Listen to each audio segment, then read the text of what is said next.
Does he have it? Medeiros is going to get it. He haven't got it!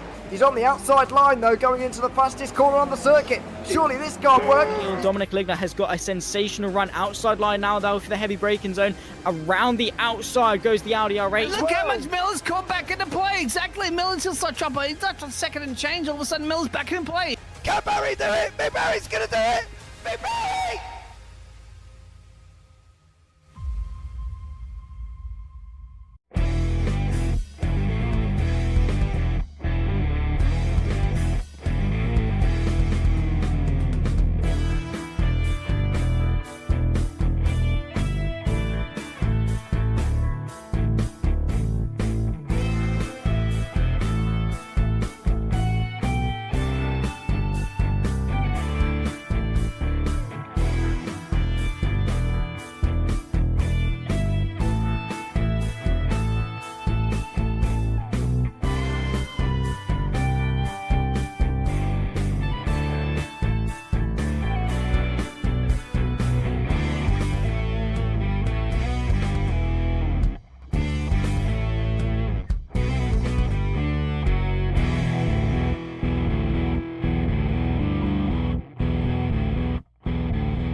Ladies and gentlemen, boys and girls, people of all ages, we have finished the 2024 season. They reached out and said, James, you've done so wonderful with the crew this year. Can you come back and do the 2025? After much deliberation and with a conversation with a bug in my ear hole that literally spends most of his time chatting to me, we decided, yes, we would return. We have returned with the 2025 VWSC season. I am JB. I'm going to be joined in the booth by Mr. Jim Cunningham. The bug in my ear, of course, as always, is Mr. Paul Glover, the man that doesn't stop talking even when we wish he would want to. And then, well, we have got 2.5 hours of Daytona. Let's bring you up the calendar for this year. Well, ladies and gentlemen, as you can see on the screen, we're starting here at Daytona. We're heading off after that on the 22nd of February for 100 minutes of Qatar, 120 minutes of Sebring, or 2 hours, depending on where you're from, on the 22nd of March, and 90 minutes of Imola on the 5th of April. Then we head for Spa, where we tackle 90 minutes. Of course, what would the calendar be without the 4.8 hours of Le Mans on the 7th of June? Yes, you heard us correctly, 4.8 hours. 60 laps of the Glen on the 21st. Then we're going to Sao Paulo for Interlagos, favourite circuit of all time, on the 19th of July. Then we go to 90 minutes of Kota on the 30th of August, 100 laps of Indy, 90 minutes of Fuji, and then 100 laps of Road Atlanta. Yes, you heard me correctly. 100 laps of Road Atlanta, and then we finish off with 2 hours of Bahrain on the 15th of November. It is unbelievable. The track itself, well, it's Daytona. 3.56 miles, 5.73 kilometers. International Horseshoe at turns 3. The Western Horseshoe at 5. The NASCAR bends at 7 and 12. And the newly renamed, that is not on the track map, but we'll call it anyway, is the new Le Mans chicane. Yes, it is the new layout with the new curbs and everything that comes with it, all shiny and new, apart from the name, of course, on that track map. Let's go over to the challenges here today. Well, as per normal, keys to the race, beware of turn 1 and look out for the rain. Oh, rain. Fight the multi-class madness and limit time on pit road. It is a long pit road and it does take you absolutely ages to get out of it, as I found out the other day. Right. Up next is the challenges. Let's start off with the Hypercar challenges. There you go, strategy corner for the hypercars. Tyres, medium hards, fuel, one limit, 40 to 50 minutes, 2 to 4 stops. Cars to beat. Now, we put TBD there partly because we don't actually know. Okay, it's the opening round of the season, so that will change as the season goes on. But until we know what is going to go where, what's going to get BOP'd, what's going to get done, we ain't really got a clue for the cars to beat. But I can tell you on NARS, well, we had all cars. It was absolutely amazing. You should go back and watch that out. For the GTs, let's start it off here for their strategies. Medium tyres only, 50 to 65 minutes per stop. So they're going to make 2 stops. And again, the cars to beat are to be determined because, as we said, we don't know what's going to be good and what's going to be bad. But trust me, ladies and gentlemen, you are going to enjoy this one because I'm going to enjoy this one. Everybody's going to enjoy this one. And by the time you get to the end of this one, you're filled with enjoyment. There we go. So that's everything we need to know for today. Let's bring my partner in crime, the one, the only, the Mr. Man himself, Mr. Jim Cunningham, who's going to come into the booth with me. Jim, welcome in. I'm filled with enjoyment to be here. Yeah, no, I'm looking forward to this. This is going to be exciting. We just, of course, recently had the 24 hours of Daytona. I'm all jacked up on Daytona everything, and this is going to be great. Yeah, looking forward to it. No, I agree with you. I think this is going to be something of a bit of an interesting concept of how this is going to work. VWSC was even more interesting on Thursday, partly because Matt went and sat in a cupboard for a week and come out with the idea of running LMP2s. So we had a bit of that, the whole sort of concept going with it, with the LMP2s, the hypercars and the GTs. We don't have the hypercars here. We just, and the LMP2, sorry. We just got the hypercar AM, LMGT3 and LMGT3 AM. That's going to be an interesting thing to look out for. I think when it comes to a race like this, Jim, one of the biggest things is traffic management, and traffic management. Oh, absolutely. Here at Daytona, especially, it's the infield is tight, and there's a lot of cars on the track. So, yeah, I think traffic management is the key. Absolutely. We've got my favorite man of the hour to talk to, who I love chatting to every single season at the beginning of every single race. It's, of course, Mr. Russ Smith. Russ, welcome in. If I give you a round of applause, I would, but yay, go Russ. Welcome in, bud. Thank you, James. Welcome, everybody. Really appreciate being here. I'm not running in the Modern Series this year, so I'll be spending some time with you lovely chaps here in the booth. So it's a great pleasure. I look forward to the race. If the NARS race on Thursday is anything to go by, today is going to be extraordinary. Of course it was. Now, we had great fun Thursday. Me and you up in the booth, and we had Alex alongside us, and Matt jumped in as well. We had a right little collective going on, and we talked about a lot of things. But, of course, for the viewers that aren't night owls in the UK that stayed up till, I think it was like 3 o'clock, 5 o'clock by the time I rolled into bed, of course, we're going to have to repeat that conversation. Russ, what have we got going on this season? What are we looking forward to in VWSC 2025? Well, the format layout is very similar to what we saw last year in 24. So we've got, as you mentioned, the hypercar category in the top end, split in 2 driver classes, the pros and then the AMs, and the same thing for the GTs.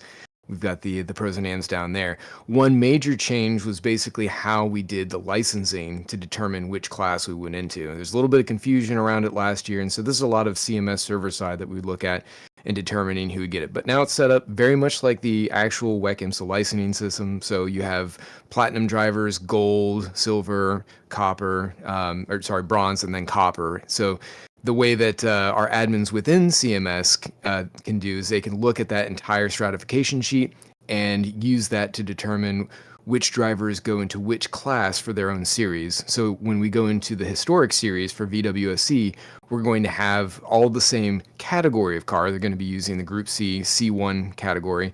and then we're going to have 3 driver classes: Pro, Pro-Am, and then Am. And so depending on whatever their classification is, their driver rating, that will determine which driver class they go into for that series. So a little bit of a change up, not much change. I mean, you're still going to see a lot of the same people at the top and the bottom of the fields duking it out. So that's not really any different, but it clears up some things in the back end. So that's the biggest change in terms of the series setup.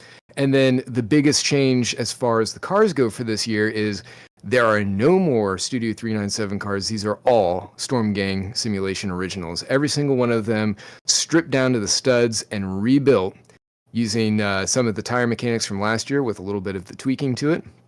And they are wonderful. I got to drive them during the test racing. And even though I had no practice, I literally just jumped in so that way we could help feed some data into the sheets. You know, I grabbed a BMW M4 Evo, this is the only sim, the only representation of that car in simulation anywhere in the world right now. So you're very welcome for that.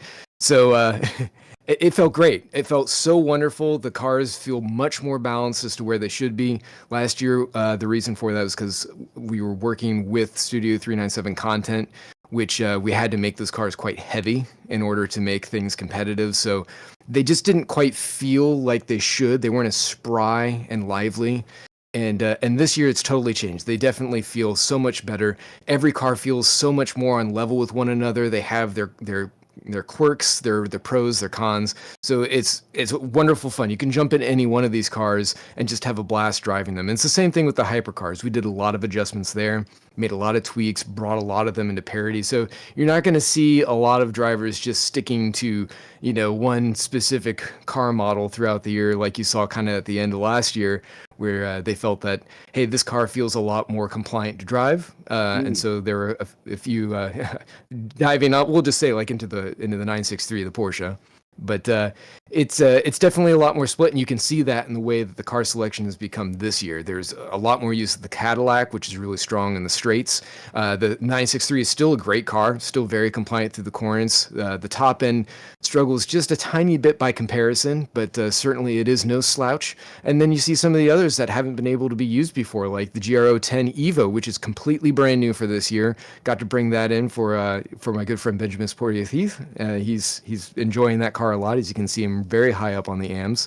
And the 9X8 Evo is also completely brand new, which I'm sure you're going to have a few comments on about the wonderful new wing for that. But that's those are the big changes for this year. So we're really excited. This is going to be a great race. We've got a huge crowd, and just counting down now.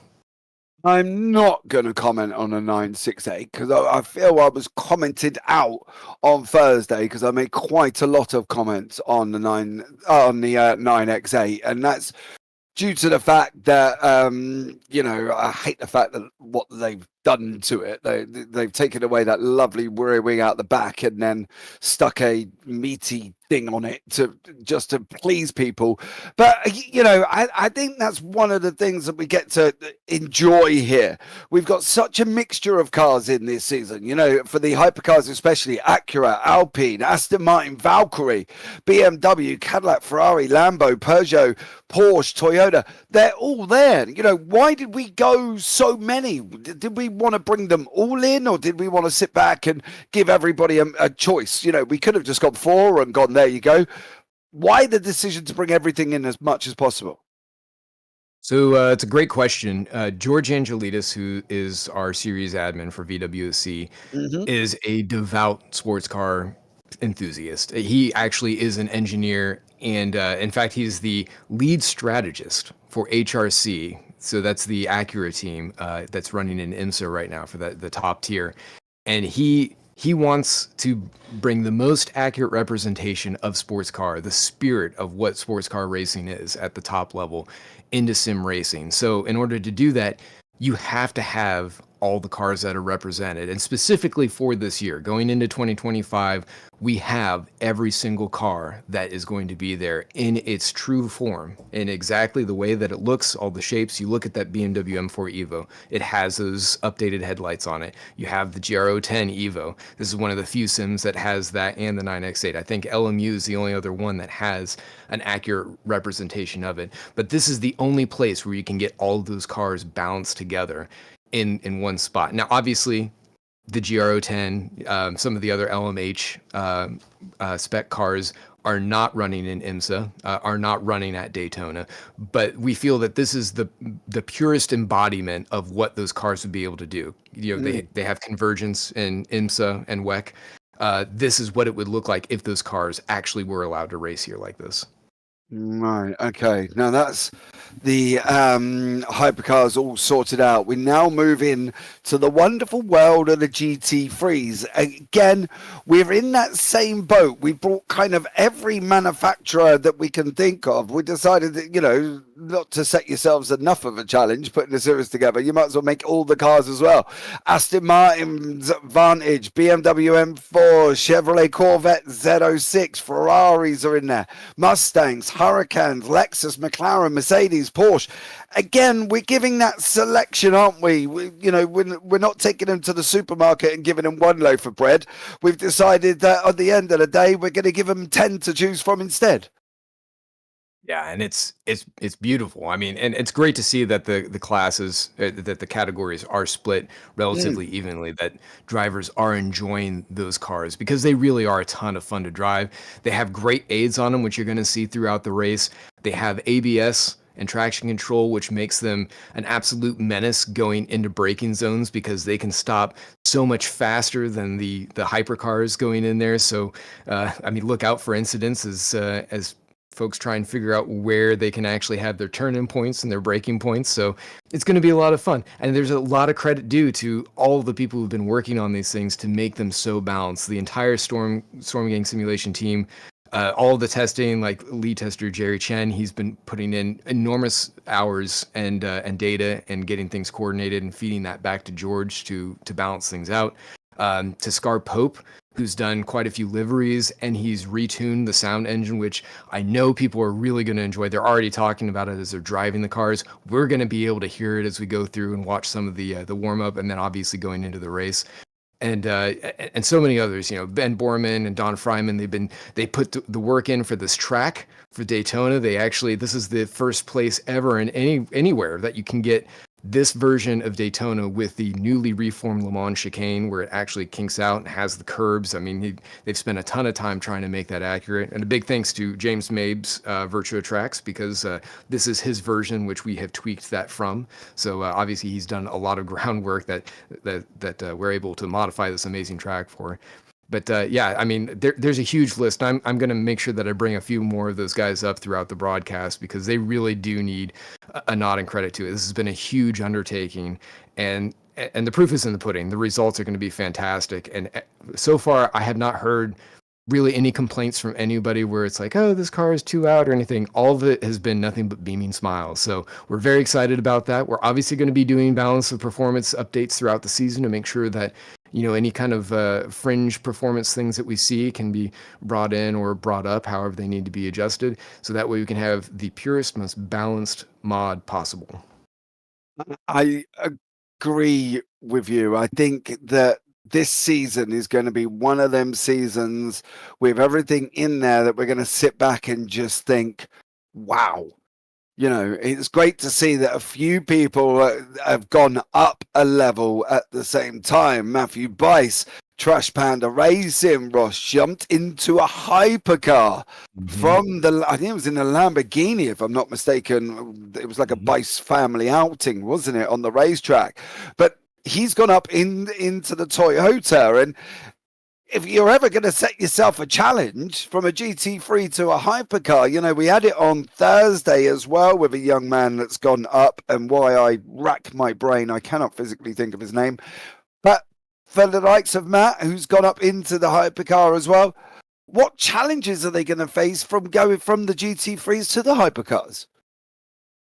Well, obviously, it's a lot different. It's a big change in equipment and performance, especially getting used to the way that the car is able to accelerate and jump through. I think the biggest challenge, particularly here at Daytona, is the closing rates and being able to make a snap decision on where you need to be heading into a segment or just making a simple pass, because it's It's very helpful to know where GT3 cars are going to be, where they should be, and certainly that experience running in that category in the previous years is going to help them. It's going to let them know, like, hey, I know where this car is going to be strong stopping. I don't think I can make that inside pass, or oh, I'm going to hold back and get him out of this corner. So they're going to have that knowledge base, which I honestly believe that a lot of drivers should have. There's some inside joking about, oh, like the furniture class, whatever, dentists that are running in GTs. But honestly, yeah. They really should. Twos, wasn't it? Yeah, an even bigger meme on the circuit. But they should. I mean, they should really experience that, because it really gives you a lot of insight into what those cars can and can't do, what they know that they need to be doing. So that gives them the tools to know, okay, I know where I should be driving this car. And, it's going to be a growing experience, but I think we're going to be pretty surprised to see where they're placing. Their pace is looking pretty good so far, and they're going to have a lot of competition. I think it's 35 cars in Hypercar right now. So, yeah, there's a lot out there. There is. One of the things that we noticed with NARS on Thursday is the starting procedure has changed, and with NARS on Thursdays we were too wide. Have we brought that starting procedure into the Saturdays, into the VWSC, and are we going to stick going too wide, or have we not brought it in this one? You're 100% correct, James. Yes, we are going to too wide. It's taken a lot of discussion behind the scenes as to whether we are going to be ready for it or not, because obviously these cars are quite a handful, and you certainly do not want to have your Monza memes turn one kind of incidents happening at every race, which is 100% the reason why historically we've done a single file. Your race starts at the start finish line instead of just a mass, like green flag, everybody goes rush into turn one. So yes, we are changing to 2x2, going all the way down the field.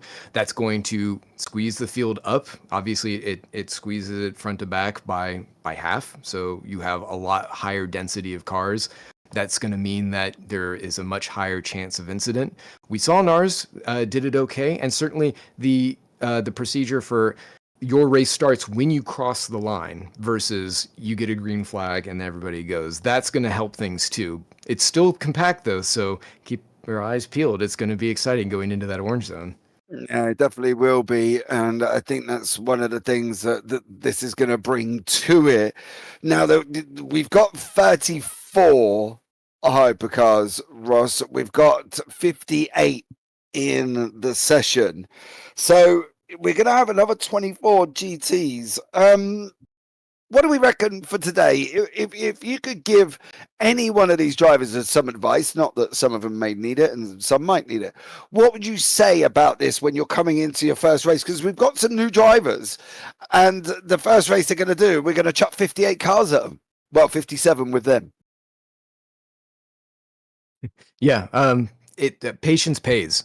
You just have to be absolutely patient. I mean, take your opportunities where you can, because roughly 2.5 hours is not a lot of time in a sprint race, it certainly would be a lot, but in endurance racing, it's not very much. That's kind of like if you were watching, as Jim said earlier, if you were watching the 24 hours, it got really, really good towards the end of the race with the last couple hours to go. So we are basically in that window, even though these drivers are running solo and they're going to be going through, and it's going to feel like a 24-hour race. You're going to have the full day-night cycle. So as you're going through, that mentality is there that it is an endurance race, and it should be treated like that, because it takes one corner to be thrown into oblivion, or to get wiped out and smack into a wall, or even just to heat your tires up so much that you are tripped up on your pace for a couple laps as you cool them down. And that fight that you are in, now you might be 10 seconds away from those drivers that you were duking it out with. And you just can't afford to do that here. You've got to be very precise. Mm-hmm. You have to take your time getting through traffic. Don't push things. Don't get damage unnecessarily to your car. As you saw with the Milner incident with Corvette and BMW at the Real 24. He was getting held up by a blue flag driver who was kind of playing that system a little bit to try and team orders that kind of situation. And he got impatient, and in doing so, he damaged his car. It made for a beautiful meme. Everybody's got snap pics of that Corvette and the middle finger, but he took second place in that race when that was a race-winning car. So it's a perfect example of keep your head and don't make any janky moves, because it's only going to hurt you in the end. Yeah, I do fully agree with you. And if anybody, let's hope we get them further along the start-finish line than we did with the Mazdas the other day. I don't know if anybody's seen that for the real world Mazdas. It literally careered and crashed and went absolutely haywire, to be blatantly honest. Now let's pick up on some of the things in YouTube chat as well. Stacey, welcome in. Kim D's in there. Mr. Reese is back again. This is a mess. What is? I don't know what you're talking about on that one. David Anderson, thank you so much for joining us, and anybody else that is in there as well. Good early afternoon, evening on that one. That would be amazing. So there we go. We will have more from Ross as the session goes on. You can see we are waiting at the moment. I believe there could be some form of issue with the sessions. We are just waiting for that to develop. Warm-up has restarted again, so we will be up and running as soon as we can. So that's awesome.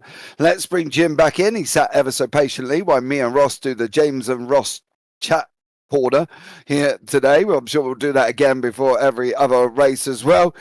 Jim's, we've got some great cars out here today. You know, there's some wonderful looking cars.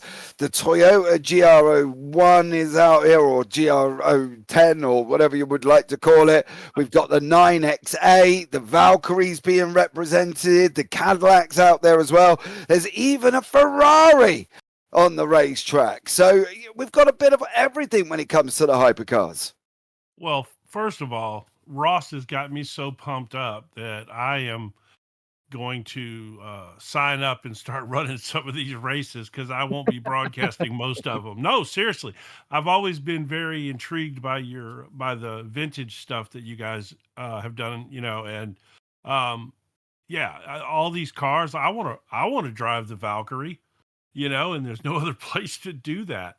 I'm super pumped just to watch this myself as a fan, much less to be lucky enough to commentate, you know. And I definitely want to get out there and drive some of these cars that we don't have the opportunity to drive anywhere else. Well, there you go, Ross. You're in with me for the season then, as we've just lost Jim. I mean, I'll fill in when you need me. Well, it's all right, Jim. I wouldn't want to become a second inconvenience for you. You know what I mean? Don't you worry about it. But other than that, I'm gonna do some driving. There you go. Right, we have got the grid ready. That's awesome. Let's bring you up the grid. It's going to be Dan Kirby on pole position, Dan Herlock alongside Cameron Barker will be sitting in third, and Troy Uyan in fourth place. Going into the fifth, it's Demir Karatko in fifth, Mike Bell in sixth, Magnus Dahlgren will be sitting in seventh, and of course Mr. John Uyan in eighth place. Behind that is Tom Lane in one of the Valkyries with Timon Suvic and Wout de Bruyne, and Robert Moling will be there. It's a row of Alpines on row 6. Row 7 will be the 9X8 row of Johnny Gutierrez and Michael Locke. Gotta love them. Then we've got a Cadillac in the Hypercar AMS of Guillem Benck and Benjamin Porteous Heath behind. Then we've got Ben Kesby, Alexander Schultz, Oliver Day, and Scar Pope. Another Valkyrie out on the racetrack. Ferrari there with Ben Kesby. Alexander Sirama in 21st in another 9X8 with Matt Bice behind him in 22nd. Vinicius Concaves in 24th place there. Gilles Lalonde goes into 25th. John Mayer in 26th. Eric Monet and George Andelidis round out 27 and 28. Mike Bice in 29th, Carl Strawhall in 30th. Then we got Tom Mountjoy and Philip Ducati in 31 and 32. So there we go. Moving on, Graham Duncombe in 33, Stuart Barge in 34. Then we go to Sean Kelly in 35. That's the last of the hypercars, 35 of them. And then Becky Ely Clark there in 36. Elko Busanic in 37. Bradley Sellers 38th. Micah Dern in 39th. And William Schlickling in 40th. That's in the GT3, sorry. David Jun in 41st, JT Tummy 42nd, Luciano Ricciardo in 43rd, Max Sunfenlap in 44th place. Alan Holden in 45th, of course. Craig Pullen in 46th, moving into the GT3 AMS. Then Ryan Paulbert Reyes in 47th. Stuart Miller in Stephen Miller in 48th. Brian Van Bergstrom in 49th. Adam Gray 50th. And Simon Pullen in 51st. And James Walker in 52nd place. Peter Meyer in 53rd. Alexander McQuarrie in 54th. Oliver Newman in 55th. And Norm Graff in 56. Vasilis Kataranakis in 57th, David Anderson in 58th, and Eugene Mazur in 59th place. I can sit back down now after reading through them.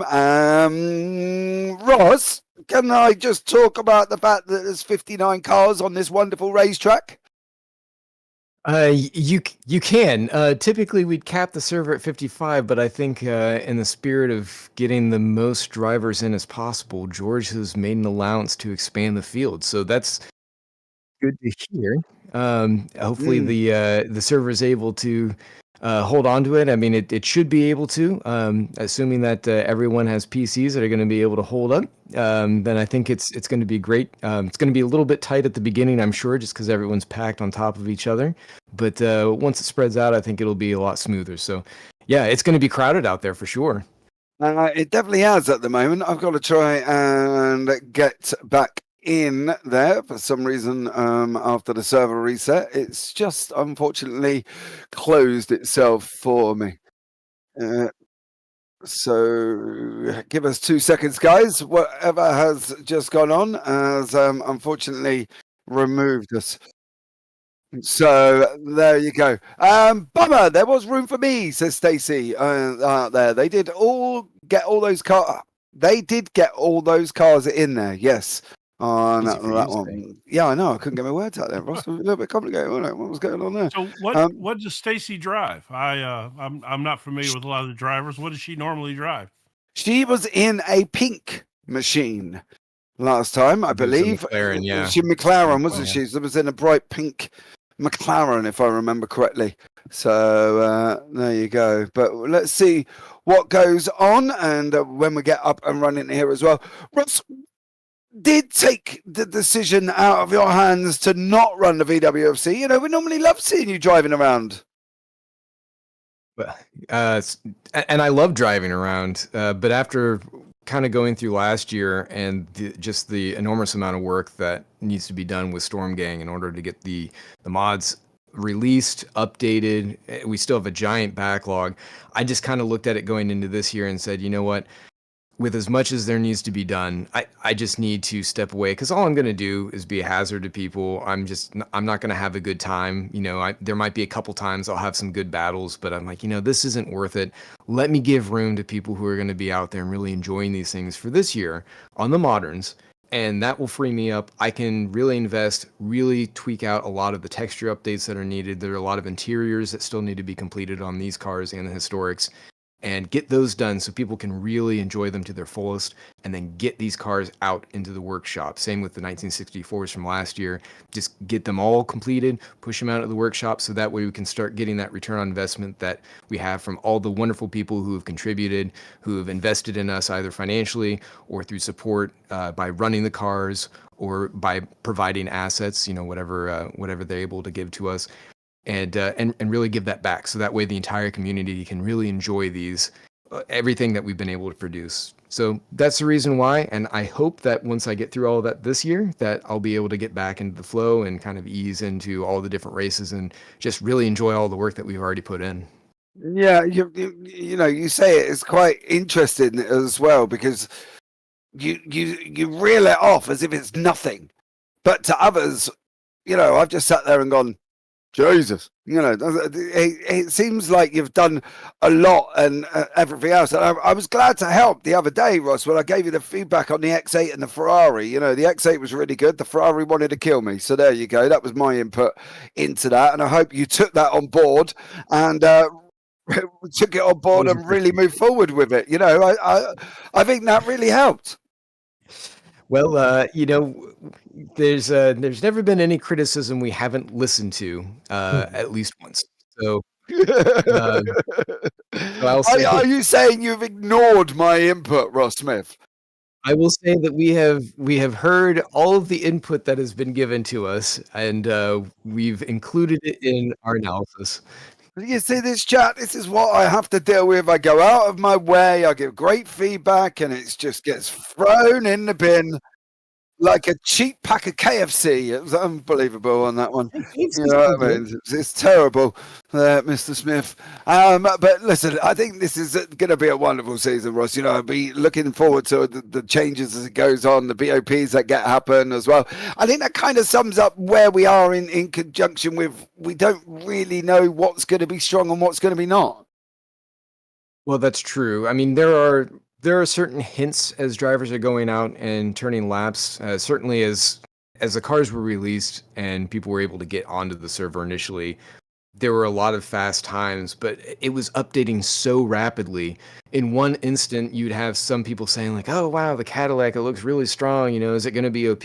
And then suddenly there would be a Toyota that would beat it by 3 seconds.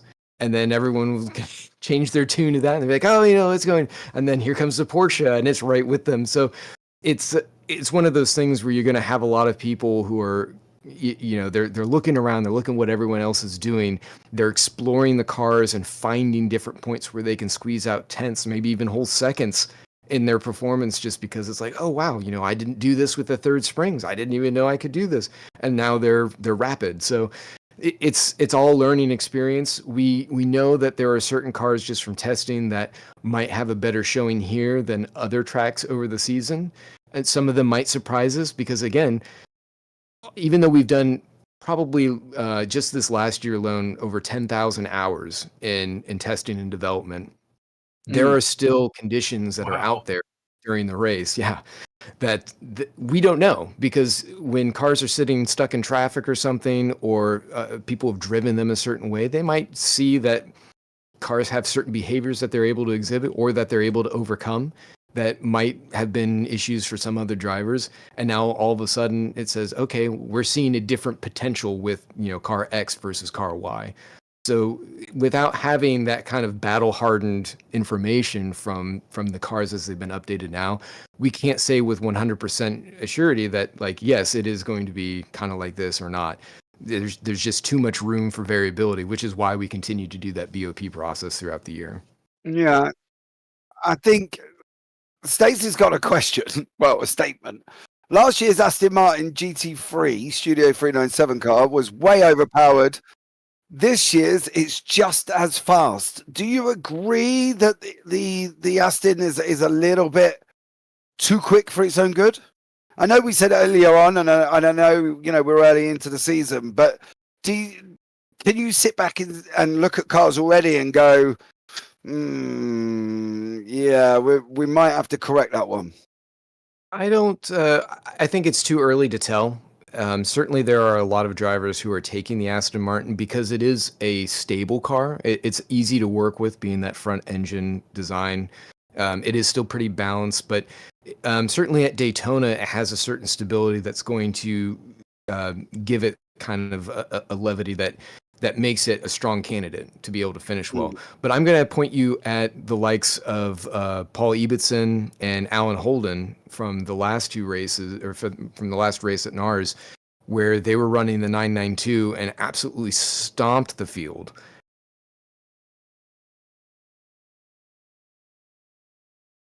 Those two in the GT3s. So they obviously had spent, I know just in the background, they'd spent a lot of time working on setup and getting things to a point where the car felt stable and strong over a run. And specifically at this track, they tuned it very, very nicely for the conditions here. So for them, they were able to overcome, and they obviously, as they were racing, they were able to avoid some of the traps and tribulations that other drivers had to help them along that way. But still, it shows you that where you have different types of testing and you look at the times and everything, when it comes to the actual race day, all bets are off. It could be anybody at any time. Yeah, I think that's going to be the interesting thing. Stacey's come up with her opinion I as agree well. with Stacy. I Yeah, agree with Stacy. just put front engine cars suck, Ross. Well, I mean, if they got a large air dam in the front, they can suck in a lot of air. You're right.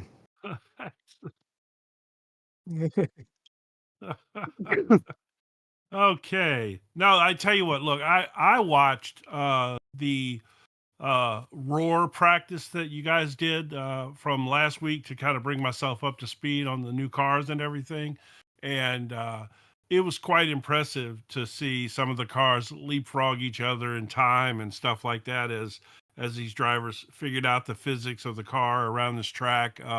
It was quite entertaining to watch. Yeah. Yeah, Not 100%. not to mention the chatter that was going on. That was its own level of fun. Yeah, yeah, and you guys, I mean, it's unfortunate that you can't hear a lot of the back and forth that's going on, probably even right now, either in the main group chat or in some of the other side channels that people have going on. But there there's a lot going on, and it certainly brings a lot of levity to it. There's you get some insight too. I'd have to say that there's stuff that I would hear that I'm like, oh, well, that's interesting, and I wish it that you could bring it into the box. Although some of the language, I know James would not appreciate that, but it's a lot of fun. It's tons of fun. Hey, don't bring me into it. We keep it clean, don't we? That's we're a PG company, and we've been joined in the booth by our very own Mr. Alec King. Alec went out on Thursday. He didn't give me no kittens or puppies in the booth after Laguna of NARS last year, Mr. King, and you did it very, very well. How are you, sir? Doing good, guys. Doing good. How are you today? I'm all right, mate. I'm all right. You got any updates for us? What's going on at this moment in time? Just looking like just some server issues here. Trying to get everybody into the server to run the race today. We're trying the different amounts. We were trying to get a couple more people into the race to try and get more, but looks like we're just having a little bit of server problems. The server is not crashing, but just kind of everybody is getting booted at some point in time. So just trying to get some of those things situated so we can throw a green flag for everybody today. So we're not happy with 58. We wanted to go to 60. I think 58 was our number, but I'm not sure if the server can handle 58. We're just kind of trying to see what we can do. Okay, so there's going to be a couple of people that aren't going to get in for today then. Potentially, I'm not sure yet. That is above my pay grade for call. That will come down to some of our chapter admins, but we'll see what kind of decisions that they make. Yeah, I wonder that. Actually, that's a little bit of an insight for me there, Ross. How does that get made? Who do you sit back and go, well, sorry, son, you're in the server. We ain't got enough room. Get out.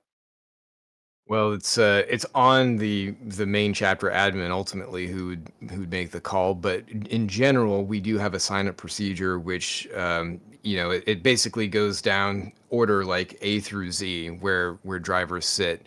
And a lot of it comes down to basically when they signed up and what their level of commitment has been historically to the series, either, coming into the first race of the year, either what it was last year, or just within CMS as a whole. So if you've raced with us a lot, then you've got a much better chance. If you're on a team, you have a much better chance. If you've contributed with an entry credit where you've gotten your liveries and everything in, and you said like, I am committing to this year, then you are pretty much locked in. It's any of those kind of who are arrive and drive that are like, hey, what's going on today? And they show up. It's like, hey, you might not be making it in today's race. You got to actually show that you've been on the server, that you've spent time with the cars on the track, and you're not going to be a total nuisance or anything like that, or a hazard for everyone else. So there's a list of priorities that we have out there, and unfortunately I have to cut a few. It's probably going to be those who have popped in late here, although looking at the list, it seems like it's mostly people who've been running the series already, so that Ross, might be a tough call, unfortunately. I feel called out by all of that. I mean, Are you hopping in, Jim? Well, I was talking about it in the future, but it seems like you were singling me out there in most of those descriptions. No, I will say Daytona is particularly full. Every year we have the highest turnout at Daytona. It's a notable track. A lot of people, they're very familiar with it. It's not a complicated layout. I mean, you basically have two areas where you have to pay attention, which is going through the infield and then the bus stop, and that's kind of it. So outside of that, I don't want to discredit anything else because obviously, you know, Alec will tell you, well, there's still a lot of racing and stuff happening when you're on the high banks, but in terms of just knowing how to run a lap, you know, it's not like going to Bathurst or something where it's like, you know, I've got 20 plus corners and, you know, you screw up one and, you know, you're dead. You know, here there's more runoff, there's more forgiving areas where if you make a mistake, you can kind of recover from it. But yeah, it's the start of the season, so everyone's going to be very excited to get in, grab as many points. It's 2.4 hours, so it's double these points. These new cars Exactly. are so that, you know, I mean, I am so fired up to go drive one of these new cars right now. Yeah, I'm sure people were really looking forward to this. Yeah, well, come out. I mean, I feel will, free to I'm sure. join Thursday or you know, for NARS. We've got the same cars with the LMP2s as well. Alec loves those. He brought them in for that series, so just to make it more interesting, it's like an IMSA style kind of format. Yeah, Yeah, it was a bit of a brainchild. You know, Matt was there as well and everything else. Alec, we talked about it on Thursday with Matt about the LMP2s as well. How did you find it all on Thursday with him out there? It was pretty good. The LMP2s race very well with the cars that we have in the mod. You know, you're just fast enough to kind of get past GTs, but you're still not too fast to where hypercars have a problem trying to get around you. But no, we had a really good time with it. Matthew had kind of brought the idea up to me to add the LMP2s, and it actually had kind of worked out. I had done a kind of LMP2 BOP previously, just for some private mod stuff that I was working on. And we were able to implement that into this, and it almost was matched up perfectly. We had to do a couple other little tweaks just to kind of get in the competition window that what we wanted to. And that was a lot of fun. So we had a kind of Daytona special BOP for this past Thursday night, just to try to get the LMP2s a little bit more top speed, just to kind of get around the GT3s a little bit. So for the rest of the season, we're going to go back to the standard BOP, which basically is a little bit less power, but more downforce. But with that comes more drag, so not as much straight line speed. So we can still give the hypercars the space that they need. But LMP2s were very fun. We had a really good time with them. It seemed to be everybody enjoyed them. I was a little worried that we weren't going to get a lot of people in LMP2 when we did the test races earlier in the year. At end of last year, you know, we had 5, 6, and I thought, oh, okay, if we could get, you know, 8 to 9, that'd be a good number for us. I was hoping, you know, to get around that 8 to 10 number, but then everyone kind of came out of the woodworks last Thursday, and we had 17 of them. So Yeah. it was a lot of fun. Wish we could have had some of the guys be able to actually finish the race. So we had a couple disconnection issues for some of the guys in LMP2, but no, all in all, it was a really good race. We're excited to see what those cars can do, and kind of just throws another monkey in the another monkey in the field. Monkey in the wrench, doesn't Yeah, it? monkey in the wrench. Yep, throws another Okay. monkey in the wrench to you mix everybody up a little bit. Are we not throwing the wrench at the monkey, Alec? Is that... Yeah, no, I don't want PETA called on me. Oh, okay. No animal violence here on CMS, Yep. everybody. Stacey is back. Okay, I'm back. Okay, Stace, nothing's changed.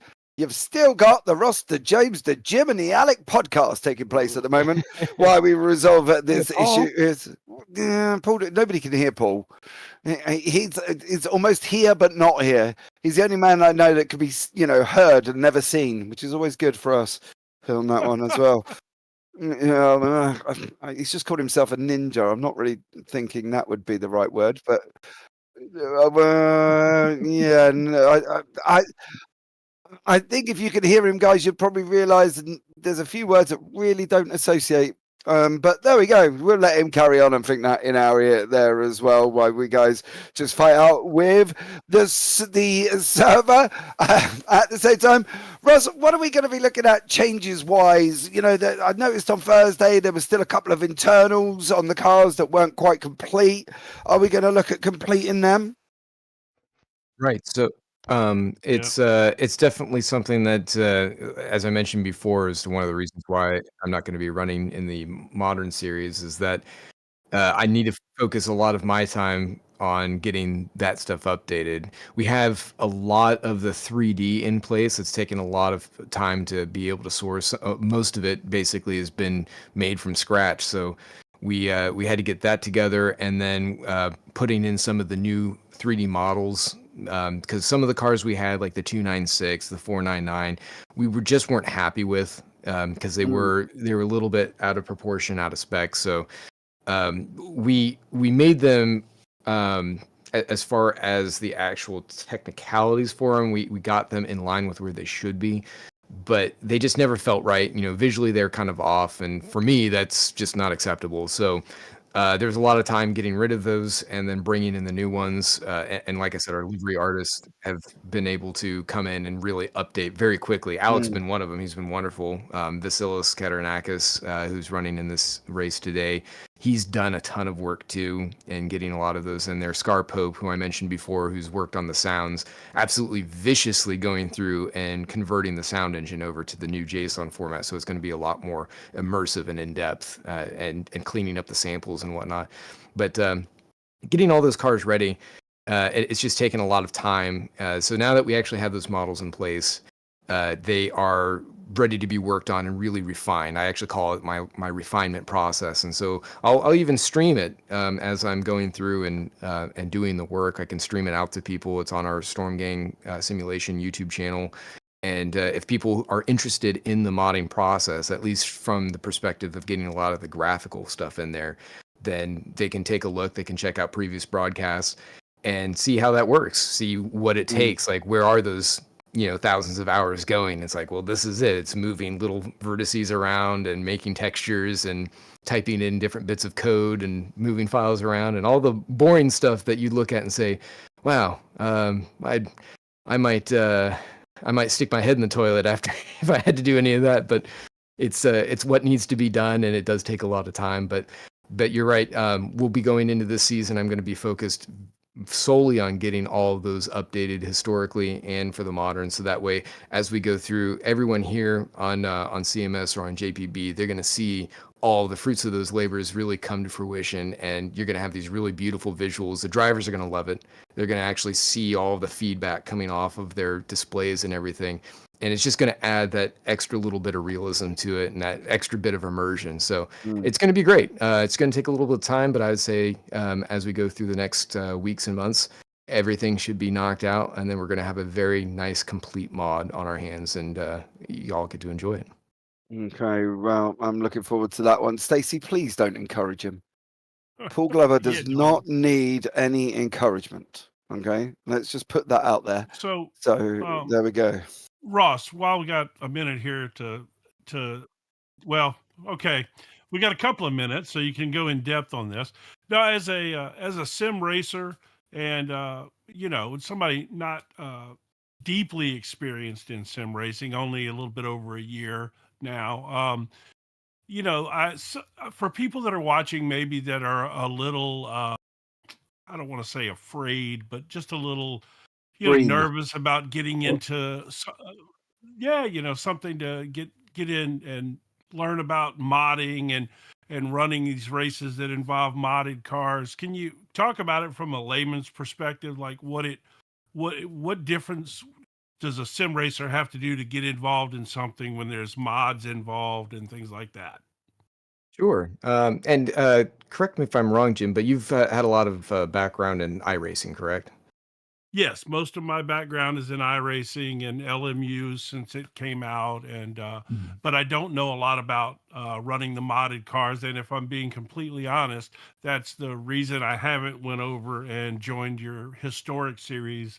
That always was very intriguing to me, those cars that you're running, and I've looked numerous times at joining, but a little intimidated, not knowing what I'm getting involved with the mods and how to, just kind of simplify it. Just talk about, make people less scared of it, maybe, that are listening that want to get into this.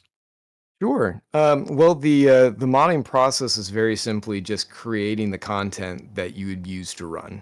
So when we say, hey, we're making a mod, it's basically a collection of cars and their settings, and maybe even some of the tracks too, that are going to be used throughout the entire season. And at CMS, we specifically build these cars with the intention of running them for a year-long season, or at least a full-length series that we would be using them. So like the TA2s over at NARS, we're not running that full length for a year, but we will replicate a real series with them. So it's just the content.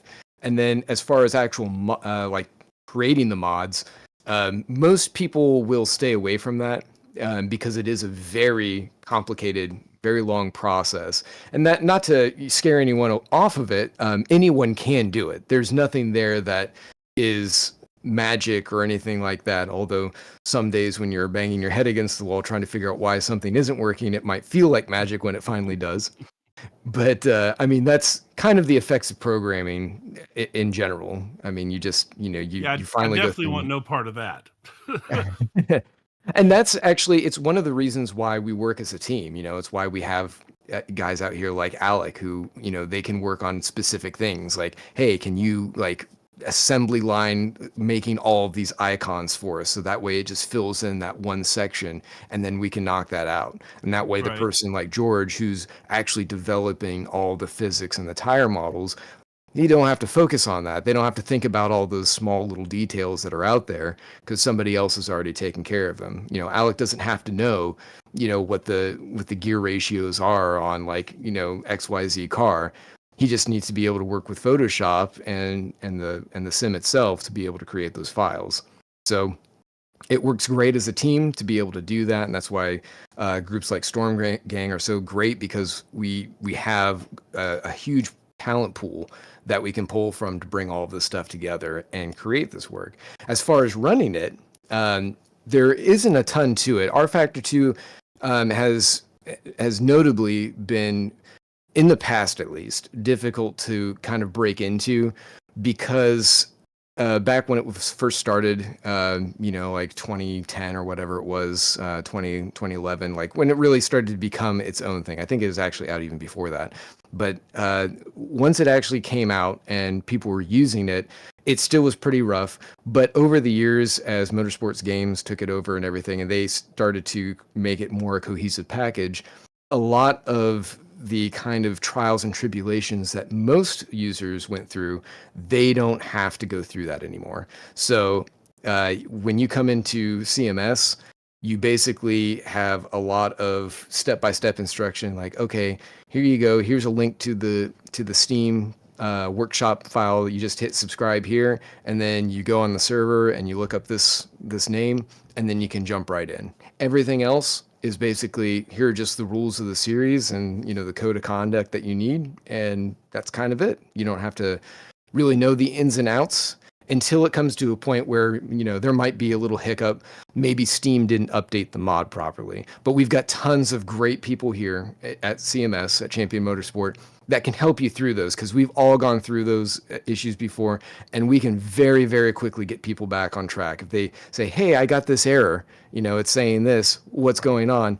Boom, in seconds, you might have somebody pop in and say, oh, you got to do this, here's this thing, just follow these instructions, these 2 or 3 things, and you're back online. And it's great. Everybody's able to get in there and do what they need to, and have a great time just racing instead of fiddling with files and instructions.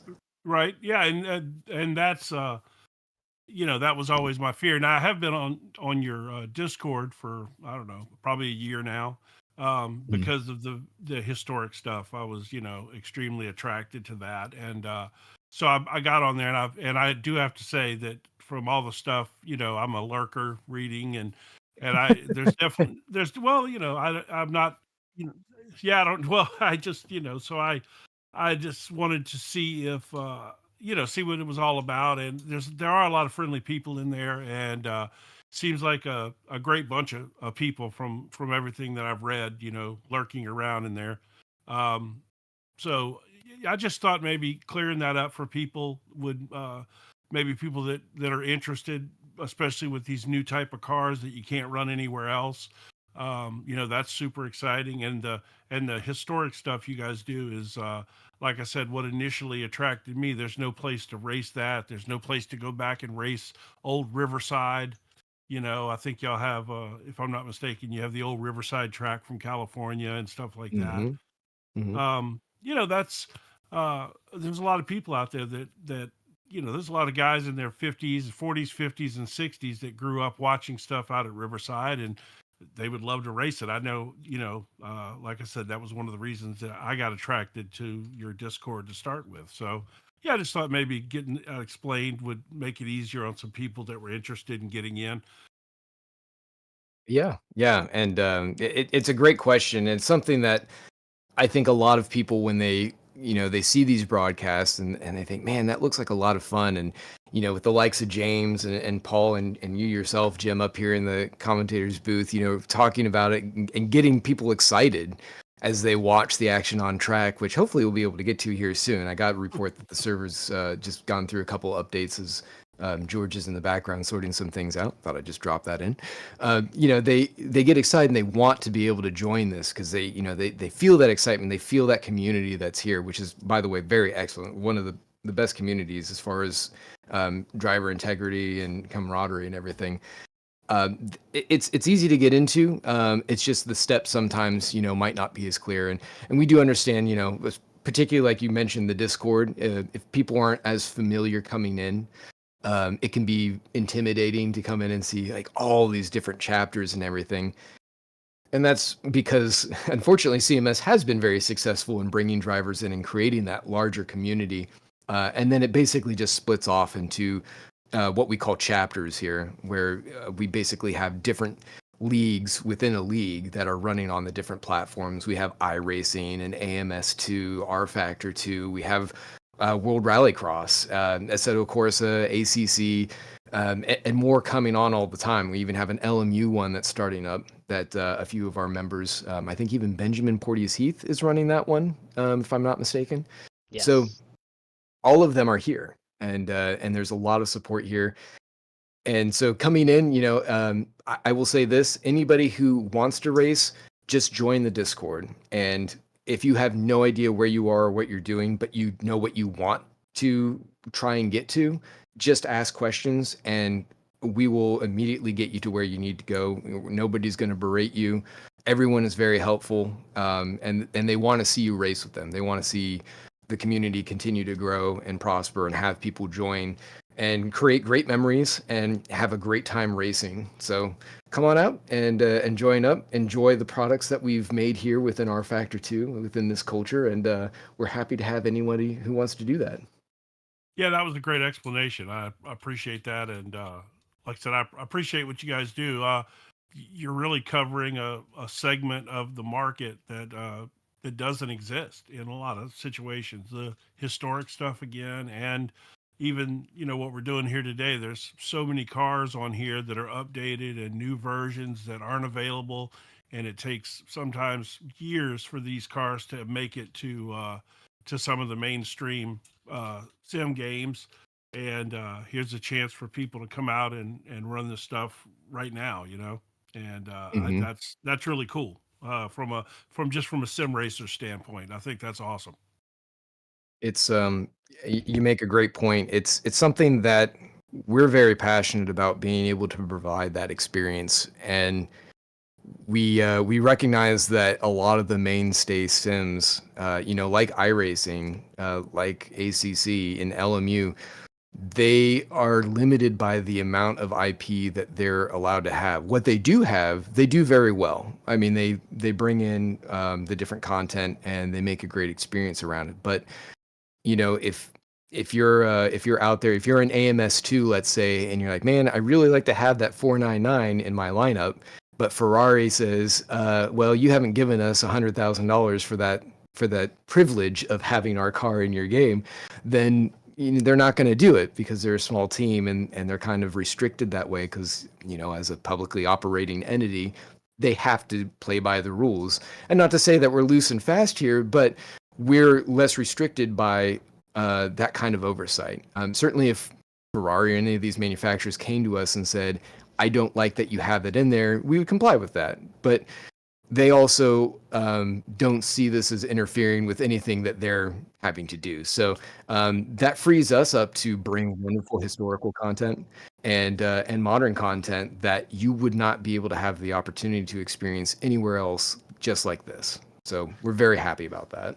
Yeah, I think that again, that's exactly what I think the niche here is, and people need to find this. I found it exactly the way you described. I was out there, um, looking at videos, found some of that old vintage stuff that interested me, and that's how I went down the rabbit hole. Not uncommon. Jim, do you and James want to kick us off? It looks like we're Yeah, we're think about we're to ready go to to go. grid. James, are Right. you out there? There Yeah, he is. I am sorry. Welcome back. I had something to try and deal with in the household, unfortunately, at the same time. But yeah, we have finally got the cars onto the circuit. We're going to go with 54 of them here, ladies and gentlemen.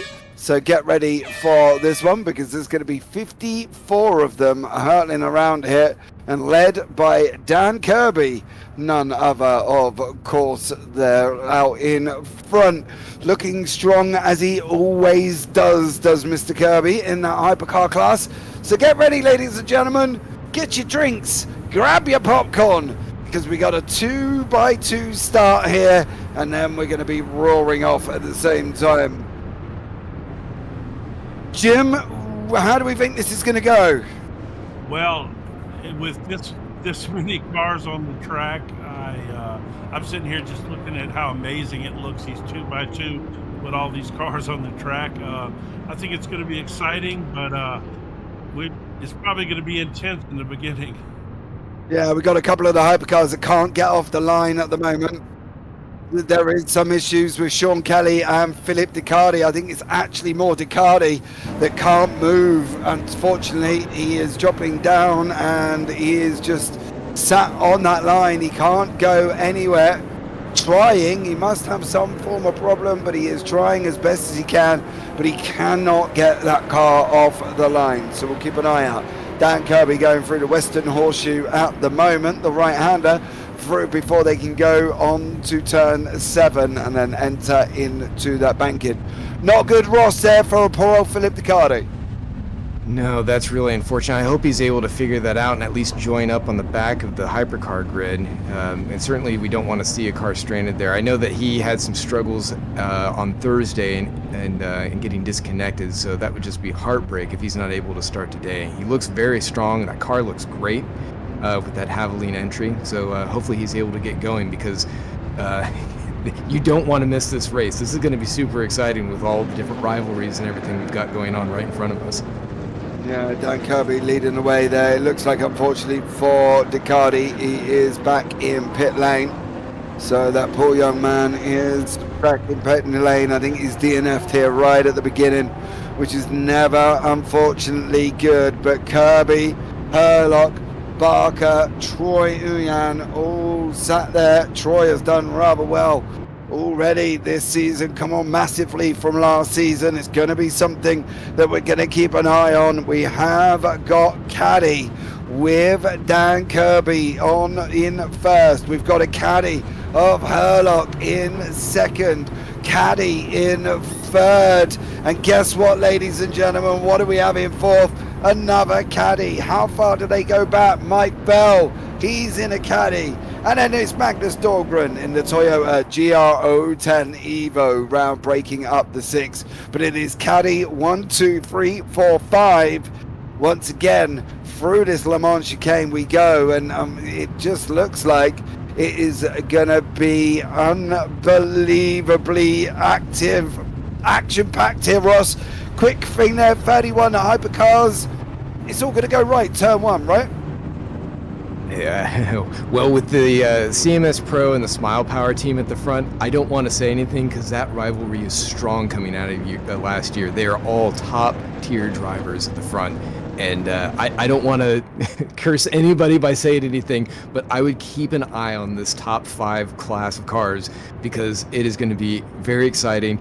There is, well, I don't want to say there's no love lost because they're going to mostly keep it civil, but it's going to be a strong fight all the way through the race. Yeah.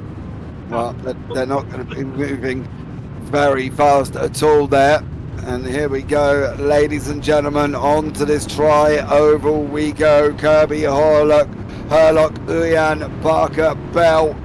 Surely they're all going to make it through. Dahlgren, John Uyan, Tom Lane, they're all sitting there waiting, anxiously, patiently waiting for this cars to get going. It is Dan Herlock on the left, Dan Kirby on the right. 2025 season, round one. He's green.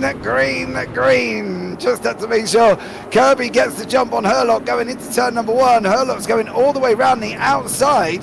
They're going to be running side by side. The GT3s are on the bottom of your screen. That's Becky Ely Clark out in front at the moment, but it is Dan Kirby, Dan Herlock. Herlock's got a lock up already. Managed to hold on to it. Cameron Barker, John Uyan in behind that. Mike Bell tucked in all at the same time. I can tell you now the GT3s have got off, and it's Becky Ely Clark out in front with Alko Busanic and Bradley Sellers. However, they are on the back end of some of the hypercars. They are on the back end of Kelly, Barge and a few others towards the back end, but Kirby making his way out in front. He has absolutely done what he had to do here, Jim. He had to get off the line, and he did it so well. He did, and it looked like Herlock was going to come up on the outside of him there, and unfortunately going into the International Horseshoe there, he got a little lockup, so that freed Kirby up to pull away just a little bit, a little room between the two of them. And they did. It gave him all of 7 tenths. Barker's sitting in the back end at the same time. We've got Timon Suvic running side by side there through the Le Mans chicane. They go for the first time, and John Uyan, Timon Suvic, Robin Molin are all battling it out. You see the cars on your screen at the moment. Is Mike Bell with Magnus Dahlgren tucked in. He is just ahead of Tom Lane. Further back, Suvic is going side by side at the moment with Robert Molin and John Uyan. They're running side by side coming down into turn one. We've still got Mike Bell. He shoots it in deep there. Bell trying to go around the outside of Uyan. Nothing doing this time. Now he's brought everybody else into play. Magnus Dahlgren is in behind this situation, Jim. And they've started fighting, and then they brought them all back into action. Yeah, we've got 4 or 5 cars there running right on top of each other now. And yeah, it's going to play out interesting through this infield. Now, taking a look back here at the GT3s, that's Becky out in front, I believe. Yes, still Becky Ely Clark. Yeah, she's running side by side with Bradley Sellers, Alko Busanic and William Schlittling. Micah Dawn in behind David John, JT Tammy, Alan Holden, Ryan Paulbert Reyes. But it is Ely Clark under pressure from Sellers. And you see Schittling's just gone off onto the grass there. There's the leader's just gone through. He manages to recover, does Schlittling. And at the moment here, Ross, everybody's away here cleanly. No real dramas currently at the moment. There has been some off tracks, but I think some of them are only minor. Yeah, this is exactly what we want to see. And it was really anticipated. Just wonderful that you didn't have to worry about any cars catching a tire or anything and getting thrown back into the field and causing incidents early, because you just want to see these guys taking off and just having a really great race to start. So wonderful job by all the drivers keeping it clean, and it's going to shake it up, I think, going through the first half of the stint. Well, certainly once we get to pit stops, I think we're going to see some things moving around, but I think we can settle in and see how drivers start to form up the strategy at the start of this thing. Yeah, I can let you know now that George Angelides has gone round. There was side-by-side contact with George. I say side-by-side, it was a little bit nose to rear, and that was happening with Monet, but Troy Uyan is under pressure. Some may say there might not have been room. George might declare there was, but we'll see what happens with that one. But Troy Uyan, Mike Bell in behind, Dahlgren in behind that in the hypercars. The GT3s are very close together. Sellers, it looks like there's been some drama further down. We've got a DNF for Robin Molin, and unfortunately Molin has DNF'd. I can't see any reason why he would be. I'm sure we might be able to have a look and see what happened, but it does look like Robert Molin has dropped out and DNF'd at the moment. So it looks like something happened with Becky Ely Clark too. She's back now 5 places. Was in the lead and running 5th now. Yeah, we'll try and have a look. Let's see if we can get this replay. There's some of the stuttering on the screen, unfortunately. But yeah, it goes in, sits in the middle of the track. There's Gilles Lalonde in a 9X8 going straight in, unfortunately. Then others have come in. Big crash going on down in turn 1. I'm guessing yellow flags just got flat out ignored. Nobody even remotely slowed down for that one, Ross. And to be honest with it, sir, it don't look too clever going down into turn 1 when people are just hurtling in like that. Well, it's a tough spot, and it's difficult to see quite from here, but once you're about right in there, you're blindsided. You can't see that there's anybody sideways at that point until you're basically right upon it, and drivers coming into that zone, they're already at the limit going into turn 1 because you want to just dive on the brakes as hard as you can. And basically when you round that corner and you see that chaos in front of you, there's really not much you can do other than go as evasive as you can and hope that you don't hit anybody. They must have spotters, right? They must have crew chief or some other form of device that tells them that there's a yellow flag up ahead, surely. Well, unless they're in a team chat with some of their other drivers, as I know, like some of the, oh no, we've got to spin. Oh, more.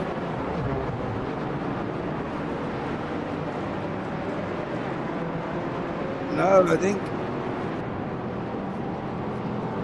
think that might have been Elko Bustening coming through. Unfortunately, it was Elko and Mika Dawn made contact, just rear to nose. Not quite sure how that one's going to determine out.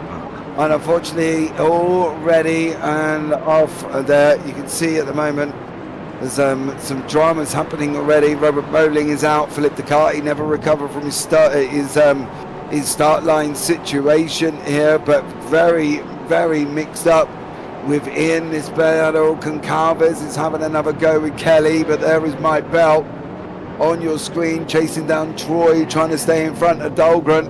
Dahlgren putting the pressure on him, coming into the Western Horseshoe. Through the right-hander they go. Now going to be coming into the left-hander at turn 7, and we'll see how this one pans out. Jim, a few people had a little bit of an issue there, and well, good job. We've still got 2 hours and 15 minutes to go. Yeah, looks like Mike Bell had a little issue right there. Got a little sideways. It seems like both those Cadillacs on that team are struggling early on to find rear grip with those cars. Oh, there's Becky Ely Clark out on the apron of the track. I can tell you now, it does look like there was some nose to rear contact from Ryan Paulbert Reyes in the Le Mans chicane. So unfortunately for Ely Clark, it does look like it's going to have to visit the pit lane here. But it did look like there was some nose to rear contact from Paulbert Reyes. So whether or not that one will get looked at, I can tell you now, Becky went round the first entrance into Le Mans and then ended up in the wall. So it looked like there definitely was contact. Unfortunately for Ely Clark, is in pit lane. Mike Bell on your screen at this current time, and he's got Magnus Dahlgren closing in. Unfortunate for Becky there. Does look like maybe we've lost Tom Lane at the same time. People are dropping down fast here, Jim. We're wondering how many will actually have finished. Yeah, well, it's early, and maybe they'll get those cars and get back out there. We got a long race here. Maybe we're going to get a look here at the incident. It's just after. It's just before. Yeah. Just before there. That's where Becky's drama was. Yeah, that was a hard lick. No wonder she was limping back to the pits. Yeah, that's unfortunate. She had a nice run going there early on. So as I was saying before, as you can see right here again, those two Cadillacs with Mike Bell especially, those cars seem to be extremely loose. The rear end's really hanging out on those cars around a lot of turns. You've seen in clips that we've watched so far, Mike Bell's gotten that thing, the rear end hung out on it several times in just the past couple of minutes here. Yeah, here we go. Kirby's there. He's put him in. He used the GT3 there for Dan Kirby. That is Dan Herlock. It's a Dan front row. Kirby Herlock. Kirby used that GT freeze and stopped Herlock coming through, but he has managed to close on into the international horseshoe. We go. These guys are going to be racking up. Well, they were on Thursday north of 190 to 95 plus miles an hour. So they're going to be absolutely flying at a rapid rate of knots. Herlock's just got that all wrong. That's just giving him a bit of a gap now for Kirby. 0 point. He's about 7 tenths. He's shot. Oh, he's got it sideways. These guys are driving like it's the last lap of the race. Not that we got 2 hours to go. Dan Kirby auditioning for Fast and Furious 25. I'm not even sure there. And he's doing a great job shooting around the outside. Herlock got caught in behind traffic. There were some uncertainties. We've got 3x3. We've got McQuarrie in the background, side by side in the GT Freeze. He's managed to make it through. Herlock's managed to make it through. Kirby was a little bit on the sensitive side there. He needed to be a little bit more aggressive because now he's got Herlock 4 tenths back. Lots of these guys fighting out here, Ross, and we're only at 2 hours 11 into it. Yeah, it's definitely hot and intense, and you're going to see this rivalry play out throughout the entire season. I know Smile Power was a little bit sour about the way things ended in the last season, so they're going to be doing everything they can to be making it up, which is part of why CMS Pro is split into 2 teams as well. We get a replay real quick. It looks like this is back with Becky Ely. I can tell you the leader's changed. Herlock's past Kirby. There's the hit from Paulbert Reyes. I think it was ever so minor, but it did look like a hit. We can't really see. I am going to be summarizing that due to the fact that obviously Ely went shooting off to the left. Herlock has cleared Kirby. That's the situation going on up in the lead of the race at the moment. Herlock has cleared Kirby. So Kirby sitting in second and he's struggling. He was locked in traffic there, 1.3 seconds back. Yeah, that traffic, Kirby, that was a nice move that Herlock put on him. And yeah, Kirby got caught up in some traffic and is, second and a half back now. That was, hopefully we can get a replay of that shortly. I'd love to see that pass again. We're going back to check out what happened to Becky. Yeah, Matt Bice has also been off. Unfortunately, he overshot Le Mans chicane alongside Eric Monet. Sean Kelly is another one that's become a victim of the Le Mans chicane as well on the outside bumps. It just velcroed him off. Robert Molin seems to be back on the race circuit. He's gone and had an incident in turn 6, put the brakes on and around the back end went, unfortunately for Molin. Gwilym Benk is another one that's also had more drama. That was at the International Horseshoe, so turn 4, where he's had his own issues. So a lot has taken shape across the racetrack at this current time. However, I will say there is a battle down in GT Freeze for the lead. Schittling and David Jun are running nose to tail just in front of this pack. They've just gone through the bottom of your screen there. Troy Uyan, he is defending with Mike Bell locked in behind him here. Jim, what are you doing now, Jim? We've got 2 hours to go. How do you feel? Well, a lot of these guys are pushing harder than I would have thought at this point in the race. But you know, this is a good place to get that track position, and you can try to hold it throughout the race. Yeah, I would say if it was me, I'd probably be laying back a little bit, but I'm not a championship winning driver. So clearly my strategy is maybe not what they're doing. I was really surprised the way Herlock and Kirby were going at it, but it's good to know that I didn't know all of the backstory with them, so that's good to know. Yeah, Herlock now, Kirby 5.1 seconds back. Bell and still can't get past Uyan, and that's about half a second at the moment. Tom Lane again looks like he's DNF. There's been more drama with Meyer. There's been more drama with Bussening. There's been more drama with Pope. Alexander McQuarrie has also had a DNF at the same time. Trying to work out just what happened to him. He's had an off track, but then again he was in with Ben Kesby, Stephen Miller, Alexander Silvermar, and there was contact, and McQuarrie went and hit the pit wall and actually went through the pace car and did about 5 body ups in the process. So there are poor Alexander McQuarrie there. Tom Lane DNF'd at the same time. He's going into Le Mans, and he's had a trouble on the exit, shoots him round the corner, and unfortunately for Tom Lane, he was back down further behind Cole Strawell. So lots of drama taking place. Kaya Miller is Pullen, is another one. Benjamin Porteous Heath, Vasilis Katarinakis. Oh, Pullen and Porteous Heath come together in Le Mans. So lots of problems out there, Ross, for some of these drivers at the moment, and we've got a lot of cars going slowly. Yeah, a lot of different complicating factors coming into play here. As we saw Tom Lane, he's been pulled off now. It looks like he had a small issue with connectivity on top of any of the damage, and some of the, I guess he received a penalty in the process of either trying to repair or just before then. So he's pulled out. We've seen Alexander McQuarrie pull out. Craig Pullen was involved and caught up in some of that crash, as we saw Becky Ely-Clark. She's obviously been involved there. I don't think that Ryan Paulbert Race intended to do that. I'm sure he was probably apologizing to her almost immediately in their side voice chat, as they have shared quite a bit of information with that 992. But unfortunately, she is suffering a little bit from what was otherwise a very strong contender in the top of the GT3 class. Yeah, there's been some people with issues as well. Porsche clutch of Bud can't start, says Philly. Penalty bugs plus crash plus late start. Tom Lane decided to call it a day.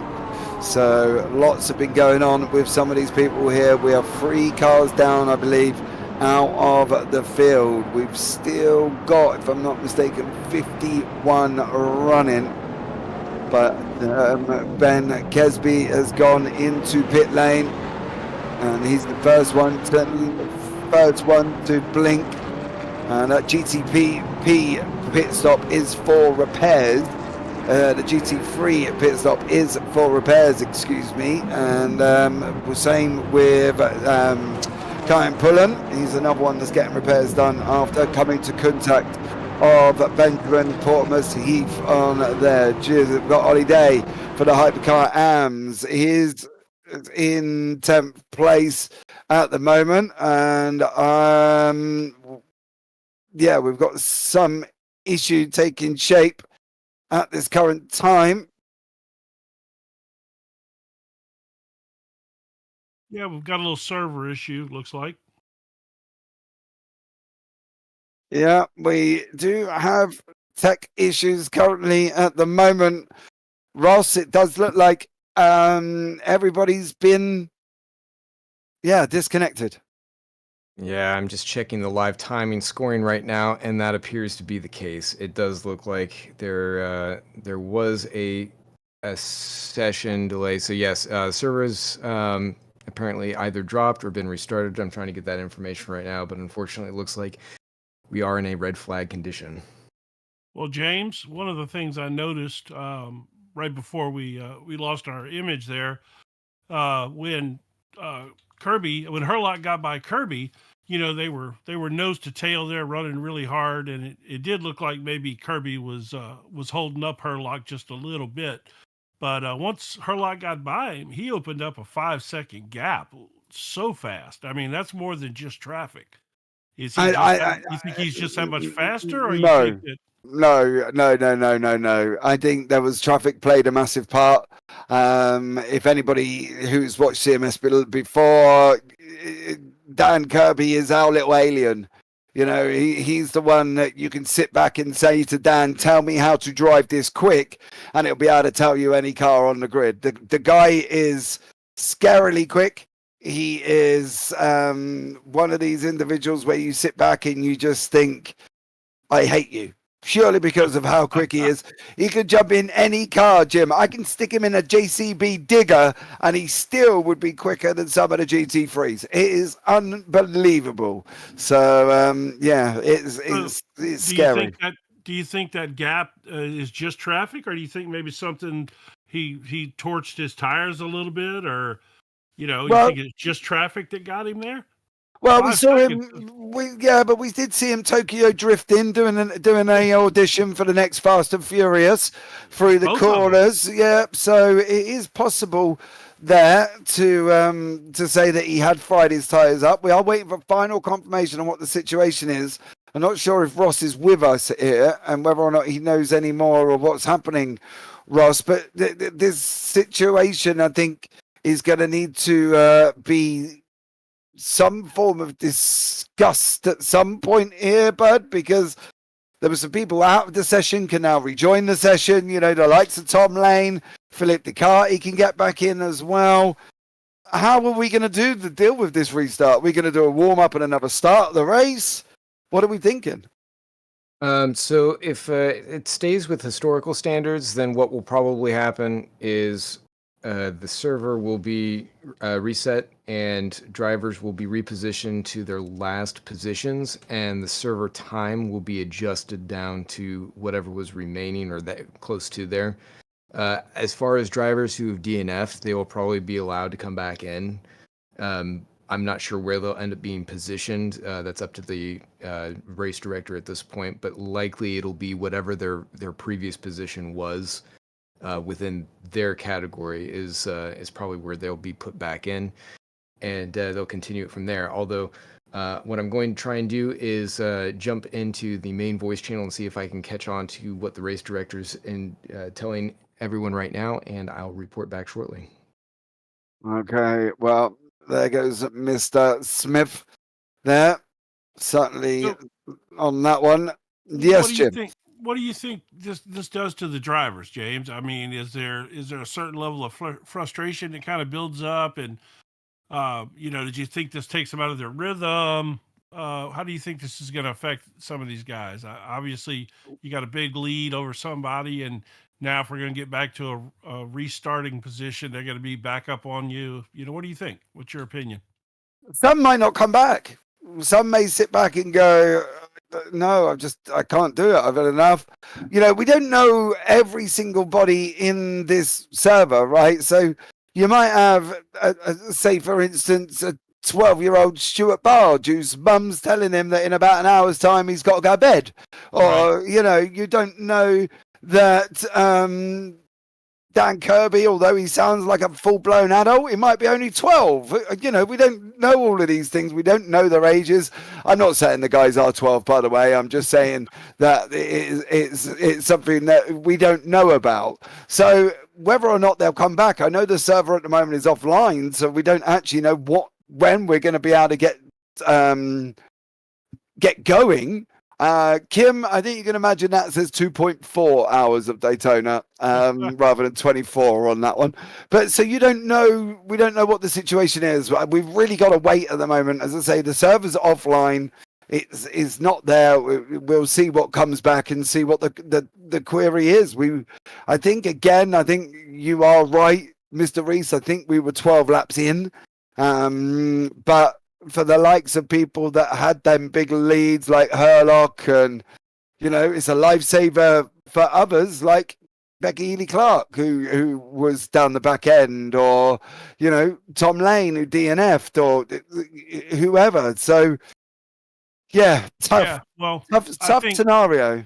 I think that Kim was implying that with the server problems, this may actually take 24 hours to complete.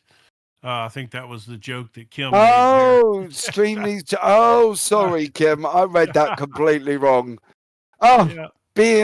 Being funny there, Kim. I got you now. I got you. Sometimes it's hard to read sense of humor. That's why, that's why sometimes texting and messaging doesn't always come across. Yeah, well, that's the thing when you're trying to deal with Mr. Glover. You've got to have a sense of humor, to be blatantly honest with you. So you have to deal with him bugging you in your Miro. Anybody that drives a pink car is one of my faves. Oh, okay. Well, Stacey, thanks for letting us know. You should have hung around. If enough people drop out, we could slide you right in there. You'd only be a couple of laps down. Be ready to go. Yeah, I think like Becky, like you said, from what Ross said, if they come back, obviously she would still be. I think she was 3 laps down when I last looked before the server dropped. So if that's the case, in situation like that where you kind of feel like maybe you're already out of the race, maybe that level of frustration does cause you to just say, yeah, I've had enough today. But then again, you could also look at that from a points perspective and say, if a few people drop and I get back out there, I can I can make up some points here and turn this into a decent day for the Mm. championship. There's a couple of ways of looking at it. Yeah, there is, and I think that's the thing. But I've just been made aware Ross is back in the booth. Ross, I read your message, but tell everybody what the update is. All right, so the server's being is being updated, so we're not going to be having any nighttime, and I didn't hear why that was, but I'm guessing it might be to reduce the server load. Positions will be adjusted to the last time that the drivers came across. So basically, I think it was 2 hours and 8 minutes is what I heard over the comms. So as of that moment, from the beam crossing, that's when they're going to be replaced on the track. So they'll reform up and start. It'll be 2x2, just like it was the beginning, I believe. He might alter that and make it 1x1, just because it's how they were running in the race. But we'll see here shortly once everybody's on the server, which they're doing right now, and then they'll be able to start again and basically pick up where we left off. And there you go, ladies and gentlemen. I hope that clears things up for you and gives you a good idea of that one.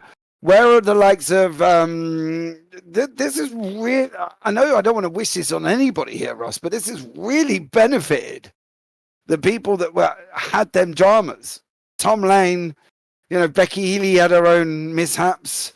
This could really bring them into the mix, couldn't it? Some may say it's a little unfair. Some may say that, it is what it is. I'm not quite sure how some of that's going to be adjusted. So it might be post-race that a snapshot on the XML will be taken, and it'll look at if the drivers were a certain number of laps down, and then that will be applied post-race. So in the case of, I think, Becky and Felipe, they might have those adjusted later on. Certainly their positions will be where they were, so they'll be starting from there. And if they had any damage, which we saw that very large hypercar incident, any of those drivers that had that kind of run-in, they will have their cars reset. So even if they are further down or further back, then yes, that will be back in their favor. So it won't be too dissimilar to like watching the real Daytona race where they had full course yellows that benefited a great many cars that were in jeopardy of going down laps or suffering otherwise. Kim suggested that the title should be changed to the 24 hours of Daytona. Ross, how do you feel about that? Well, it is unfortunate that we're running into some of these issues. It's not unheard of. It has been uncommon. Fortunately, we haven't really run into this too much over the last few years that we've been running the series and running any of the series, to be honest. But there are a lot of variables going on, and George is doing what he can to react to that, to make sure that everybody can get back online and get racing and finish this thing as quickly as possible. There is a small delay, but I think that they should be switching over to warm up here and then on to the race momentarily. Yeah, we are So, sat Ross, in warm up. Ross, I want to say to you and all the people behind the scenes, I've been an event promoter in the real world, and I know that when something like this happens, how hard everybody behind the scenes is working to get this back up and running, and the frantic pace that sets in when things like this occur. And I just want to give a shout out to all those people that are going to probably watch this back later who are behind the scenes working hard right now. I've been there, and I certainly can appreciate the amount of effort that goes into making something like this happen, and especially recover it when something goes wrong like this. That's just an observation from a guy who's been an event promoter and can appreciate that.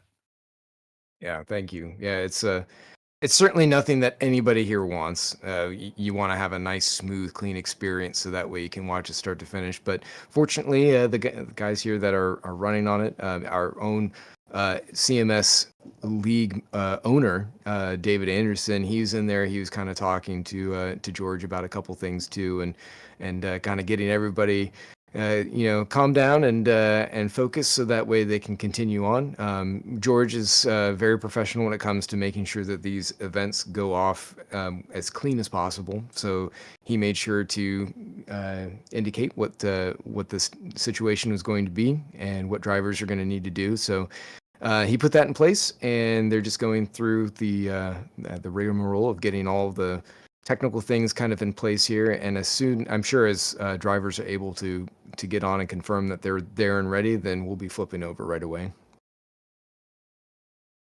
Yeah, All right. No sooner said. Yeah, you're right. I think we're about ready here. Hopefully. Hey, Have bear you- with oh. us on. Yeah, Ross, while we got just a couple of seconds here. Have you been through this as a driver yourself, where you had a delay like this because of server issues? If you have, kind of, how do you deal with that as a driver? Oh, certainly. I mean, and not just in CMS, but I mean across the entire world of sim racing and online gaming. I mean, Yes, yeah, technology. You know, like you said, you've done event promotion before, and it certainly it's in a much better, more reliable and stable place than it ever has been in the past. But things still happen. Certainly, when we had the big issues down in Texas, where the server is based, I think that was a year or two ago when there was the big ice storm going through. yeah. Well, that's That where interrupted some I'm in events. Texas myself, so So you know, I mean, Yeah, it popped up. There's stuff out of your hands. So, as a driver, I mean, all these drivers that are on the grid right now, it's frustrating for sure. But you kind of take stock of where you are right now, what the situation means for you, and then you just recalibrate and focus in again, just like you were before. So, they're going to pick it up and be just as stalwart as making the most of their situations and getting back into it. So I don't think it's going to affect them too much. I think that they're going to just say, this is what it is, and move on and try and have as much fun as they can. So as the cars are rolling off here for warm-up lap again, just to be clear now, have any of these cars been allowed to get fuel, change tires, any of that stuff, or has this just been, we stopped right where we're at, no more work on the cars that were in the pits? How does all that work? So because it was red flagged, unfortunately the server lost that information. Right. They will all basically be starting as though they're fresh. Okay. So we can think of it as the teams were allowed to do repairs and prep their cars before they went out back on the track. Okay, yeah, sure, okay. So everybody's going to have fresh tires, full fuel loads. We're just going to pick it up.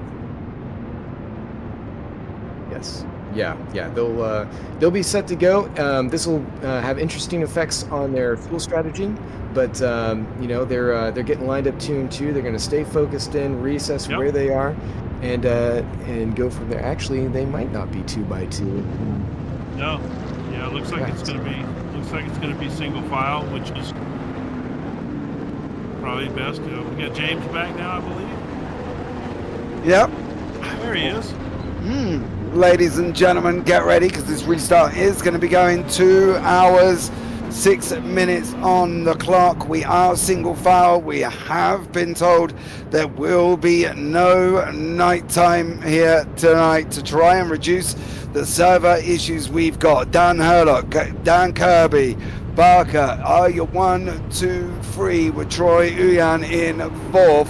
Mike Bell in 5th. In the LMP, in the Hypercar AMS is Oliver Day, Mike Bice, John Mayer, Eric Monet, and Wayne Hutchinson. In the GT3s is Ryan Paulbert Reyes, Max Sumperlap, and Brian Verbrascum, with Alan Holden sitting in the top 4 of the GT3 Pros. In the GT3 AMS is Adam Gray, Stephen Miller, David Anderson, and Eugene Mazur. Becky Healy-Clark out on the racetrack, but is at the back end of the field. The hypercars going round here for this restart. Herlock's out in front. Kirby's going to sit in behind. and he has got a backup. Cameron Barker sitting in behind there, offering some wingman defense with 2 hours and 4 minutes here for them. Ross, just really quickly before we get going, who do you think is going to come out on top? Oh, I don't want to make any predictions right now, but I can tell you that those drivers that are in that top 5, top 6 positions there, those are going to be the ones to watch to the end of this thing. Yep, right, here we go, ladies and gentlemen, over the line go the hypercars. Are we ready? Are we rocking? Are we rolling? Herlock is rolling, and he has got the jump out in front. It's very hard in single file to really lose that front position unless he makes a mistake going in down into turn 1, which he has not done.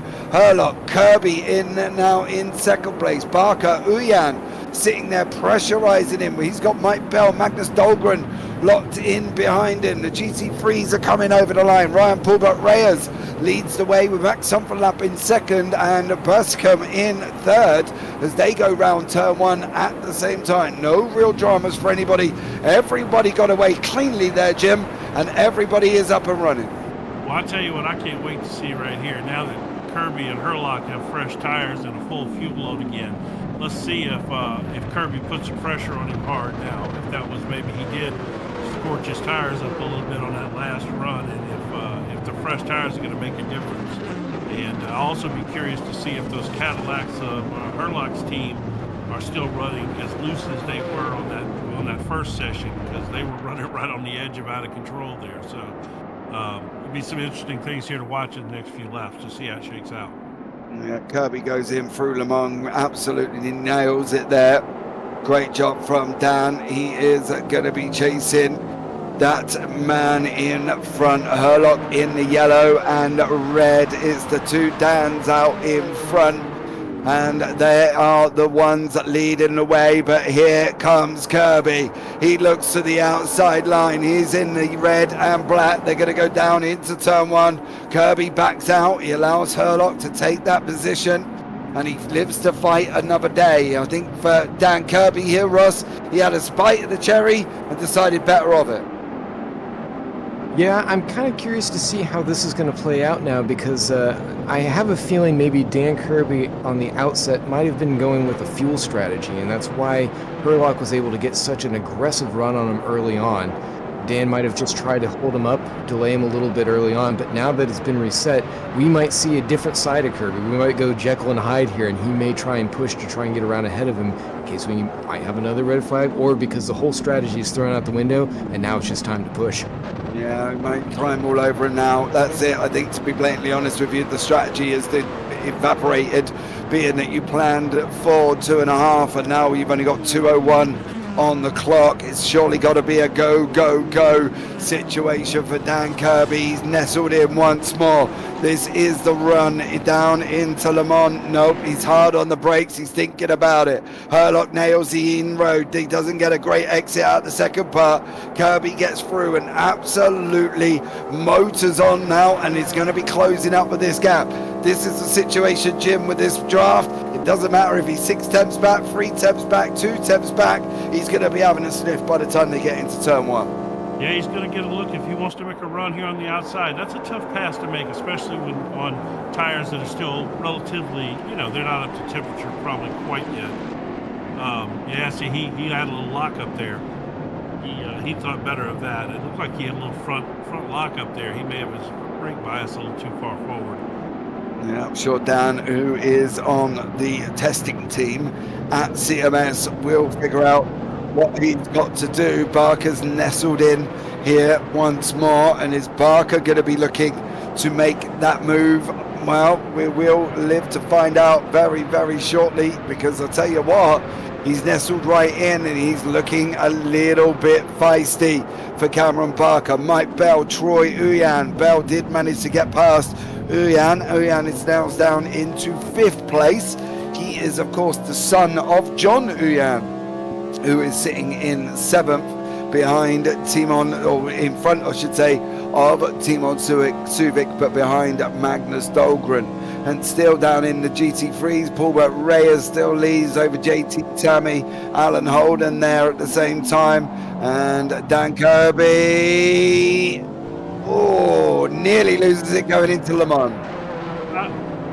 I'll tell you what, Kirby is a smart race car driver. He put himself in a position that made Herlock take that turn offline, and that's exactly what happened. He almost lost it because he wasn't on the proper line going into that chicane, and now look, he's actually gotten by him here with the lead. Yeah, Kirby takes the lead. Barker's nestled in. Kirby's going to chop the nose off him there. Oh, there was contact. There was contact from Herlock over Kirby. Kirby managed to hold it. And unfortunately, well, both men managed to live to fight another day, Mr. Smith.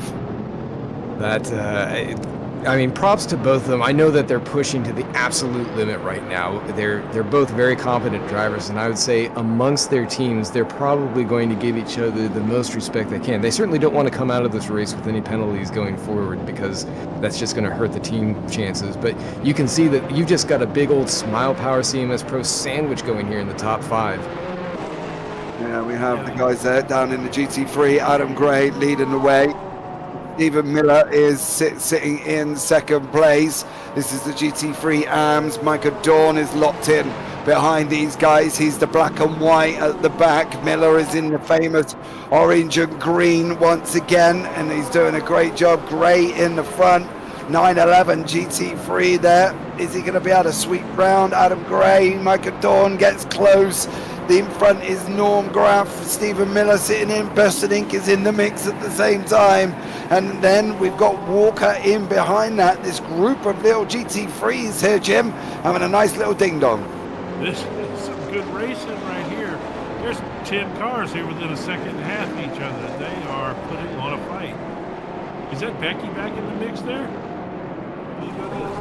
Ely Clark is a little bit further down. She's sat in her own pack with Eugene Missouri and Craig Pullen in and around her at this moment in time. You can see there's some side-by-side action taking place. Stephen Miller is going in the part of the group. He has got Walker behind him. He's also got Bussenink in front. This is where that draft's going to pay off now for the likes of this battle, because these cars do draft, Ross, and they close up very, very quick.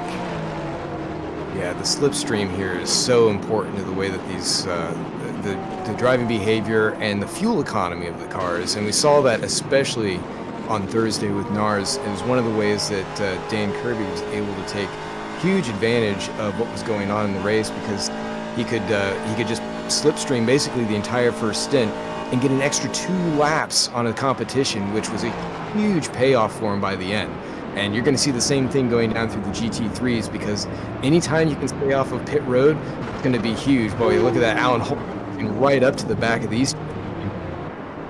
Yeah, JT Tammy, Ryan Paulbert Reyes, Alan Holden sitting in third place. He's getting very, very feisty indeed in that Ferrari 296.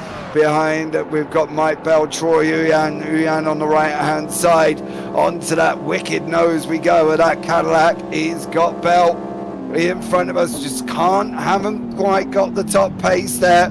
Not enough to clear Mike Bell for Troy Uyan. He's going to have to try again at the next part of this, which is the run out of turn 7, Jim, down to into the Le Mans chicane. Well, he's certainly in a good spot there to catch that draft. It looks like he had to get on the brakes a little hard there as Mike Bell got that rear end hung out a little bit. I think Troy decided to add a little extra brake there to make sure they didn't run into the back of him. Yeah, Troy nestled in 5th, Dahlgren 6th, Mike Bell 4th, Herlock in front of them in 3rd. Barker has cleared Herlock. So Barker is now sat in 2nd place. He's in behind Kirby 1.2 seconds. And Barker there now with Dan Herlock 0.6 seconds back from him. So Herlock's gone from the lead, he's gone below Kirby, and now he's gone below Barker. And now we're coming into traffic once more. You can see on your screen, through he goes, Kirby. Barker's going to try that run as well. They're going to have to try to go sweep around the outside of these GT cars all the way through. But at the moment here, CMS Pro out in front, Ross, and well, opening up that gap back to Dan Herlock.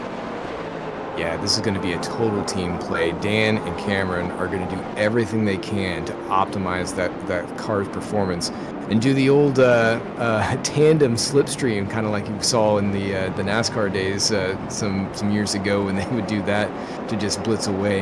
They're going to have to be very careful slicing through the GT traffic as always, because Smile Power is going to close right up to them at any. Oh, and it looks like that's going to happen right now. Block him in. That's right there, and it's going to be side by side. Pushed him out. Barker pushed him out. He gave him a little hip check. You're not blocking me in. Barker then goes loose. Herlock manages to go through. And Herlock did get in front of Barker, but boy, oh boy, did Barker get the elbows out. He was there putting them all over the racetrack. You can see the GT3s in and around us. There's lots going on. There's everybody, everything. A big send from Bell. He's trying to get up the inside of Barker. Barker needs to come back into that inside line if he can. He's got to go across. You've got about an inch gap, mate. If you are going to bring it down, you need to bring it down right now. Right now. Down, down, down he goes. And he does just manage to slot into the front of Bell. Bell now pulls out. Oh, Kirby, but they've had a crash. Kirby Herlock. Kirby's off the side of the racetrack. He was able to recover, but that was devastating. Kirby Yeah, and no Herlock way he had a doesn't. crash. No way he now- doesn't have damage from that. Wow. What? That's been 2 minutes of some absolutely insane racing right there. You can see Like I said Herlock. before at the top, there were going to be fireworks with these two teams for sure. Yeah, Herlock still in front. Barker still sitting in second place. And then now behind that is Mike Bell. It's a Smile Power. It's 3-2-on-1 situation. Kirby is all the way down into sixth. We'll try and see if we can get that back up so we can have a look at it. Is working on it. They did crash, unfortunately, on the straight going into Le Mans. There was also car number 47 in the GT3s involved. That was Elko Busenink, who just thought, hey, I've got a red flag here because I've recovered from my first shocker, and now you two go and pump me going into Le Mans. So for poor old Elko, he's going to have to fight one more time, and hopefully he doesn't have damage either there, Ross, because he just managed to recover from his race one shocker. Yeah, I'm just looking through the timing right now.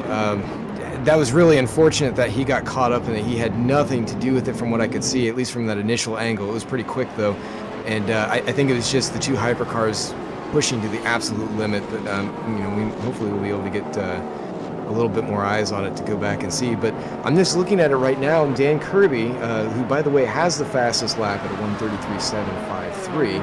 He's sitting back in fifth. I didn't see that he got any kind of penalties. So if he's able to work his way through traffic and get a little bit of gift from traffic, he may be able to still come back into this fight and make and make a little bit of headway. Oh no! Oh, Barker's round. Oh man, he got loose there, and one of those Porsches came in and tagged him from behind and spun him. How unfortunate. Yeah, that's supposed That to was be actually right a Mercedes. I think that was one of the Mercedes there in the anime livery. Has gone and put him round. He's dropped all the way down. Yeah, Cameron Barker down into 16th. Now it's a Smile Power 1-2 Herlock Bell. They are putting laps on hypercars at the same time. Unfortunately for some of these hypercars, they will end up finishing this lap down situation. I can tell you now, Barker is straight back into pits. He is out and DNF'd for Cameron Barker. He has gone. That is one of the CMS boys out of the race. Cameron Barker is gone here, Ross. And he probably decided enough was enough after that situation. You know, looking at where he was, I think what may have happened was the car stalled on him, and for whatever reason, his ignition wasn't starting again. So if I had to guess, because it didn't look like the hit there was enough to do terminal damage to the car, I think that might have just been a technical issue, and he's probably going to try and come back in. At least that's my guess. But even if he does, he's going to be laps down. Yeah, for Parker, he's got to make a choice whether or not it's worth coming back for, or whether or not it's not worth. 1 hour, 50 minutes on the clock. Herlock out in front by 4 seconds. He was involved with dramatics with Dan Kirby. Then we've got Bell involved in dramatics with Barker. And now we're going to see Dahlgren and Uyan. Are they going to be involved in dramatics with himself? Because they've got Kirby nestling onto the back end. This is Kirby's thrive moment. This is where he's now going to put his hammer down and turn around and say, you are not doing that to us. And I wouldn't be surprised here if we see him back in that top 3 very, very quickly here. But at the moment, though, Jim, some of these guys kind of got to settle down just a little bit. They certainly do. That was some intense racing right there. And like I said, unfortunately, that GT3 car got caught up in that as well. But it looks like now that Herlock's settling into a nice little comfortable gap right now, almost 5 seconds. And his teammate behind him. So, Now we've got a replay on your screen. Here we go. This is the Kirby Herlock. You'll see they knock doors and then unfortunately it happens on the street, and there's Elko Busening again. Unfortunately for him, he just goes round. Kirby does manage to hit the wall, recover and carry on. So for Kirby, he was quite lucky on that one, but Herlock now out in front by 4.9 seconds. Uyan is in a little bit of a battle at the moment. He has got Dahlgren in behind him. He's trying to chase down Bell. That gap is coming down, but Kirby and Dahlgren still on your screen currently. Nothing happened. Alan Holden and JT Tammy, but I can tell you now, Uyan and Bell are side by side going into turn 1. Currently, Alan Holden there leading the GT3s as he did on Thursday night at the same time, and Troy Uyan and Mike Bell now just managed to get it sorted out, and Mike Bell is in front of Troy Uyan. So these guys resume battle, Jim, and 1 hour 47 minutes remaining. Yeah, you get the 2 Smile cars up there with Herlock and Bell. That's if they run some team situation here, they should be able to stretch it out a little bit and try to stay away from Kirby. And Kirby may have suffered a little bit of aero damage or something like that to his car in that incident. We'll have to see. Maybe he can get that fixed on a pit stop if that's the case. He seems to be running still consistent lap times right up there, same as all the leaders, so maybe not. Yeah. Oh my goodness. Uyan. There's a Ferrari off. It looks like may have been Peter Meyer, may have also, is he off? Yeah, was it Peter Meyer? It was Peter Meyer. Unfortunately, he had a moment with Karen Pullen. So unfortunately for them too, a little bit of dramatics taking place there. As Mike Bell, Troy Uyan side by side going into turn 1. You see yellow in sectors 1. That could be through the fact that Mr. George Angelidis looks like he has had an incident with Kyan Pullen as well. So there has been a big old incident going on in turn number 1. Oh, I don't know if you're going to have a look back at that one, Mr. Producer, sir, but Pullen and Angelidis. So there we go. Mike Bell, Troy Uyan still in second and third here, Jim, but now they've got Dahlgren closing up. Yeah, well, they brought him back into the mix, and Uyan took a shortcut across there. I don't know if there's a slowdown penalty would be involved in that, because he certainly cut the track there on that incident, but so far he seems to be doesn't seem to be affected by a penalty or anything, so we'll have to see. But yeah, they were running side by side there a second ago, and here they come back down. Ryan Paulbert Reyes has had an incident with Gwilym Bank, and Gwilym went off the side of the circuit. He came across the international horseshoe, and unfortunately the car was still out of control, and he went and hit the side of Paulbert Reyes unfortunately for him. So Ryan Paulback Reyes is unfortunately been involved in an incident with Willem Bank. Whether or not that's going to damage the car. Mike Bell, Troy Uyan still running side by side down into turn 1. We got the 9X8 of Gutierrez missing the Le Mans. Bell and Troy Uyan side by side. Uyan's going to try the cutback. They're going to go side by side again. Through the kink on the right, through the kink on the left. Now it's down into the horseshoe. Who's going to be able to make it? Uyan comes out in front. Nice little battle there, Ross. Some nice little side-to-side battles. Yeah, it's like father like son. They're definitely giving Mike Bell a run for his money. I think Mike will be able to come back. He said himself that he's not much for fuel saving, so he should be going full beans, although it's hard to say whether or not he's adjusted strategy coming off of that red flag period. But both of them are obviously pushing very hard. You've got, I think that's Dahlgren back behind the two of these guys, and he's just kind of licking his chops, seeing if they're going to take each other out. Although at this point, I think Troy's probably going to run away from him. He looks like he might be set up to have a little bit more pace than Mike at the moment, but we'll see what the slipstream does for him. Yeah, Uyan now into second place, running off. Is he going to be able to escape from Bell into Le Mans? I think you're just going to see Mike Bell come straight back at him here, coming out the other side, to be honest with you, Jim. Yeah, I'm shocked that these hypercar drivers have their elbows out. They are absolutely driving so aggressively. This is quite surprising this early, this early in this race. Yeah, we've got a few DNFs on the board. Unfortunately for some of these drivers, it is game over. Vinicius Concalves, Kyle Pullen, and if we can find that Pullen incident, he hit George Angelides. Scar Pope, Craig Pullen, both Pullens are out. Cameron Barker and Vasilis Kataranakis are all out of this race so far. And it looks like it's been more and more having a little bit of an issue. Mike Bice has caught the Le Mans chicane. He's got a little bit of a trouble and goes round Eric Monet.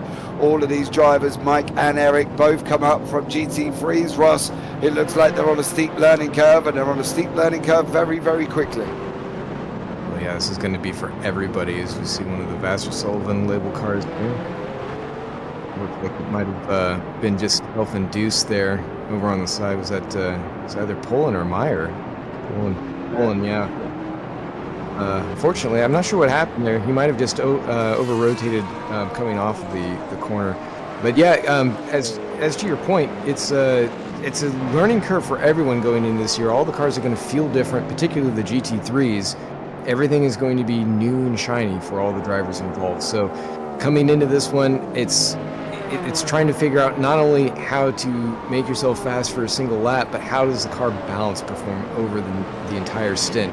And that's what drivers are going to be faced with right now. If they haven't done near enough testing on their own, they're going to start to see, okay, what's the reality of this situation? Is the car going to actually still perform the way that I'm expecting it to? Does that balance change? Have I roughed some of my tires up too much? Like Dan Kirby, how is he going to handle this now that he's flat spotted almost assuredly coming through the Le Mans chicane? Or is he's going to be able to make it? Good shot here at Michael Locke fighting Timon Suvic down in the ranks in the pro hypercars. As we have one of the CMS pros coming across at John Ewan, sorry. Oh, he's right out in the...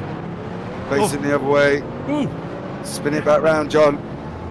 He does manage to get it round for John Uyan and gets on his bike once more, but it's a big, hairy moment there. Unfortunately. Yeah, facing the wrong way. Facing the wrong way with those hypercars coming through there. That's got to be a little scary. But he managed to get it back around. That's very similar to the large incident we saw at Daytona when one of the hypercars came off that left wall over there and back into traffic. And sent some of the cars off. That not near as bad as that was. That could have been a lot worse, especially for George Angelides, who you saw coming through the right side of the shot. Yeah, George has had his own issues with rejoins there, as him and Pullen had an incident on that. It looked like George may have moved, and then Pullen come around the corner and unfortunately hit him. So, yeah, big incidents for some of these drivers already. As I say, we have lost 6 cars currently. Not quite sure how many more we're going to be losing over the next hour and 40 minutes. But the battling has kind of dwindled down a little bit. We've still got Holden and JT having a nice little battle in the GT3s there on your screen. I expect JT to have a good old go with the power of that Aston Martin. What do we think, Jim? Is he going to be able to get him into Le Mans? Well, this is the perfect spot for that Aston Martin for sure. He's already sucked right up on the back of him, and he's taking advantage of that draft and take a dive down the inside. We'll see how. Wow. He didn't pull up on him quite like I expected. Here he comes. He went in there hard on the braking zone, but he didn't really pull him on the straight like I thought he would. Yeah, Holden made a mistake coming out of Le Mans. Now, unfortunately, he's pegged in because there's hypercars on the outside of us. That's Gilles Lalonde in the 9X8 there. Now he's going to be able to go for Holden if he wants to have a go. He doesn't. He slots back in. Don't think he's quite got the draft pace to pull himself forward. And it does look like Holden's a little bit quicker, Ross, in that than that Aston Martin. Yeah, he's definitely got some strengths and weaknesses. Watching this, you can see how both drivers are very different in the way that they're hitting their braking points. That Ferrari's able to kind of go a little bit deeper in initially, and then JT's able to close up around that center segment of the braking acceleration point, and then just draws right into him. We'll see what he can do coming out of turn 6-7 area, coming onto the banking, because that's going to be the most important spot to try and get a pass on him into the Le Mans chicane. Yeah, Alan Holden still out in front of JT. The Aston Martin, the Ferrari 296. Here we go, through turn 7 they go. This is where the speed's got to pick up. Holden runs out a little bit wide. Aston Martin takes the tighter line. JT pops up. He's going to use the variance of the banking going down to try and recover some of the speed. Is he going to be able to close in at the moment? 1-4, 1-3, 1-2, 1-1. Is he going to be able to get him going into Le Mans? I don't think he's going to be close enough. He's kind of hit a bit of a brick. He's going down below a second. JT Tammy pulls out, slots back in once more. Is he going to give it run out the other side, Jim? I mean, he clearly doesn't have the power to pull up on the side of him on the straight like we thought he would, but he got a good run right there, and he is up on the side of him now. Let's see if he can pull away from him here. They're running side by side, basically. Yeah, side by side, Holden and Tammy. Now Tammy's on the outside line, Holden's on the inside. He's going to get that shorter run to 1. You can see Tammy's got his nose ahead, then Holden comes back and says no. Tammy's got to send it in deep and see if he can cut him back here over what they traditionally have started labeling the esports line round the outside there, over the line of turn number 1. Holden holding on. Tammy still managing to keep it going, in tucked in right behind him. Now they've got hypercars on their way through as well. That's the 09 car, I believe that is behind them. That's Benjamin Porteous Heath. These GT3s still want to continue to fight. We still want them to fight. Coming down into turn number 6, Holden, hold it. Has managed to hold it there, Jim, and now they resume once more. Tammy's back there behind him, flashing his lights like a German businessman on the Autobahn. Like Alan's just going to pull over and let him go by there. That's kind of funny. But here he comes with a nice run off the turn again. I don't think he quite got the run he got last time out of there, so I don't think he's going to be able to pull up on the side of him now. Yeah, it doesn't look like that Aston Martin's quite got the pace over the Ferrari. Even when he's in the draft at the moment. Yeah, now Tammy's going to look up the inside. Is he going to send it in? Nope. He nestles in behind him, through the left, through the right, over the exit, on the right, on the left now. Here goes JT. We've got a hypercar in the mix. That hypercar has gone through. I believe that may have been our leader, Dan Herlock, but Holden managing to hold that outside line here, Ross. What has JT got to do? He just doesn't look like he's quite got the pace on the straights. Yeah, and I'm not sure if he's just taking advantage of those better runs and is going to try and get ahead of him, or if the Allen is truly holding him back. I mean, obviously this is one of those situations where you can see the cars are just slightly offset in their strengths and weaknesses. It can create this type of situation where they're just fighting each other in different segments of the track, and It's exciting for us to watch, but it's so frustrating for somebody like JT, who's like, if I could just get in front of you, I'd be in a good shape, and can hold Alan Holden on maybe an outside line going into turn 1 and then scamper away. But Alan's not giving him that pleasure right now. He's just holding him in place, and might be able to sneak a nose down now. He's got a nice run right there. JT tucks his nose on the inside. Is he going to be able to get him on the outside of number 6? Still nothing at the moment. Hypercars now coming through. That is Uyan and Bell. They're having a heck of a battle. Those two are all over each other as well. But it is Holden and Tammy. Now we've got Uyan and Bell on the screen. These guys closing in. You can see the draft is stronger in the Hypercars, but not as much in the GTs. Is he going to be able to come out the other side here? I think Mike Bell here, Ross, is going to really try and hold on to Troy Uyan as much as he can.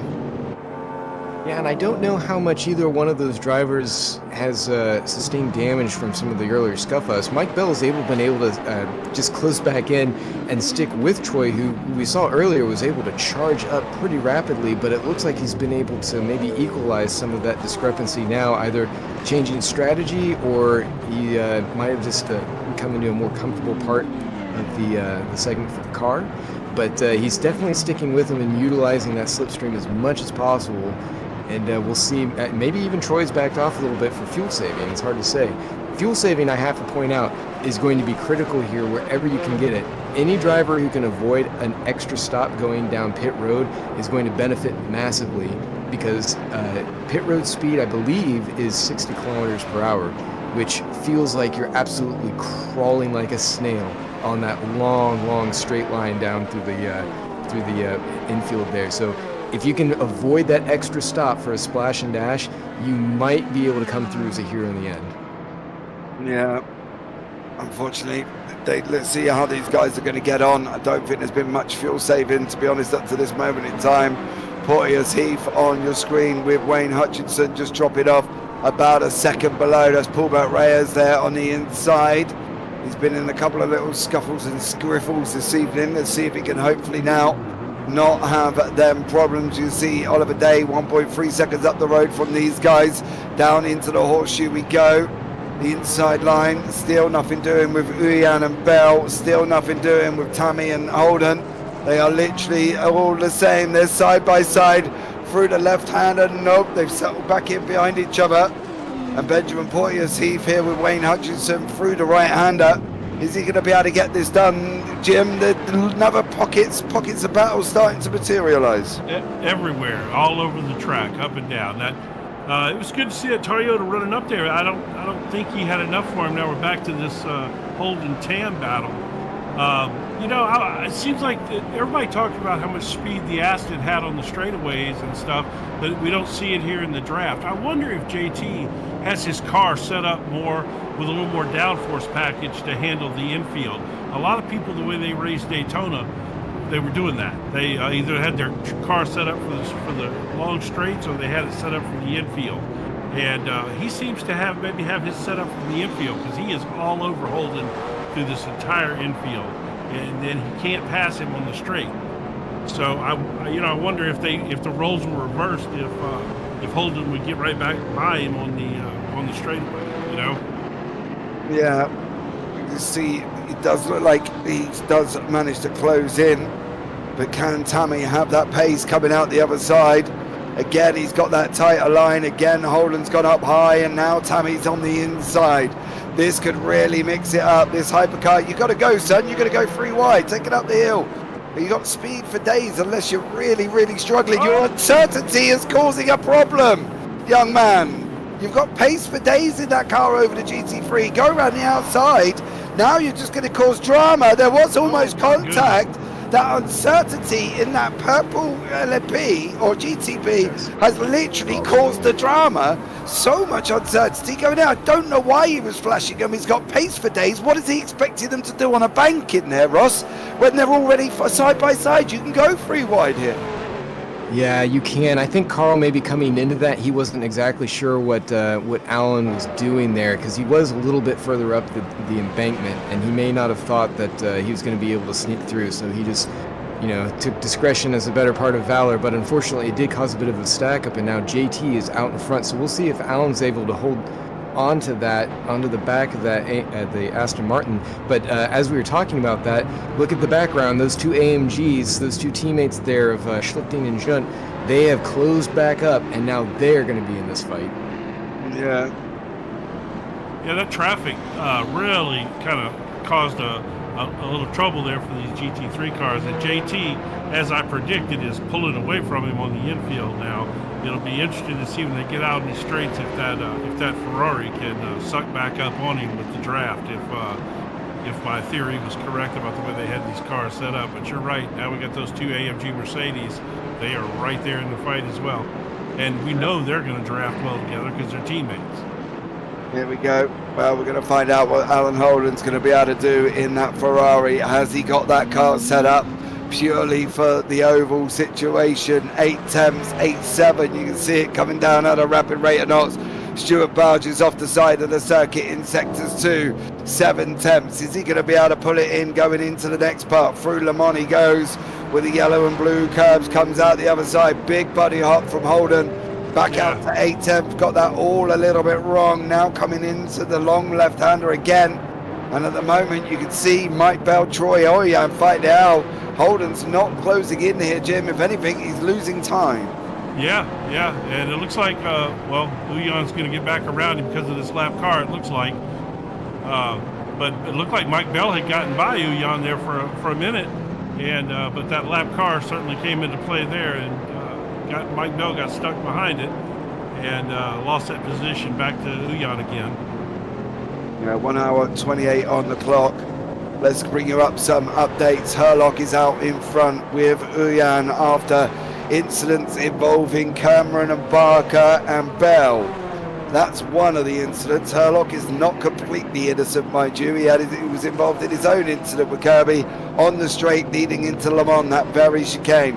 In the Hypercar AMS, it's John Mayer out in front with Gwynn Bank sitting in second, and we've got Mike Bryce in third, Ollie Day in fourth, and Benjamin Porteous-Heath in 5th place. Great job from the guys in the GTPs. In the GT3 Pros, it is JT Tammy leading the way over Alan Holden, and in the GT3s, Tammy, Holden and Schlichting, your 1, 2, 3 currently. In the GT3 AMS, it's Stephen Miller out in front, and he is leading the way with David Anderson in 2nd place, and Eugene Mazur is in 3rd. So Eugene down in 3rd place. I can tell you now, Anderson is not far away from Miller as they continue their fight in through the infield. But on your screen currently at the moment is Dan Herlock, I believe. Nope, it's not Herlock. It's Mike Bell chasing down John Uyan still. But there is Miller in front of us, and these guys have got to battle these traffic again here. Ross, hour and 27 minutes coming into this now, mate. Are we looking at pit stop strategies? Are we looking at where you're at for fuel? What are you doing with an hour and 27 minutes left?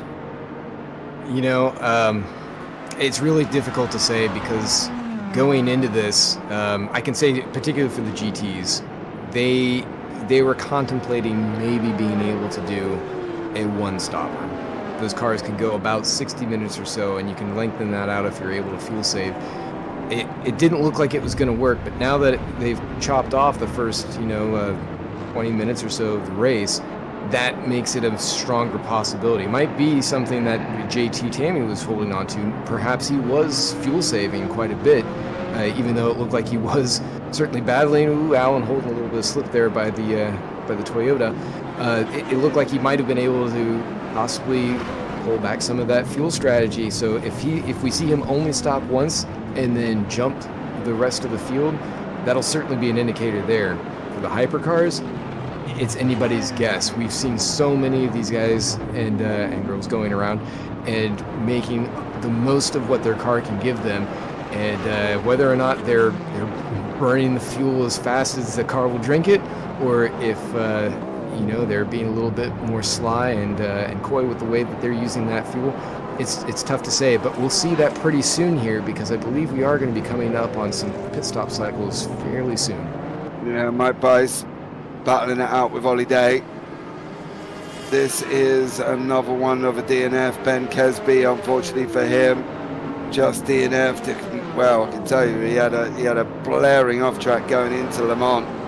Coming out the other side, unfortunately for him, he hit the curb, put it up into the upper wall, and out is Kesby, Schlittling, and David Jun. Teammates here, Ross, what do we reckon? They're going to fight as much, or they're going to push each other forward? Knowing these two, I think that they're going to pretty much stay in line. If David Junt shows that he's got more advantage, I think that Schlichting will let him by, and then they'll just kind of patty cake their way to the end. Let's see, what do we have going on here? He goes up now, yeah, hits the outside curb. Bang, sideways straight into the wall for Kesby. I know me and the McLaren could do over an hour by lifting and coasting and doing laps about 1:48.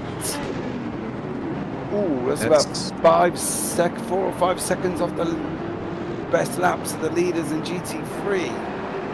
Is that about right, Ross, or is that a little bit on the slow side?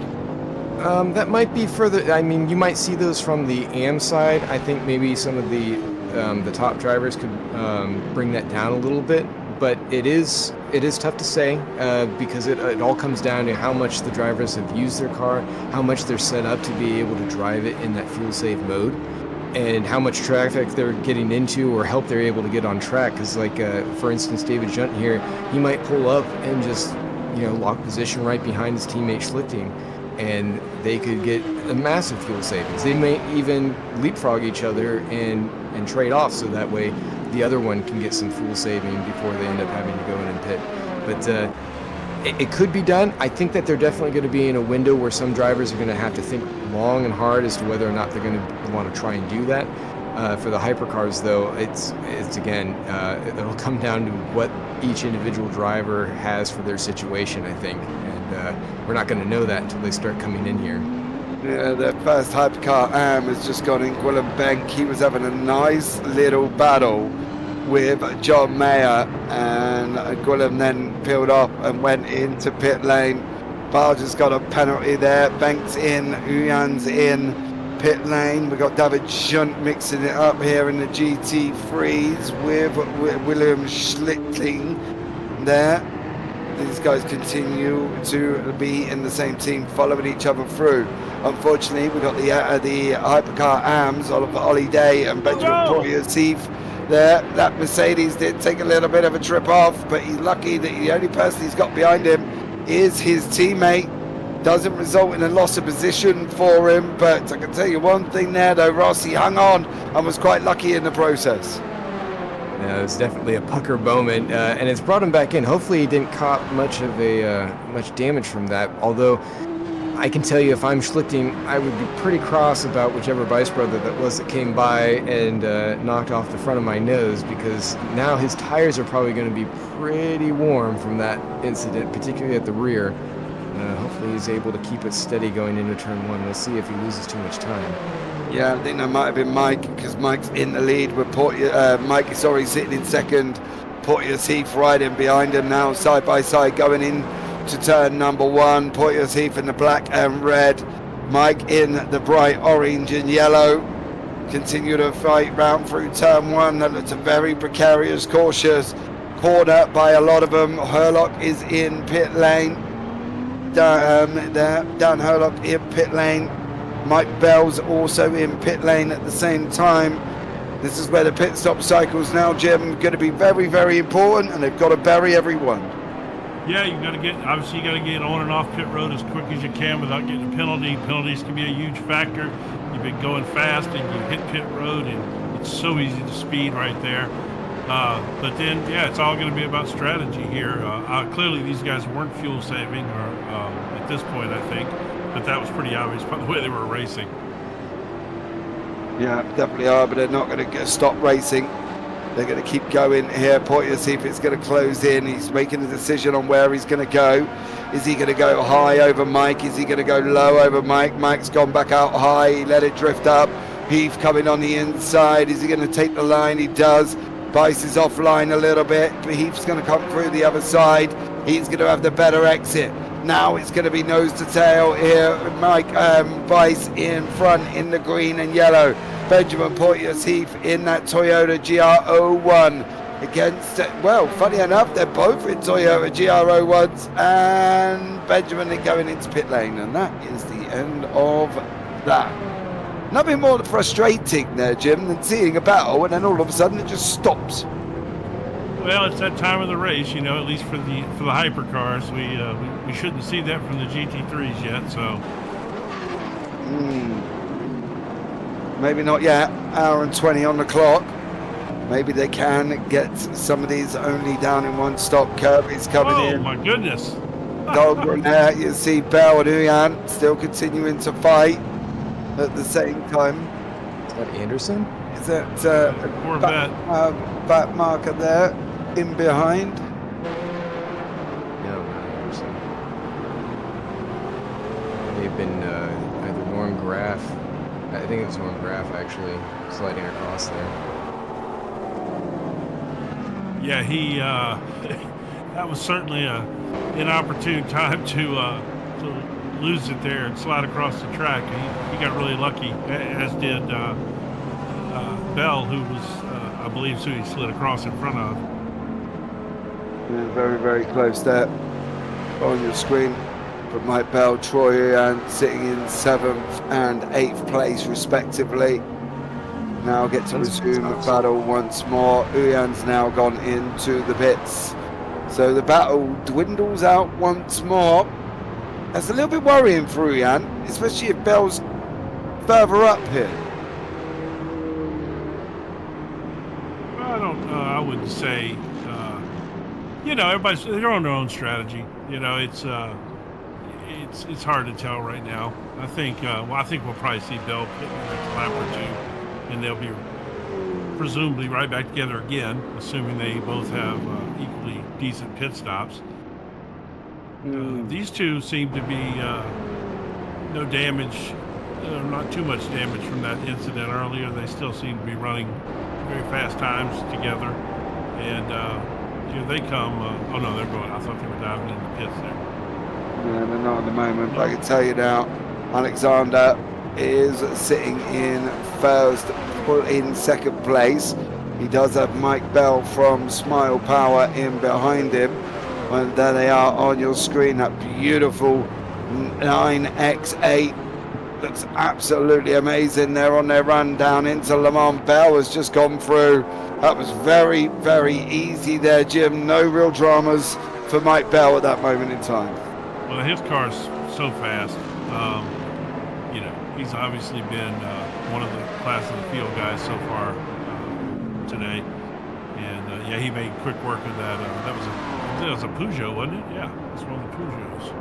Yeah, that's a Crown Dental Group Peugeot 9X8 Evo heading down into the pits. You can tell now it's the Peugeot because it's got that wing on the back end of it. That's not loved. I love that paint color too. You know, I'm an LSU Tiger. Yeah, paint color does look good. That's my kind of colors right there, purple and gold. I like it. Gilles Lalonde is also on. He's got Johnny Gutierrez with Magnus Dahlgren. That's another 9X8 of Johnny Gutierrez. And he has got Dahlgren for company. He's got 6 seconds, mind you. He's got to try and get a hold of him. While Michael Locke is tucked in, believe it or not, 6.7 in behind that. So Gutierrez and Locke, 6.7 seconds behind. Both men in Peugeots. Down to the GT3s of Something Lap and Micah Dawn as they're continuing their battle here. Jim, action still taking place all the way through. Don't worry, guys, we will get a refresh on the tower. Kirby has not been in the pit lane for 3 minutes, so we'll get that one resolved and sorted out for you. But at the moment, Something Lap and Ely and also Micah Dawn now going at each other round the NASCAR corner. Yeah, it's what's heating up, like you said, it's heating up all over the track right now. We got a nice little battle going there. Yeah, we have. Becky's back up there. I imagine there, like I said, if this all shakes out in the end, there may be some lap penalties that are reassessed that were from earlier in the race, but she's definitely clawing her way back up there after that unfortunate first part of the race for her. Yeah. Unfortunately for Ely, the first run of the race before the red flag did not go well, but the second one seems to be going a little bit better. Moved herself up into 8th in class. Sunderlap in 7th. Both of these are teammates. So Max Sunderlap and Becky Ely, both from Fatiki Motors Monsters in the Porsche 911 GT3 992. So let's see what goes on. I expect to be blatantly honest with you, Jim. I think this is another team dynamic. Micah Dawn has unfortunately gone out of the race, and I can give you a rough idea why that was. And I've got a funny feeling there might have been a hypercar involved, but Sunderlap and Ely just running round as kind of teammates at the moment. Right? Yeah. I'm still. Oh no! What do we got? That's Micah Dawn. Micah Dawn. Watch I think the rejoin. Keep this running, please. You'll have a look now. Goes out into the middle of turn 1 and then comes back. Tries to get it out of the way and crashes into the Oliver Day. Your leader, Dan Herlock, in pit lane. So Dan has gone into the pits. Magnus Dahlgren in 3rd. Is just about to go into 2nd as Herlock sitting in pit lane. Mike Bell takes up the mantle. I think this is the thing at the moment here as well, Russ. Apart from witnessing a very poor rejoin from Micah Dawn, everybody kind of at the moment you're sitting back and going, well, Herlock was in the lead. He's now going to be behind all of these guys because of pit stops, but yet the hypercar's probably still got one more coming. I think so. Yeah, they have to come in for another stop, maybe even one after that. But they definitely have to top off. They're not going to be able to make it more than like 40 minutes or so. So they're going to have to do that. I think one of the questions here is, are any of the drivers going to be doing any kind of tire change? I don't know that they are. As you see, is that Uyan? Yeah, going against Wouter de Bruin. He's it's a pretty good matchup right there. We'll see if John's able to make the pass on him. I'm a little bit surprised that the Alpine hasn't shown quite as much pace. I'm not sure if they've gotten into it. I know they started a little bit further down. They've been working to try and develop the car, but they're definitely struggling a little bit against the Cadillacs, at least here at Daytona, where the Cadillac is strong. Let's see if he's able to sneak in. They're going to have traffic. Oh my goodness. That's not how you want to see that end. Well, there you go. Yeah, that was not good. I don't know. Yeah, not good at all there. Touch from Uyan, and I tell you what, the two GT3s in front just about missed that. And these guys get to carry on their way. The interesting thing is Herlock and Kirby back together on the racetrack. This is kind of like a resume battle incident here, and let's hope this one don't quite happen as much as the first race did. Kirby's on the outside. He's going to try and run Herlock all the way down, going deep into turn 1. Now Kirby brakes early. He's going to try to cut back. Herlock's got it a little bit offline. Kirby's not going to be able to make this through here, but it is a World War II once more here, Jim, as these guys resume their fight. It's fun to watch Kirby pull some of those setup moves he does. He sent that out there on wide to try to get Herlock to come over in front of him again so he could undercut him and go back under him. I think he could have pulled that off, but it looks like he locked up his front tires a little bit. And it didn't get it done, but that was he's fun to watch the way he sets people up. Be interesting to see how that plays out for the rest of the race. Yeah, I'm going to be able to see what Dan Kirby's going to be able to do here, whether or not he's going to be able to clear Herlock. They've got a GT3 situation going in as Robert Molin, he's back in the race. That is, I thought Robin was out earlier on. He must have obviously rejoined and come back as he's going in the inside as De Bruin again. Both teammates here. It seems to be Ross. Teammates have come together once again on this racetrack. You know, they seem to be settling in a lot of the run together. Robert Molin and Wouter De Bruin doing the same thing as Max Sunfenlap and Becky Ely Clark behind these guys, both of them from Matigi. Funny how teammates have found each other on the race circuit. Yeah, and they've a lot of the teammates that are on here, they have similar pace. They've all worked on the different car setups with each other, so they know where they stand as far as that goes. And this very much is a team sport, even though we're not doing the in-car kind of driver swap that you would see in endurance racing, at least until the 4.8 hours of Le Mans. The team dynamics is so important here, and you could see early on when you had Mike Bell and the Smile Power guys with the and Herlock going up against the CMS Pro guys. They had an absolute team dynamic. You were going to have the rear gunner of Cameron Barker trying to fight off Mike Bell to make sure that he couldn't get an in on that group, and obviously that whole dynamic kind of shifted around here. But it's so important, both on and off track, to make sure that you know where your friends are, because there are so many races I know that I've been in where I knew that I needed to have a teammate either to help me out later in a race to stave off a competitor, or to be able to work together and try and get some slipstream action in. And you don't want to see teammates maybe do like what the BMWs did at the 24, but nothing that overt. But certainly teammates can be very effective. Even if one is kind of out of the running further down the field, they can still be very effective at slowing up some of your rivals, you know, doing it the right way, of course. But, you know, as blue flags go, it's not like Formula One or sprint racing where you have to get out of the way. You can run your race, and that can become a very strong strategy whenever those situations arise. But right now, yeah, it is kind of interesting that a lot of the same types of cars, like those Wookiee monsters that we saw there, they've kind of closed in and found each other. So we'll see if any of that type of dynamic plays into how the cars kind of move forward. Yeah, you know, I love the old blue flags multiple times.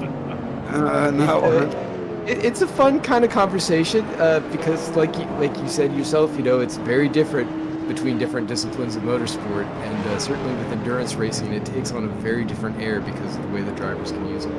It's very difficult. It's very different in every league. Every league's rules are different. There has not been one league that I've commentated on have got the same rules as the next one. Some have got that they're advisory, but please, you know, make it as easy as possible to pass. Others have got get out the way. Some have got you don't have to move at all. You know, it's a very different conversation, and I think people's different perspective of the blue flag rule really does kind of depend on what you grew up with and what was your first incidence of racing as such. With as you can see, Sean Kelly on your screen. He's got Philippe Ducardi in front of him, and these guys are slowly closing on each other. 7 tenths there. Sean Kelly from AM Racing, Philippe Ducardi in the Porsche 963. So, Ross, one thing I do want to quickly pick up on, did you see on your screen there? Ducati's yellow in the bottom, but his livery's white.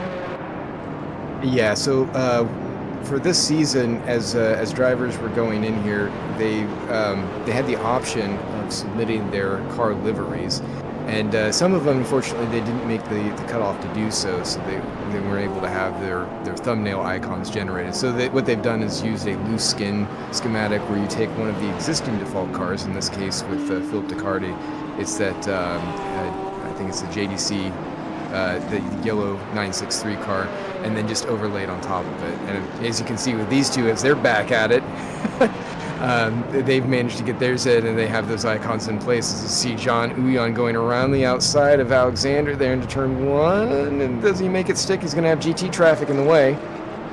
No, I don't expect this battle. I think John is quick.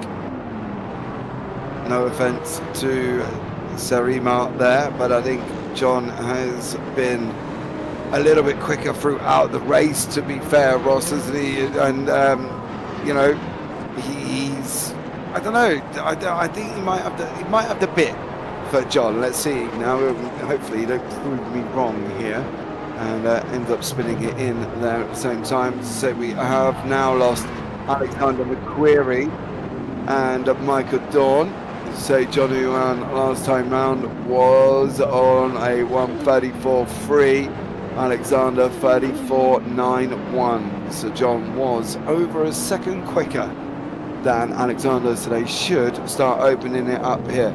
So Micah Dawn out, Kesby out, McQuarrie out, Peter Meyer out, Vinicius Goncalves, Kyan Pullen, Scarpope, Craig Pullen, Cameron Barker, and Vasilis Katarinakis. There, get my teeth in. Also out of that race this evening. Jim, a few cars out, you know, and we've still got an hour and 5 minutes to go. I mean, I think, you're certainly going to see, attrition in these style races, but, overall, considering the size field we started with and the little bit of trouble that we had in the beginning that caused maybe a frustration pull out or two, I think the attrition's been pretty good, actually. They're racing hard, but we're not tearing up a lot of cars. Yeah, racing hard and fair at the moment. Stacey, no, not Oliver. Dang it, Norm. And says in YouTube chat. That goes into what happened a little bit earlier on with Oliver Day, with an hour and 5 minutes left on the clock. Ross, you've done this race. You've done these 2.5 hours. Do you sit there at any point and think, oh man, I wish this was over? It depends on where you're at. If you've had incidents early on and you're basically just staying in it to pick up points, for sure. But if you're up in the thick of it, you're not thinking about anything other than trying to get your wheels right and make sure that you don't wipe anyone out, don't wipe yourself out, and the race just flies by. And of course, if you're up in the front, like Mike Bell is, he probably is wishing the race would hurry up and end because he doesn't want anybody to start coming up and catching him. Yeah, you can see, I think Bell now is out in front by 8.2 seconds, doing a great job. John Mayer and Gwilym Bank coming together in the GTP AMS. There's about a second gap at the moment, but Gwilym is starting to use that draft of the car in the middle as one of the Wookiee Monsters machines, I believe. And now that car has gone past John Mayer, so now Gwilym Bank's going to have to do it all on his own. GT3, whoa, Gwilym in way too hot. And unfortunately, Gwilym Bank has lost it and went off the outside, and off. He went as he went off track there as well, Jim. He went on halfway around the oval there. He was trying to complete the Daytona 500 lap there, it looks like. I was going to ask Ross about that earlier, what you brought up with the fatigue. This is a pretty long stint for endurance drivers. I mean, they're used to these long runs, but, essentially 2.5 hour race. And then with the situation that we had earlier, these guys are going to have been in the car guys and gals, are going to have been in the car for well over 3 hours. Plus, with the amount of time that we took in the beginnings, and they were out there practicing and qualifying, running their practice laps and stuff like that. That is a long stint to be in these cars. Typically a lot longer than I've ever, ran. About 3 hours is the longest I've ever done.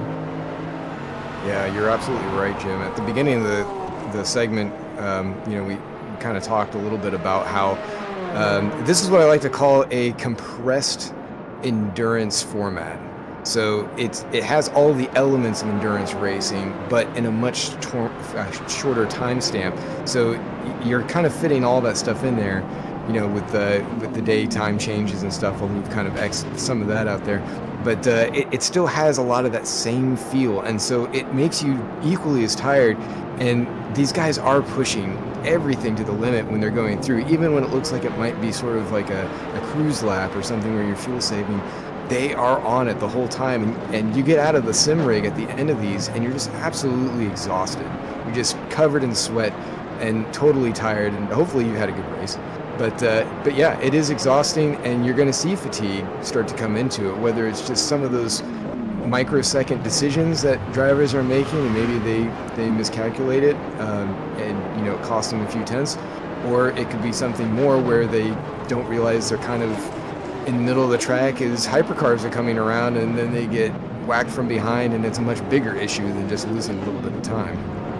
And again, you're absolutely right. Everything you said is exactly what I was thinking myself. I do want to say I don't know, you know, how many of these type of races that's been done in the past, but the idea of running a 24-hour simulated where you run through the day and the night and all of that, that is real intriguing. It's unfortunate we're not going to be able to get that done today due to that server issue, but you know, I love the thought of that. That's just it's exciting. You know, it's like tuning in to watch the 24 hours, but it's all compressed into a couple hours. You know, it's great. Love it.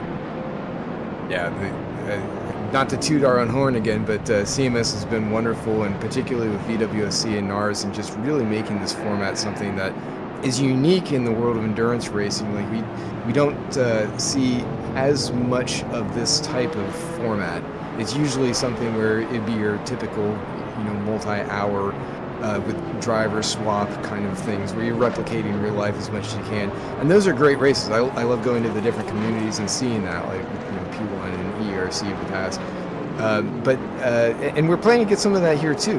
But this is great because it allows you to maintain team dynamics if you choose to, and it allows you to get to experience the fun and the thrill of having all of the type of racing, the multi-class racing, and that endurance feel all in one spot. But you don't have to, you know, maybe invest the same amount of time between a bunch of drivers, hope that nobody has any hardware issues. Everyone can still run their own race and feel like they've had a significant impact, and just be out there with everybody at the same time. So it's great fun. I recommend it for anybody who has any kind of interest in this sort of format. Yeah, I agree. It's really, really cool. And I think that this is the kind of thing that the more people see it, the more they're going to get involved in it. So, you know, it offers a lot of things that you don't get elsewhere, for sure.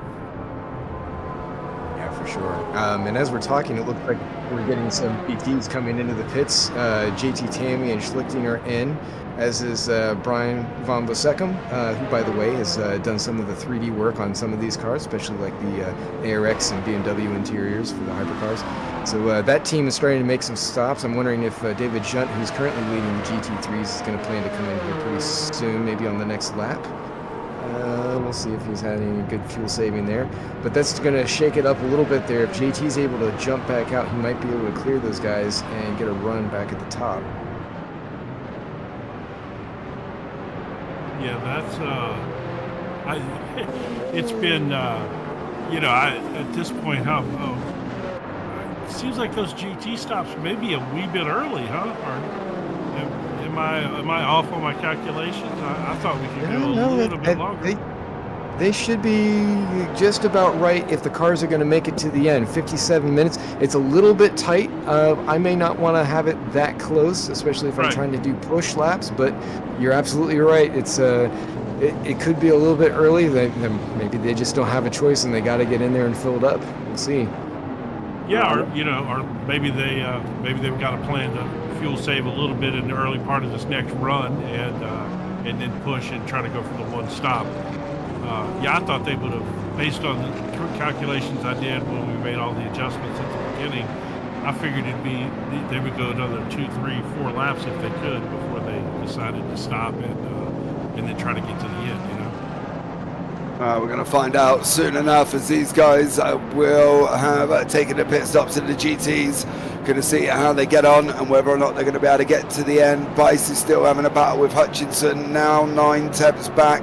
It is closing in once again, and at the moment Bice holding on to that 4th place. Not a bad trip for Mike out in the GTPs for the first time this season. Through Le Mans they go.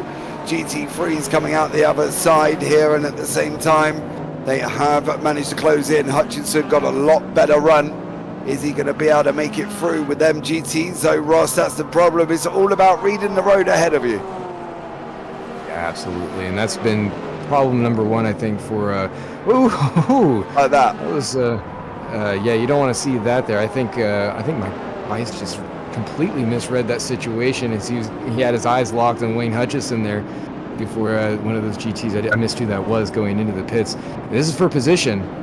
This is within the top 5 for the Hypercar AM. So Mike's going to be putting the pressure on Wayne. Wayne is no slouch. He knows how to run a really long, consistent race. So he's going to try and capitalize as much as he can on any of that kind of traffic interference as Mike is coming to terms with his own car in that GR010 with all of its proclivities. But yeah, they're not open. Looks like Carl Struhal's off over on the inside of the field there. Struhal off on turn number 6 through turn 7. That GT's going to bunch them. Hypercar's back up, of course. Hutchinson's going to get the draft from the car in front. That is the number 24. That's John Uyan.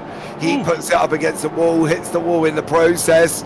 Now he's got to nestle back in. That gap back out to 1.1. Hutchinson did not get a good run through at the moment. Uyan's going to close in on Bice. He's going to try and go underneath him into Le Mans. He does. Bice manages to not jeopardize his run through. Comes out the other side. Hutchinson now 7 tenths back.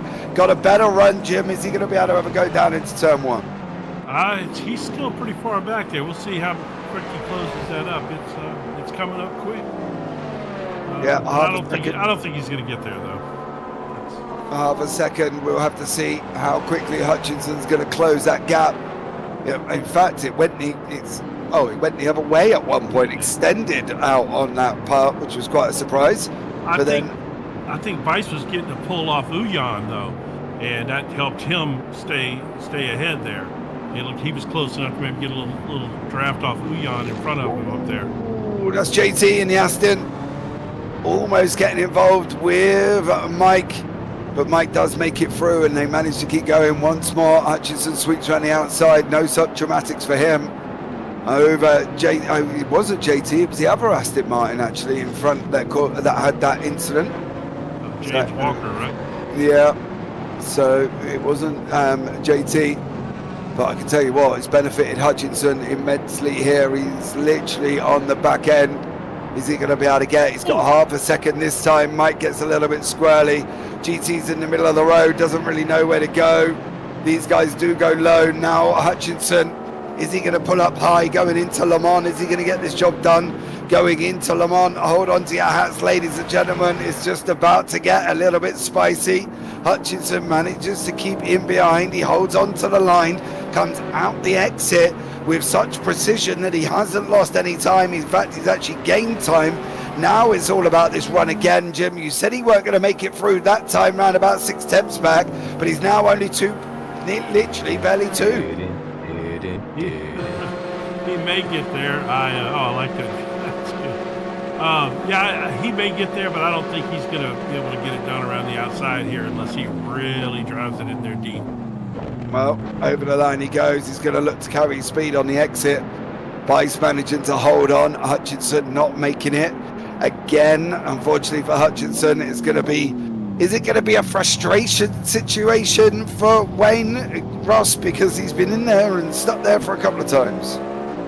Like I said before, he's a very steady racer. I mean, he spends a lot of time in iRacing, and I know that he does quite a bit in endurance racing. So he's a steady hand at the wheel, and he's not going to do anything foolish here. I mean, unless he gets caught out by some GT traffic, I think he's just trying to apply maximum pressure now to Mike Bice, get him to make a mistake. And that car does not look very comfortable through some of these corners. I know he's using some of the all-wheel drive action to be able to drive it the way he wants to, but even on the banking here, like that Toyota just doesn't look quite as centered and stable as some of these other cars, particularly Wayne's car, that Cadillac Series V.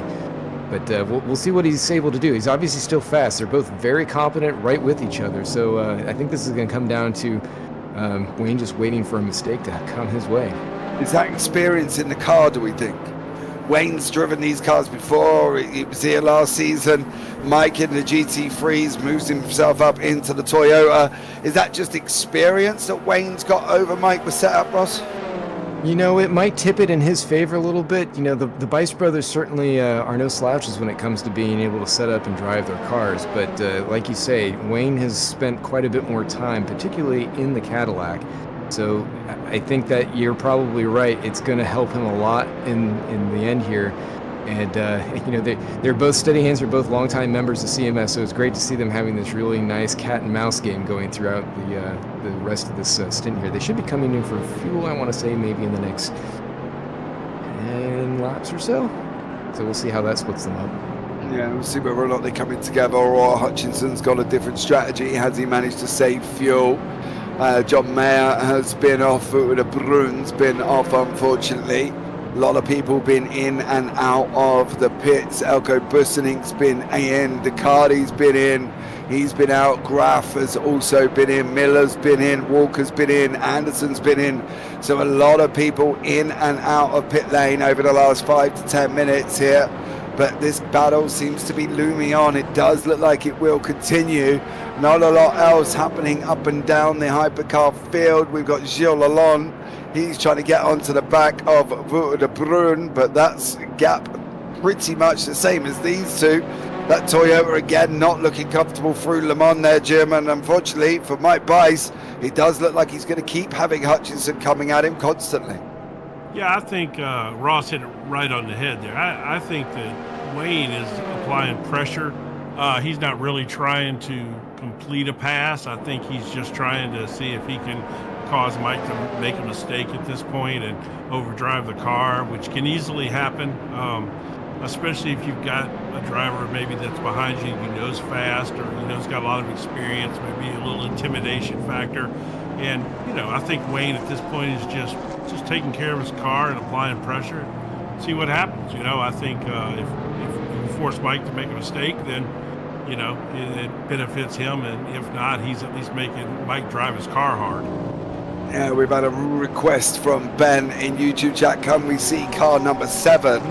That happens to be William Schlichting, who is battling out with Bradley Sellers down in the GTs at the moment. Schlichting in 4th, Sellers in 5th. You can see them on your screen. This is the battle looming from these two. We've got a Lamborghini Huracan and a Mercedes AMG Evo GT3 fighting it out here. They've got to try and make it through this traffic, this Le Mans chicane before that hypercar goes on the outside of Ross Brew.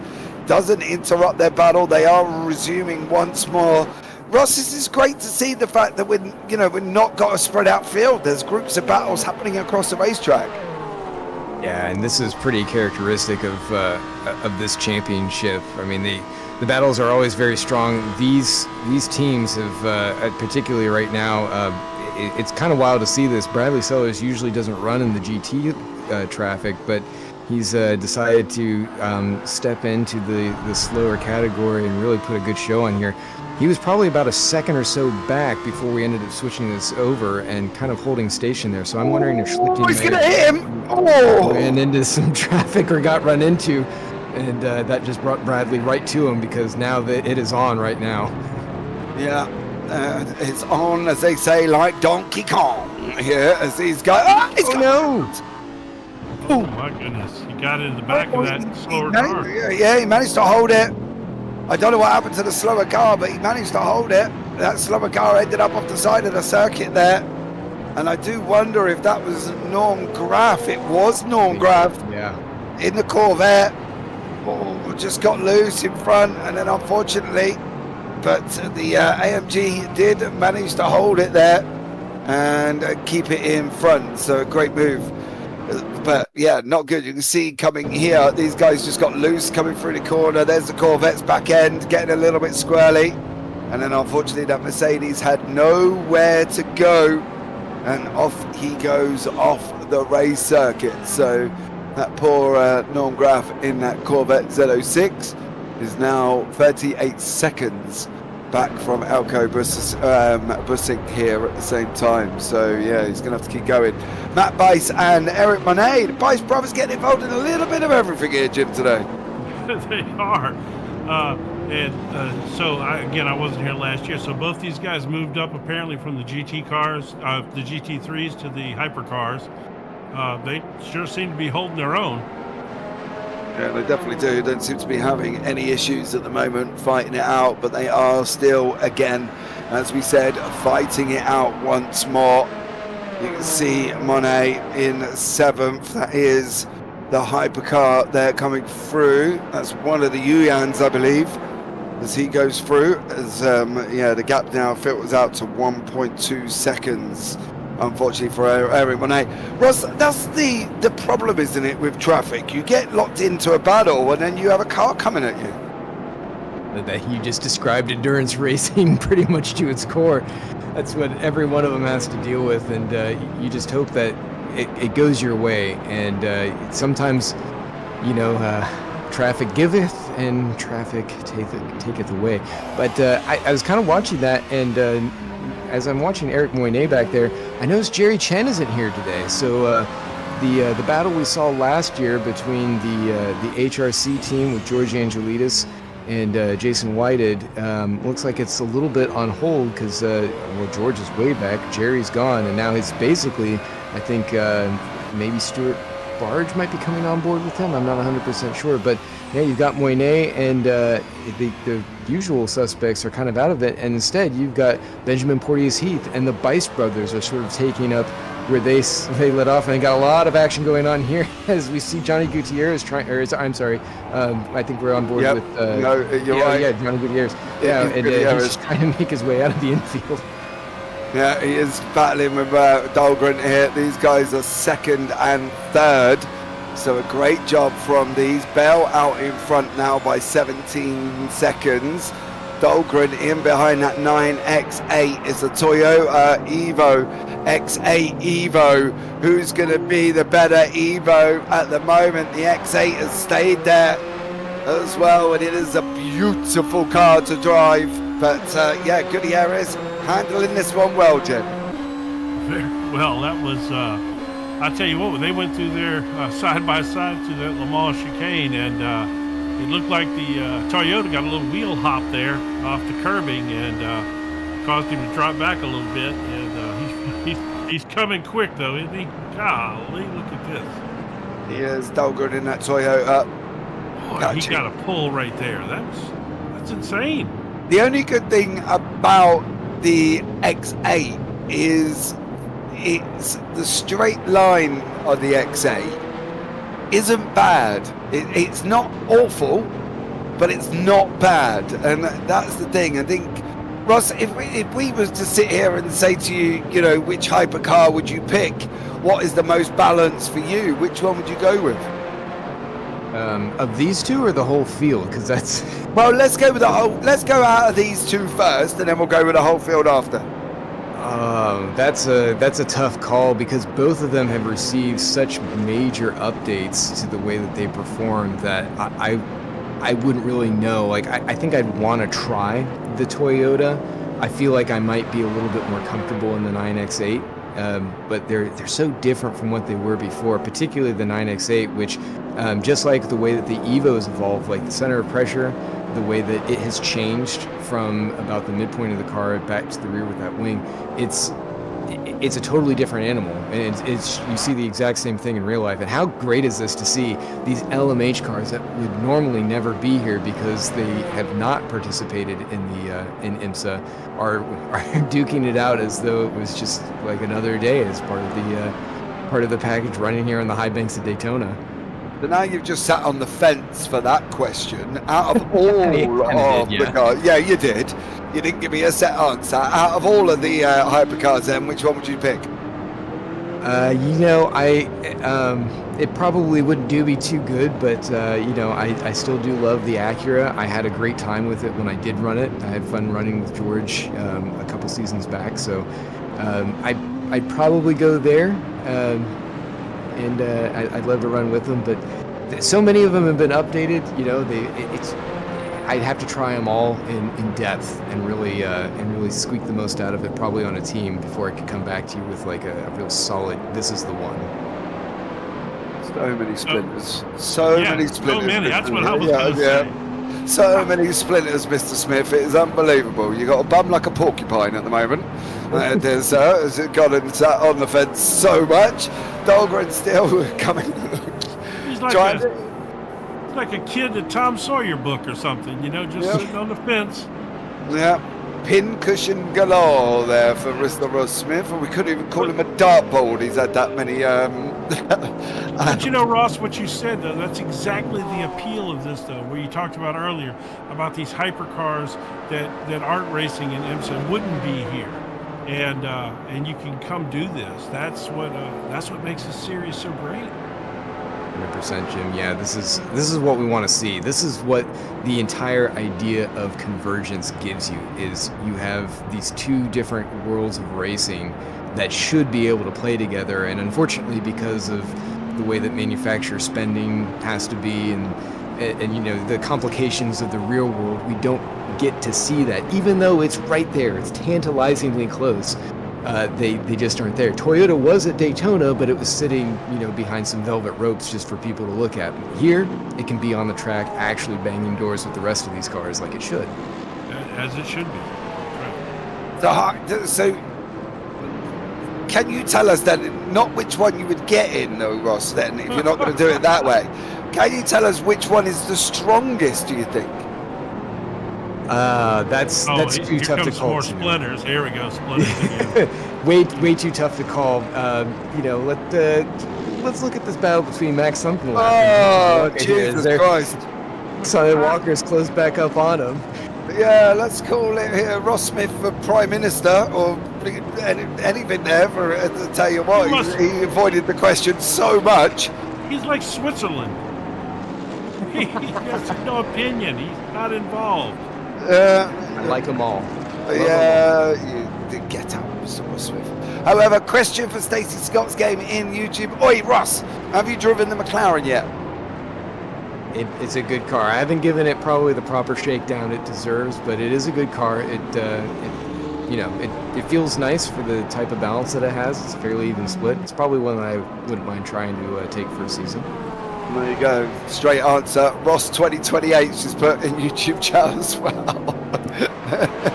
I agree. Ross for president. Ross for president. He'll never answer a question in his life, but he'll be a president, albeit. Oh, just as you come off that battle, one of the cars has gone round. Max Thumpkin has gone round. The Gutierrez battle is still looming, but I can tell you what, for Max Thumpkin, unfortunately, he did make a mistake. He has gone round, and poor old Mac has lost some time there. But this is the Gutierrez. Oh, Dahlgren, careful. Did he come out the other side, Magnus Dahlgren? It did look like he was caught in his own little fight there. It looked like he was a body slammed that Porsche. I don't see him yet. No, me neither. I don't know where he is. I think he's off to the right, but not quite sure how right he is. He's only 9 tenths back. So there he is. He's still going for him. But yeah, we've got a replay on our screen. This is poor old Mac. Comes out of Le Mans, over the curb. Yep. That's a Porsche. Yep. What's it doing, James? Porsche doing Porsche things, buddy. Porsche doing Porsche things all day.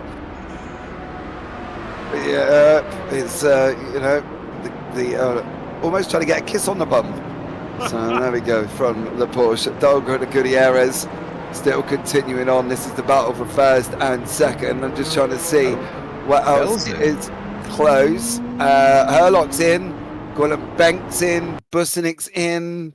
At the same time, Michael Locke is in pit lane. So a lot of hypercars. Oh, is that Norm Graff again? That was all on his own this time in that Corvette. Oof. That was poor old Norm Graff is having somewhat of a stinker. So there we go for Norm. Whether or not he's going to carry it on. There we go. We've lost Elko Busenik, and I can tell you probably why. Yeah, he's Busenik. I don't know. Either way, he's out. Yeah, he's DNF'd. That's poor old Elko. He's in pit lane and literally did not come back out again. So unfortunately for Elko, his day is done. Now we've got Becky Ely-Clark taking on her married name, or hyphenating her married name. Got married back last year in November, December. Does give a little bit of a posh swirl almost. You always want Dame Becky Ely-Clark on the front of that. And then that will really top her out, wouldn't it, Ross, on that? I won't say too much. See where they go? Ross for 28 president. They are right on the back. Look how close they are with this other battle group here as they're trying to fight their way through. Is that, I think it's... He redirects like a politician for sure. I know, look at him. Look at him. Oh, look over there. No, look over here. No, look over there. No, I mean, they are having a good battle right there. It's all over him. Yeah. She might have the line there. Ely-Clark going high is going to be able to make it through. Porsche and the Aston Martin side by side. It does look like Ely-Clark has got through Le Mans. Oh, not very comfortable, mind you. Not very comfortable at all there, Jim. No, she took a ride on those curbs for sure. I mean, those Porsche, as you always say about them doing Porsche things, they do not like that snappy kind of handling where it catching curves like that. If you can drive it smooth, they won't bite you. But if you start getting rough with them, they'll come around on you quick. Yeah, Hypercars starting to come through. Mayer's in, Poyer's Heath's in, Hutchinson's in, Banks just gone in at the same time. We've got John Mayer in pit lane, Matt Bice in pit lane, Sean Kelly in pit lane. So a lot of people diving in out of the Hypercars at the moment. This is coming into their final stop. They will want to get this car to the end now. And at the moment, Ely-Clark has managed to open up 1.5 seconds over Walker. Next target for her is Mr. David Anderson, who is 13 seconds up the road. So don't forget, from the red flag.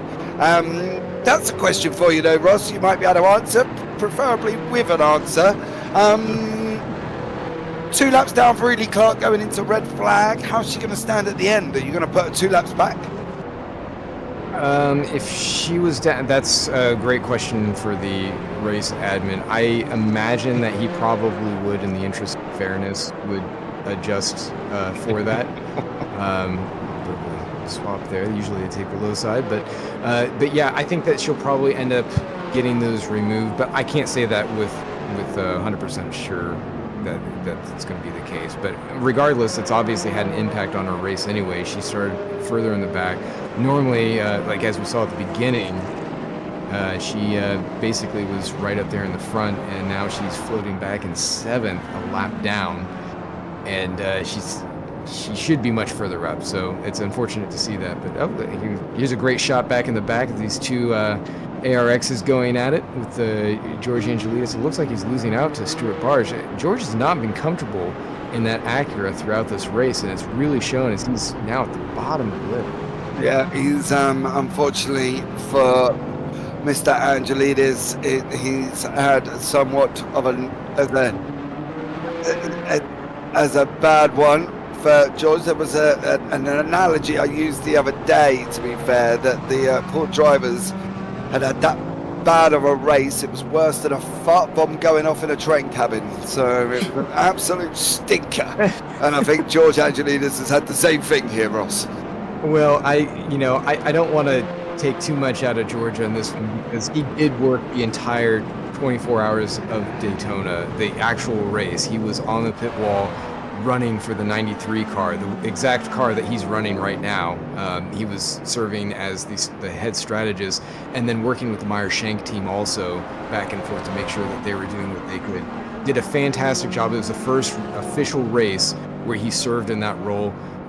Did a great job for the team, everything they could after they had that technical issue, or the mechanical issue, and they came back. So George has not had a lot of time to be able to get on it. In fact, he may not have even had a chance to sleep since then. So, the fact that he's showing up is wonderful. It looks like we're going to have another roundy bit. Yep, that's for those curbs coming out of the bus stop. I'm going to call it the bus stop.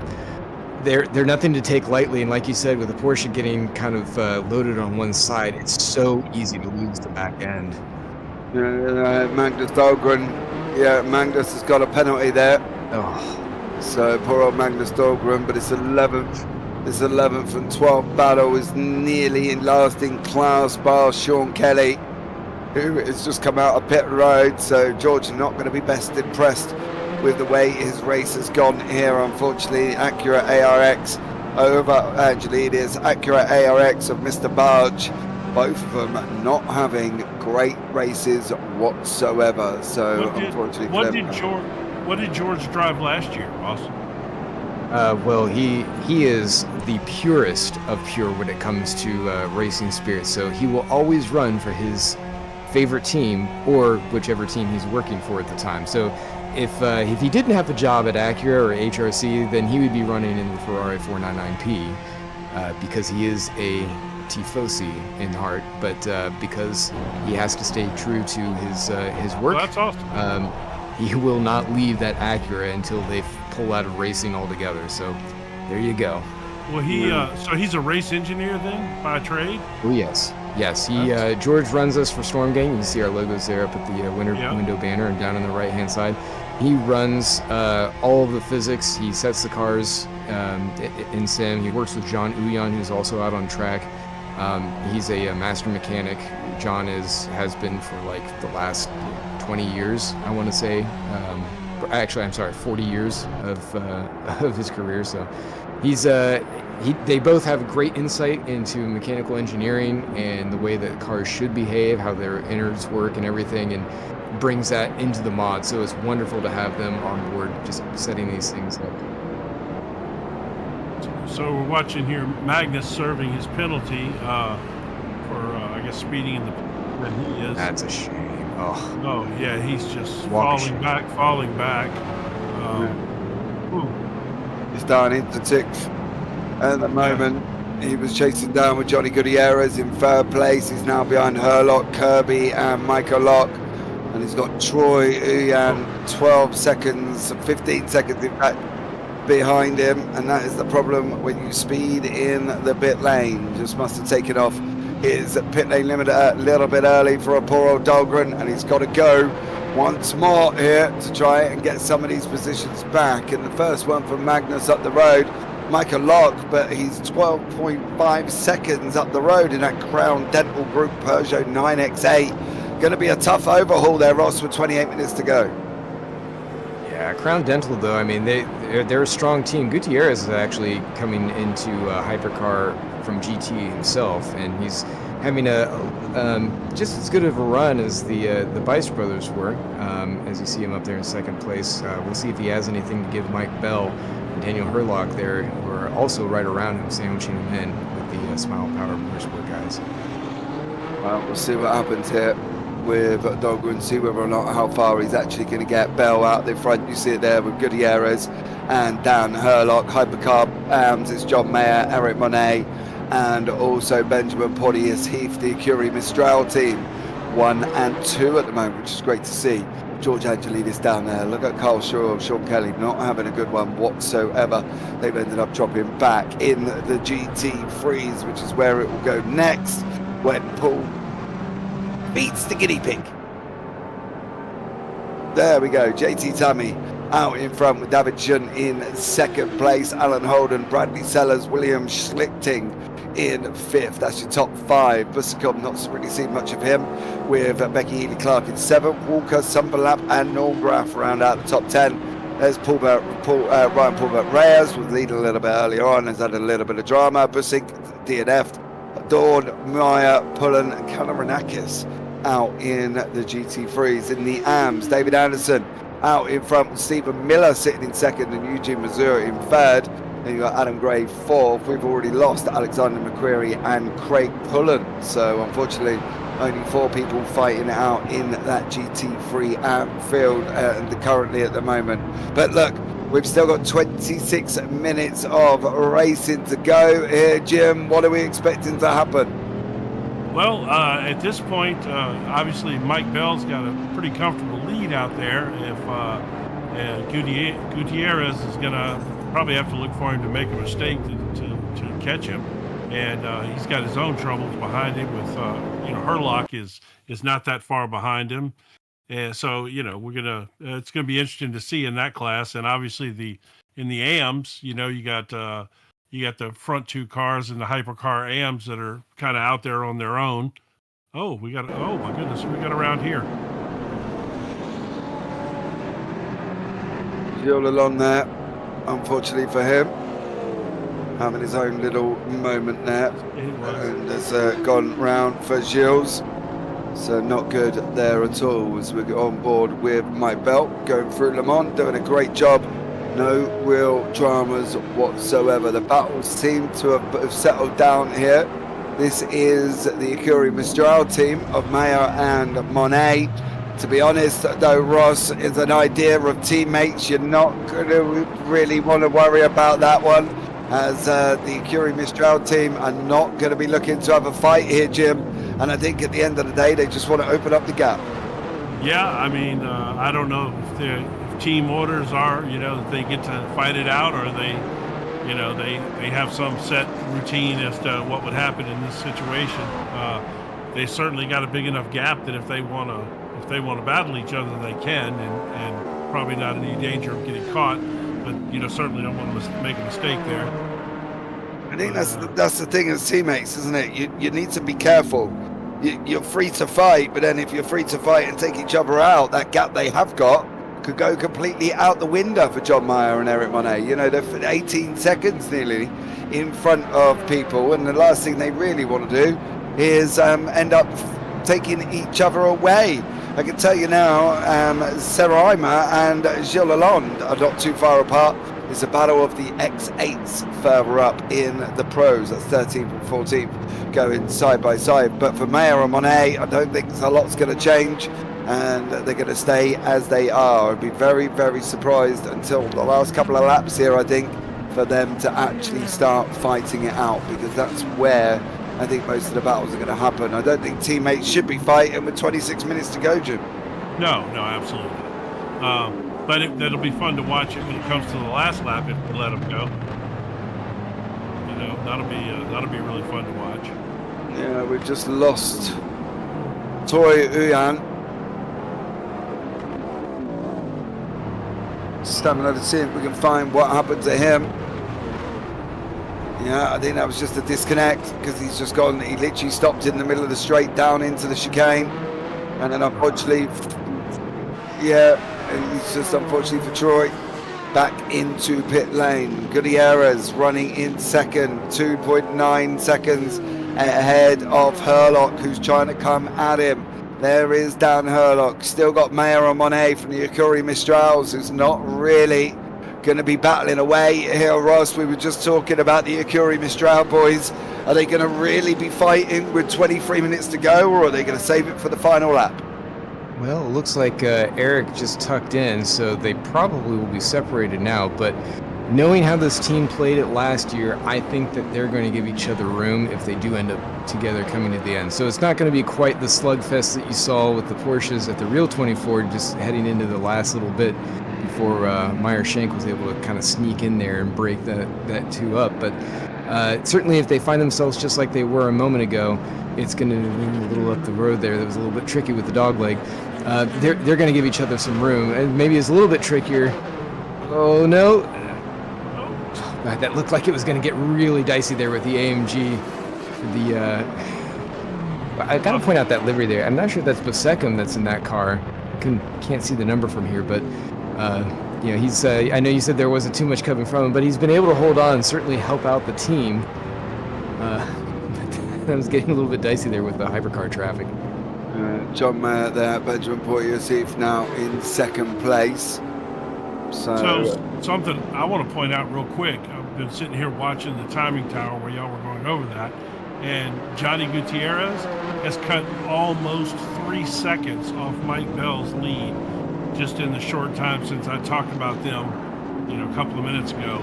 And now Gutierrez is down to 6 seconds behind, and he was over 9 seconds. So either Bell is taking it easy, maybe trying to make it on fuel, or I don't know what's going on, but certainly Johnny is closing that gap up fast. That might be something to watch in the next few laps. Yeah, Gutierrez closing in. Herlock also closing in the gap, 3.3 for Herlock. Could we end up seeing all three of these get together towards the last 5 minutes? That will be spectacular. James Walker with Max Laps as the battle for 8th and 9th in class. We'll see what happens. Edie Clark is up the road, but for James and Mac, they are literally 1.2 seconds away from each other. And now it's gone down to 1.1, give or take. Is it going to keep dropping here on that back run? Mike Bell has to be trying to save some energy fuel, I believe. I think you are right, Stace, because it's come down to 5 now. So that's another second off the time. But Walker here with Sunderlap in 8th and 9th. They all seem to be settling in here, Ross. So they just fully on working, make sure they're sticking to the strategy? I don't want to try and guess too much on that, James, because we've seen some of these drivers, like for instance Bell, and that gap between him and Gutierrez. It might be a fuel save. I really do believe that all the hypercars are probably going to need to come in just one more time to top it off, and maybe even a couple of GTs that played it wrong. But the strategy is going to be really mixed up right now, especially since we had the red flag period. And that's going to throw a lot of stuff off if we go to replay here and see what happened just a moment ago. Struhl, isn't it? Yeah. Here's another one. He's had a poor old rough one. Carl Struhl. Not good, unfortunately, for him.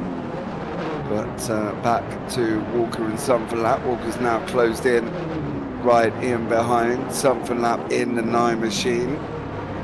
In the green car, or green and grey we should say, and that is Mr. Anderson in the leader of the GT3 AMS. Is he going to really want to fight here, Jim, AM and Pro, or is he probably going to want to just try and avoid this situation? I would think avoid. If you're this close to taking care of your business in your class, I don't think you get mixed up and get yourself in trouble. Yeah, I think I'd probably look to avoid that situation as best as you possibly can. But Sunderlap now in front of Walker, Anderson in front of them. Is Anderson going to really want to fight here, Ross, or do you think he wants to preserve his GT3 AM lead? Well, I think he's going to do everything he can to preserve that lead. And watching the timing on this one, just like Jim brought up with Gutierrez, Miller has also taken a chunk out of Anderson's lead. It was sitting around like 8 or 9 seconds, and it has been slowly dwindling. Some of that might be traffic here, but some of it might just be pace. Tires might be falling off a little bit more. I know that Stephen Miller has been doing quite a bit to hold onto that car and really work kind of like the long form setup. So we'll see if that continues to shrink up. Maybe David comes into a little bit more traffic. Maybe his tires just keep falling off more and more. But that's definitely one gap to keep an eye on as we come in just on about 18 minutes left to go. Yeah, he's at the front here, Anderson. And Oh, no! Was that George? No, that was the other one, Stuart Barge, I think. No. No. Oh, and here it comes. Oh, it was Stuart Barge. Barge did cause that drama, unfortunately, for Mac. Oh, poor old Mac. He's just got himself back up there after taking a little bit of an incident. Now he's all the way back behind James Walker again. And he's got Stephen Miller breathing down. Looked like Stuart missed his point and locked up some brakes there. Sorry, James. I didn't cut you off. Yeah. Max up for lap there. Unfortunately, he's going to have to re-go once more. Barge has got 5.8. Sorry, George, I didn't mean to blame you on that one, but it did. I thought it was your car. Yeah, I mean, yeah, he's had a bit of a shocker, isn't he, unfortunately? But no, it was Stuart Barge. He just went in way too hot and clipped Sunderlap, who nearly hit Anderson, funny enough.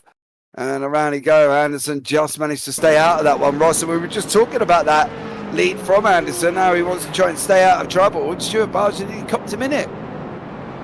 Yeah, although it didn't seem to hurt him too much. I'm wondering if maybe maybe some of that dust up actually delayed Miller because that gap opened back up to about 8 seconds. So I think that actually was a bit of a gift as much as it looked like it might not have been for David there.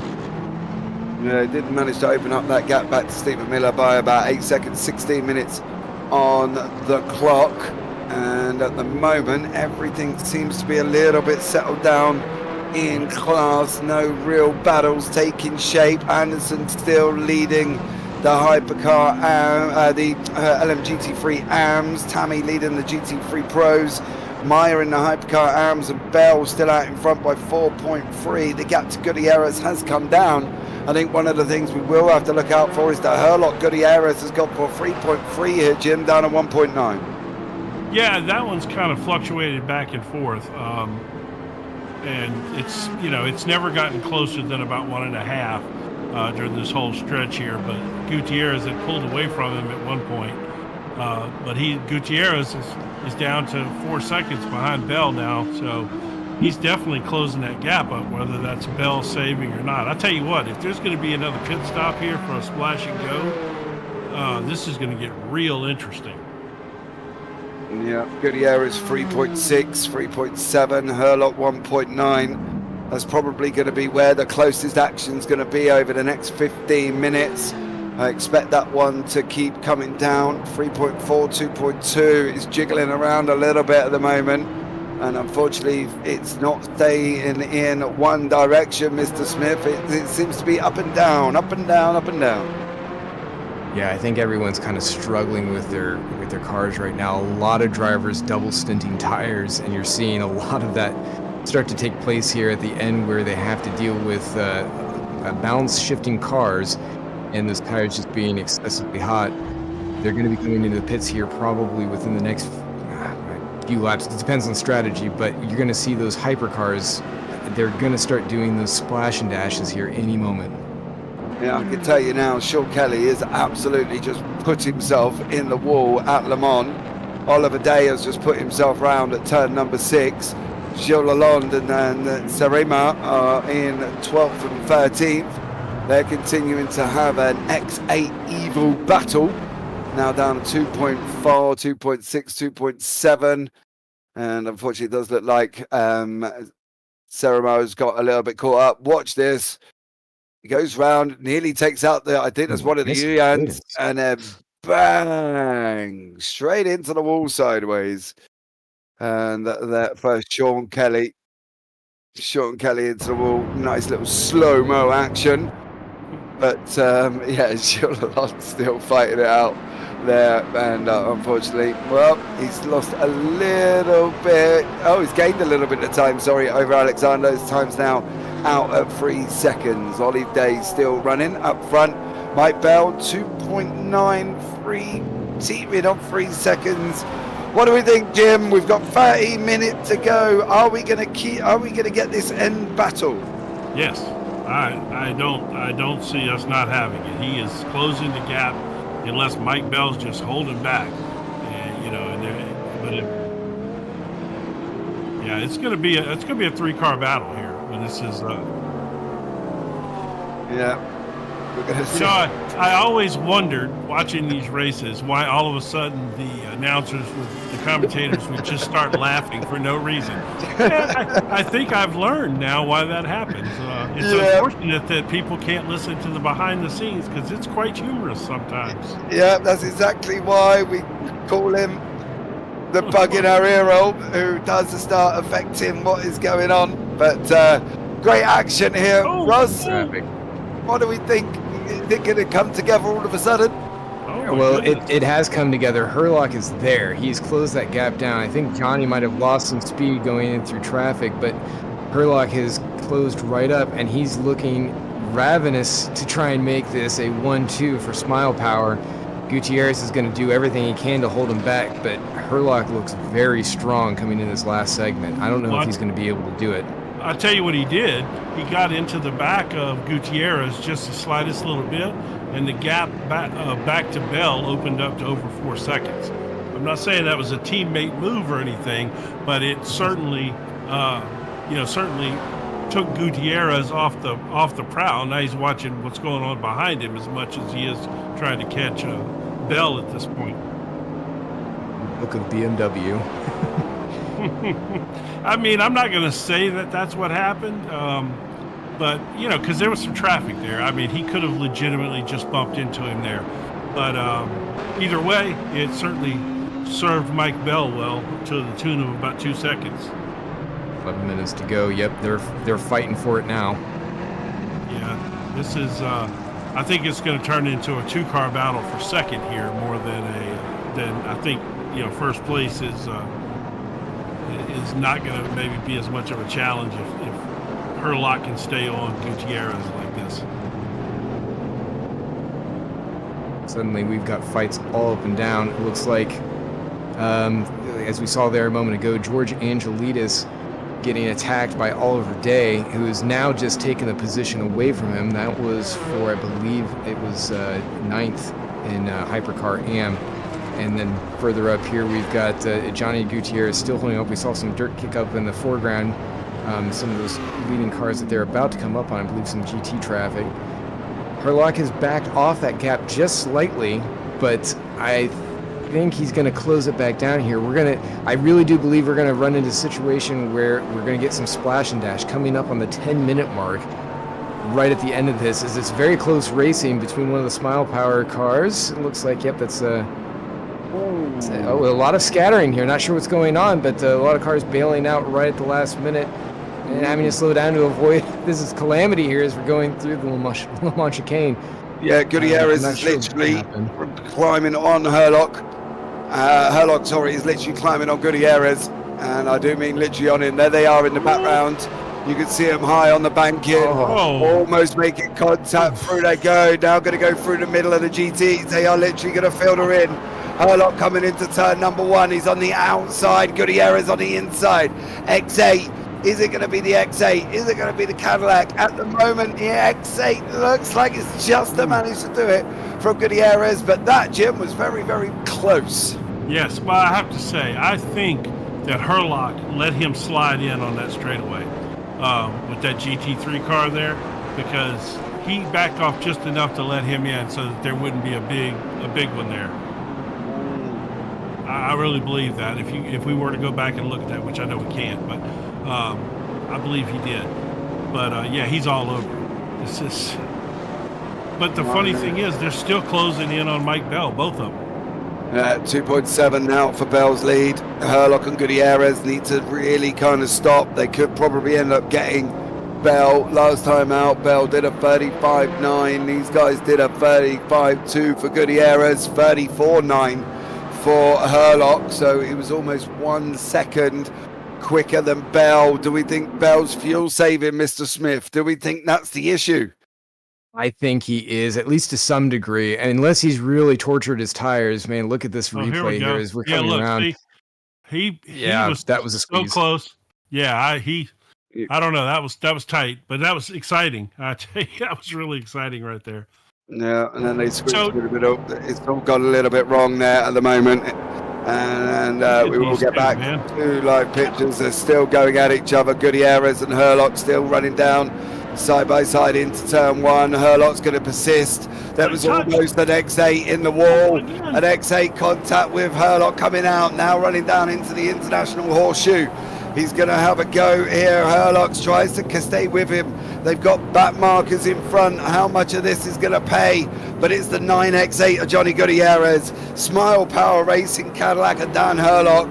And these guys are still closing in on the leaders. 2.6 seconds coming into that Western Horseshoe, Ross. They're going to close in. It's 2.4 now. And at the moment, Ross, these guys are going to could be in for a freeway going into the front.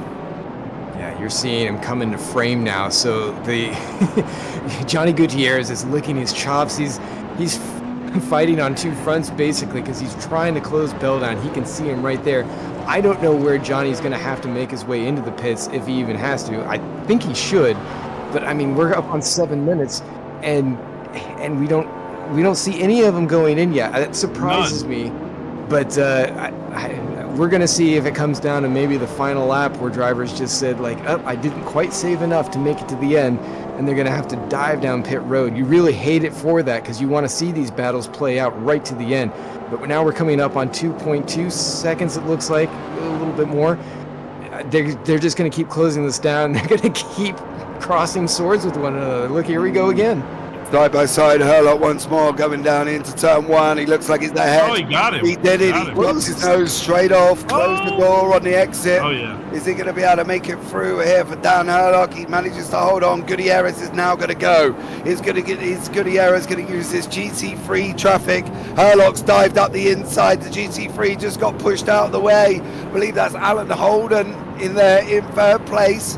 So now they're going to have to keep going once more. There's hypercars in front of them. Gutierrez has now got to come back at him here. This is the situation, I think, for Gutierrez. He's got to stay with him coming through turn 6 to get the run out of turn 7.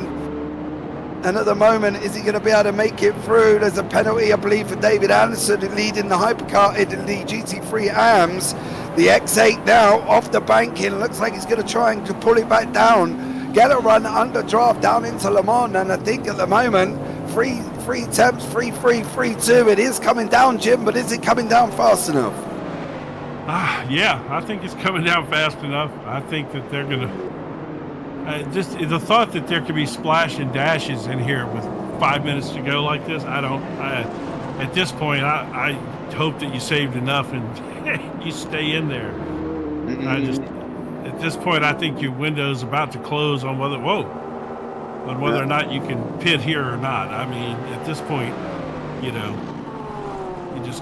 hope you saved enough. Boy, that's weird. He's wiggling that car like he's out of gas, but he didn't make him dive for pit road. No, I don't think Gutierrez is. I think he was trying to position it and put him off going into one. Look. Still there, still in front. We're just getting final confirmation of Anderson's penalty. Say that again, please. We're just trying to find out, but Anderson has got a penalty. He is silly, apparently. That's the only words I'm getting off race control with my ear, off our producer in my ear roll. And it does look like, I think Anderson's, well, he was hit off. And then is he going to rejoin on the other side? Probably, because I wouldn't have turned around either, to be honest. I think it's probably going to be easier. Yeah, go on, son. Have a go. There we go. There we go. Unfortunately, that's what Anderson got a penalty for. But to be fair, any one of us would have probably done that. Now these two continue. 2 attempts. Gutierrez sitting in behind that Acura. I believe that is Barge, I think, on this one. Now Gutierrez has got nowhere to go. He's used the Acura like a draft machine. Pulled him right in behind Herlock again.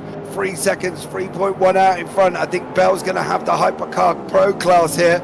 But the Acura, the Gutierrez, and also Smile Power's own Cadillac of Dan Herlock is going to continue to buy 5 temps. I think Herlock might hold on to this one. Russ, why are you so sure these guys have got to come and do a splash and dash? Well, I'm not, but I was really anticipating that they probably would, especially for as aggressive in the lap times they're putting in. It seemed like they weren't going to quite make it to the end.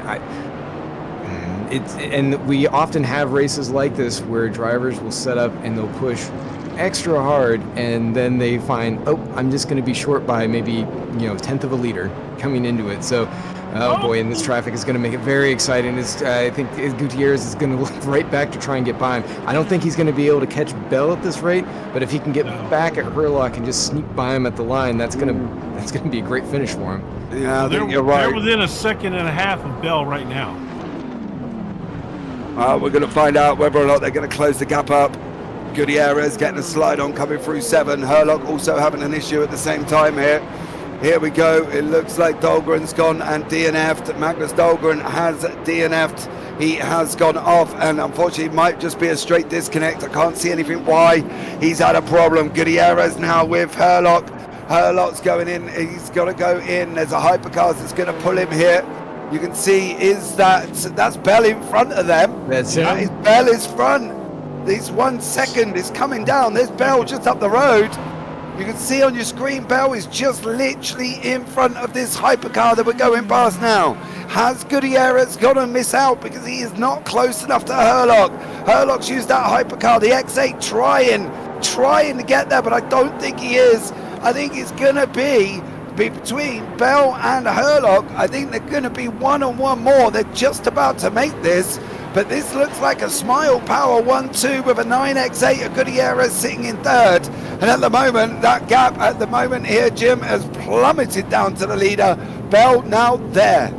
Yeah, that Alpine that pulled Herlock along there was a huge advantage for him right there. That separated him and Gutierrez enough, and it kept Gutierrez's run down. I believe that that might have locked up the 1-2, barring a fuel situation or something like that. That was just fantastic timing on their part to catch that car at the right time like that. Yeah, well, here we go now. It's going to be a free car fight for the lead of the Hypercar Pros. We've been going for what seems like forever. I think we've hit about 3.5 hours on the broadcast, and it's all come down to the final lap. It's all come down to the next 50 seconds. Johnny Gutierrez, he needs these guys to push for one more lap, because I think Mike Bell could be in trouble if it goes one more. I think he really could be under the cosh, because he has brought that gap down 37 seconds. We get out the way, everyone. Here they come through now. Gutierrez is underneath him. That is Herlock. He's got to go high with Herlock. And now he's got to pull into Bell here once more. We've got 20 seconds on the clock. Are they going to make this? I think this might be one more lap. One more lap. It's going to come under the line. Bell did not need this. He was hoping he would be able to back off. Herlock's not going to get there. Bell's going to get there. Gutierrez going to try and go around the outside. Ladies and gentlemen, for the final lap of the race, hold on to your hats, because it is going to go off hotter than a Vindaloo coming out of, well, the morning after. Let's just put it that way. Bell, Herlock, Gutierrez, 1, 2, 3, separated by literally 0.4 of a second. We've got hypercars in the way. We've got traffic in the way. Through the kink we're going to go. We're going to stay with this battle for the final minute and a little bit. Dan Herlock, Bell, Gutierrez, timer is up.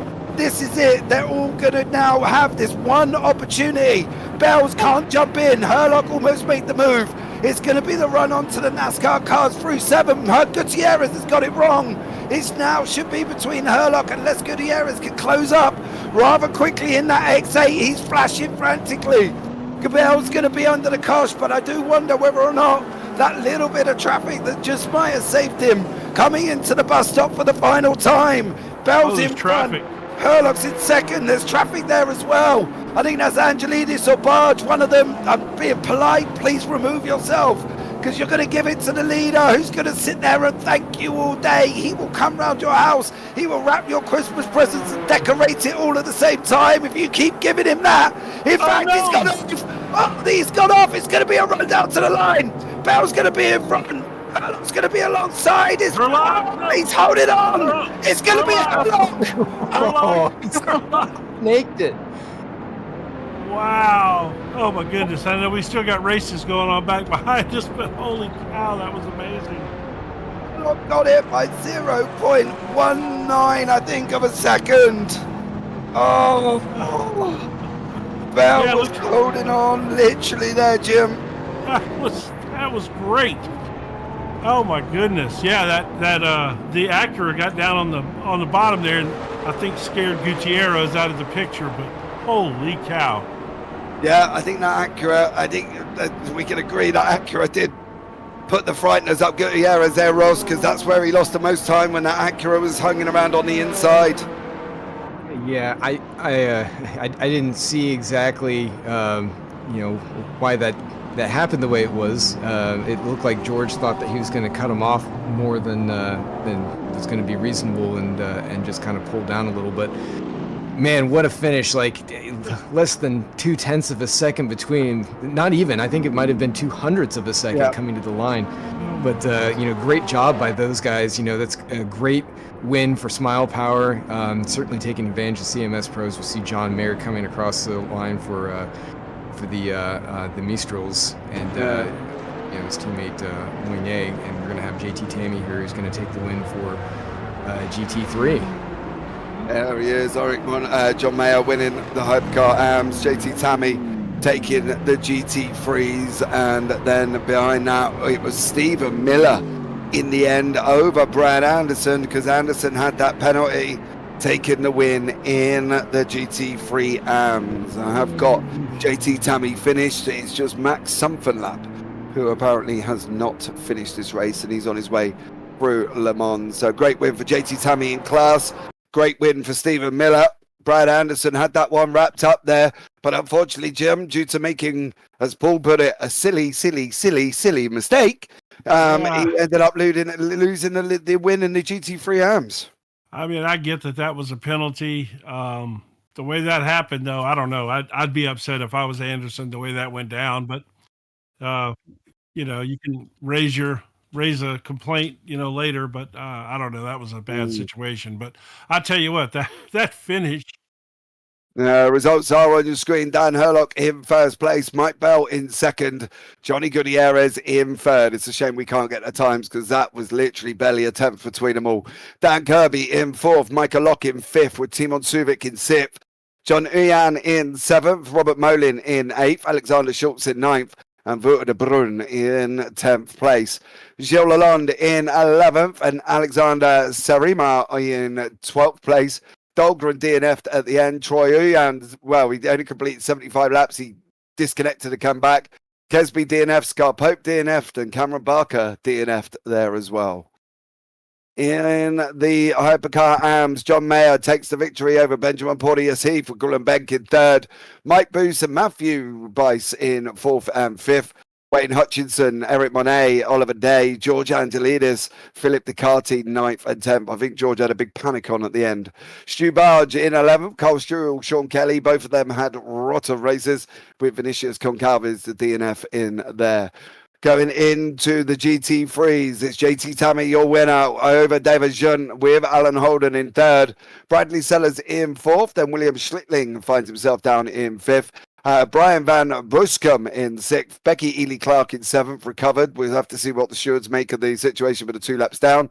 James Walker, Ryan Paulbert Reyes, and Norm Graff round out the top 10. Max Umverlap in 11th, had a spin, came back, got spun again, and ended up down the back end of the field. Poor old Max, not a good one for him. Elko Busink in 12th, and Micah Doohan 13th, Maya Pullen and Kataranakis all DNF'd. So not good for them. Miller comes out. Stephen Miller is your winner in the GT3 AMS. David Anderson finished second in the end. I had him down in third there. That was a bit weird. Eugene Mazur finished in, well, they're tied second. Huh? Adam Gray in fourth, Alexander McQuarrie and Craig Pullen DNF. Ross tied second. Any ideas? Not really sure on that one. I don't think that's actually what would have taken place there, because typically they would have to be dead even right at the line. So I think that just might be a I've got Mazur first, and then I've got Mazur second, and then Anderson. But there you go. And that should be how it should be. Yeah, I think that's how it is. So somehow they finished enjoying it. Not quite sure what goes on there. Right, ladies and gentlemen, let's start with the interviews. We're going to have a chat to some of the drivers this time around. And let's start it off. We'll go start with GT3 AMS and one Mr. Stephen Miller. Well, Stephen, welcome into the booth there, sir. It was looking a little bit dodgy with David Anderson out in front with a big gap. One mistake, one penalty, and you end up coming through to take the win. Oh, thank you. I really feel sorry for David. He was really, we were kind of tracking each other for the first half of the race, and then at the pit stop, he jumped me just like he did on Thursday night, and then he started to pull away. So I don't know what he was doing for the rest of the race, the first part of the race. I think he was just biding his time, but stuff happens in endurance racing, and sometimes you get lucky. So for the Speed Details car, that's 3 Daytona 2.4s in a row in the AM class. What more could you ask for, Stephen? Not much today. No, not much at all. How was it out there with traffic? Because it did look a little bit manic at times. It was. There were a couple of hypers that were very doing weird. They were doing weird things. Should we just say they were being very hyper? That worked. Yes. Okay. Yes. There was a little bit of weaving going on and cutting in, and you don't know what it's like in a GT3 when you're getting passed, when you got a GT3 beside you and you're getting passed by two hypers on both sides of the two GT3s Scary? on the front straight. I'll say it was scary, Stephen. Yes, there were some scary bits, but you just got to hang on and all that lap practice pays off, because you kind of, when you're busy paying attention to something else, your hands and your feet and remember where you are and what you should be doing, and so that's pretty helpful. I have arthritis in my thumb, so my hands are really aching right now. Oh, so it wasn't pulling out a single hand gesture out the window then, Stephen, when you were caught in the middle? No, I was hanging onto the wheel. Oh, okay, bud. All right. Well done, Stephen, for taking the opening win in the GT3 AMS. Anyone you want to shout out before we let you go? Well, just up to George and all the guys who put this together and make it possible for us to participate and have a competitive place to race and have 4 classes of really important drivers that are competing together for their wins in their respective classes. That's the part that I really like about this, is that we have 4 races within one event, and you have lots of opportunities to participate and improve and get better as you go along. So thank you. Well done on that one, Stephen. Thanks so much for joining us, and we'll see you on the 22nd of February up in Qatar. And thank you guys for your great broadcasts. No problem at all. Much appreciated. Take care. Okay. Next up, we'll go in to the GT3 Pros, Mr. Arrive and Drive himself, JT Tammy. JT, welcome in. How are you? Oh, I'm wiped. Mate, that was a long one. That's a really a long one. You know, we've been going for 4 hours or so.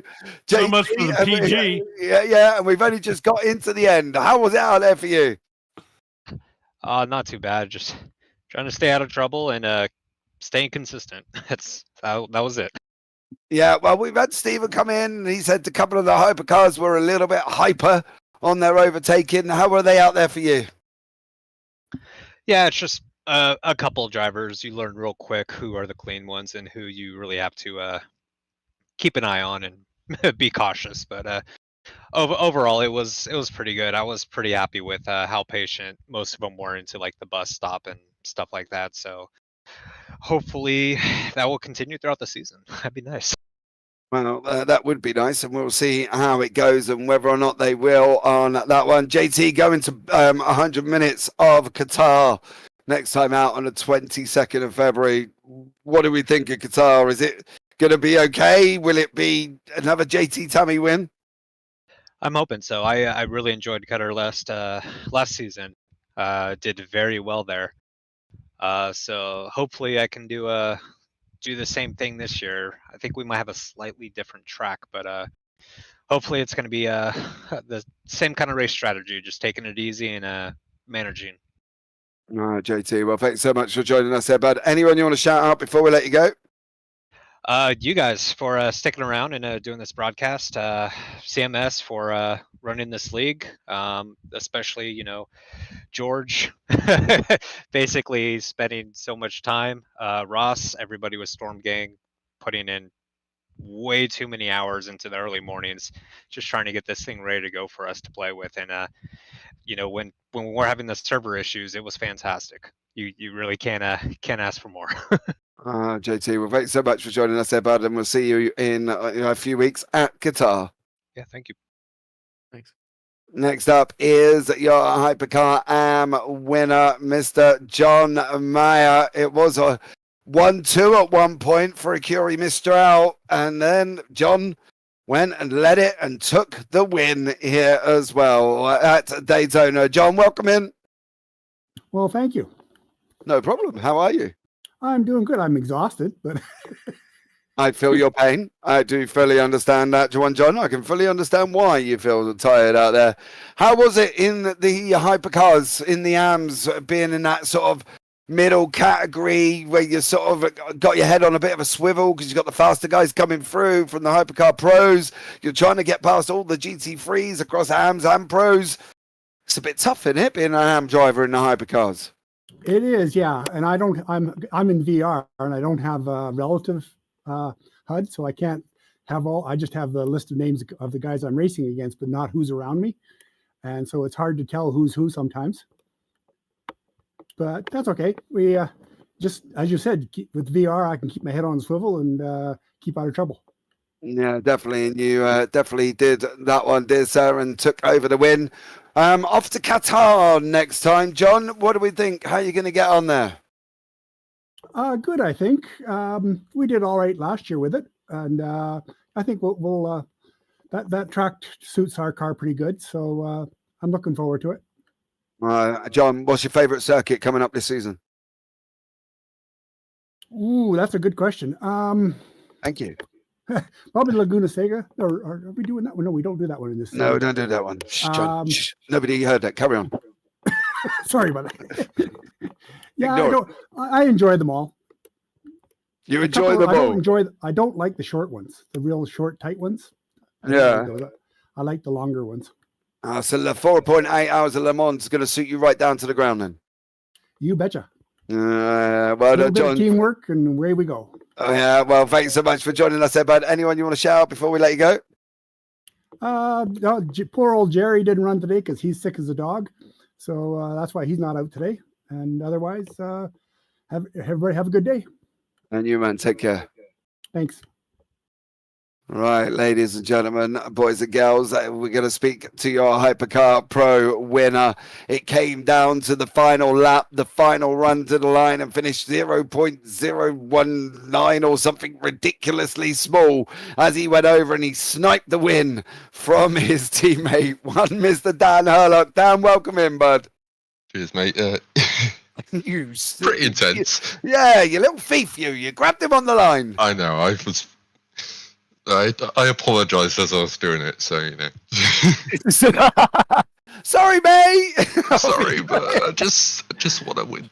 Talk about add insult to injury. Wow. Yeah, you could just, you didn't want to slow down even a little bit because he had led for a lot of the race. Yeah, yes. Ever since my mistake in the pit lane where I got some wheel spin and sped slightly, because since then he was pretty much leading the way, or very close to. So he's done a very good race. It was just he got a little unlucky with George in the chicane just before, allowing me that extra slipstream to get to the run. Yeah, I think George found himself caught between a rock and a hard place there, mate, to be blatantly honest. Yeah, he did, yeah. You know what I mean? I think if he'd gotten high, Gutierrez was trying to come alongside you, and if he'd stayed where he is, we saw he ended up going off, and poor old Gutierrez had a bit of a brown moment where he backed away a little bit, and that allowed you and Bell to run down to the line. But listen, great start to the race, and it was a very, very tough and very, very long one. Let's hope going into Qatar in a couple of weeks is not quite as long as this one. Yeah, it's safe to say I'm a bit more tired from this race than I normally would be, but props to the team to, get it running again. No problems this time round.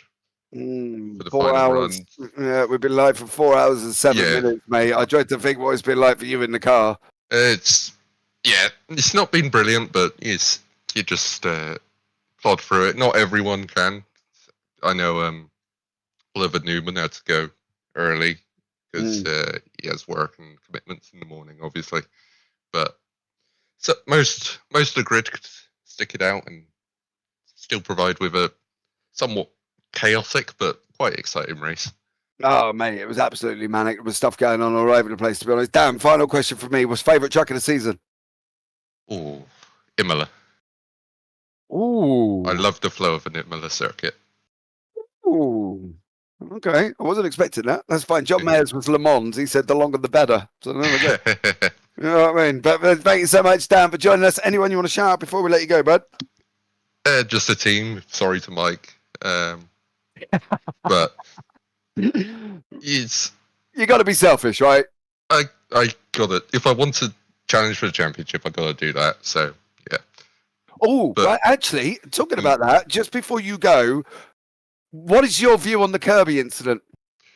I was holding my wheel straight.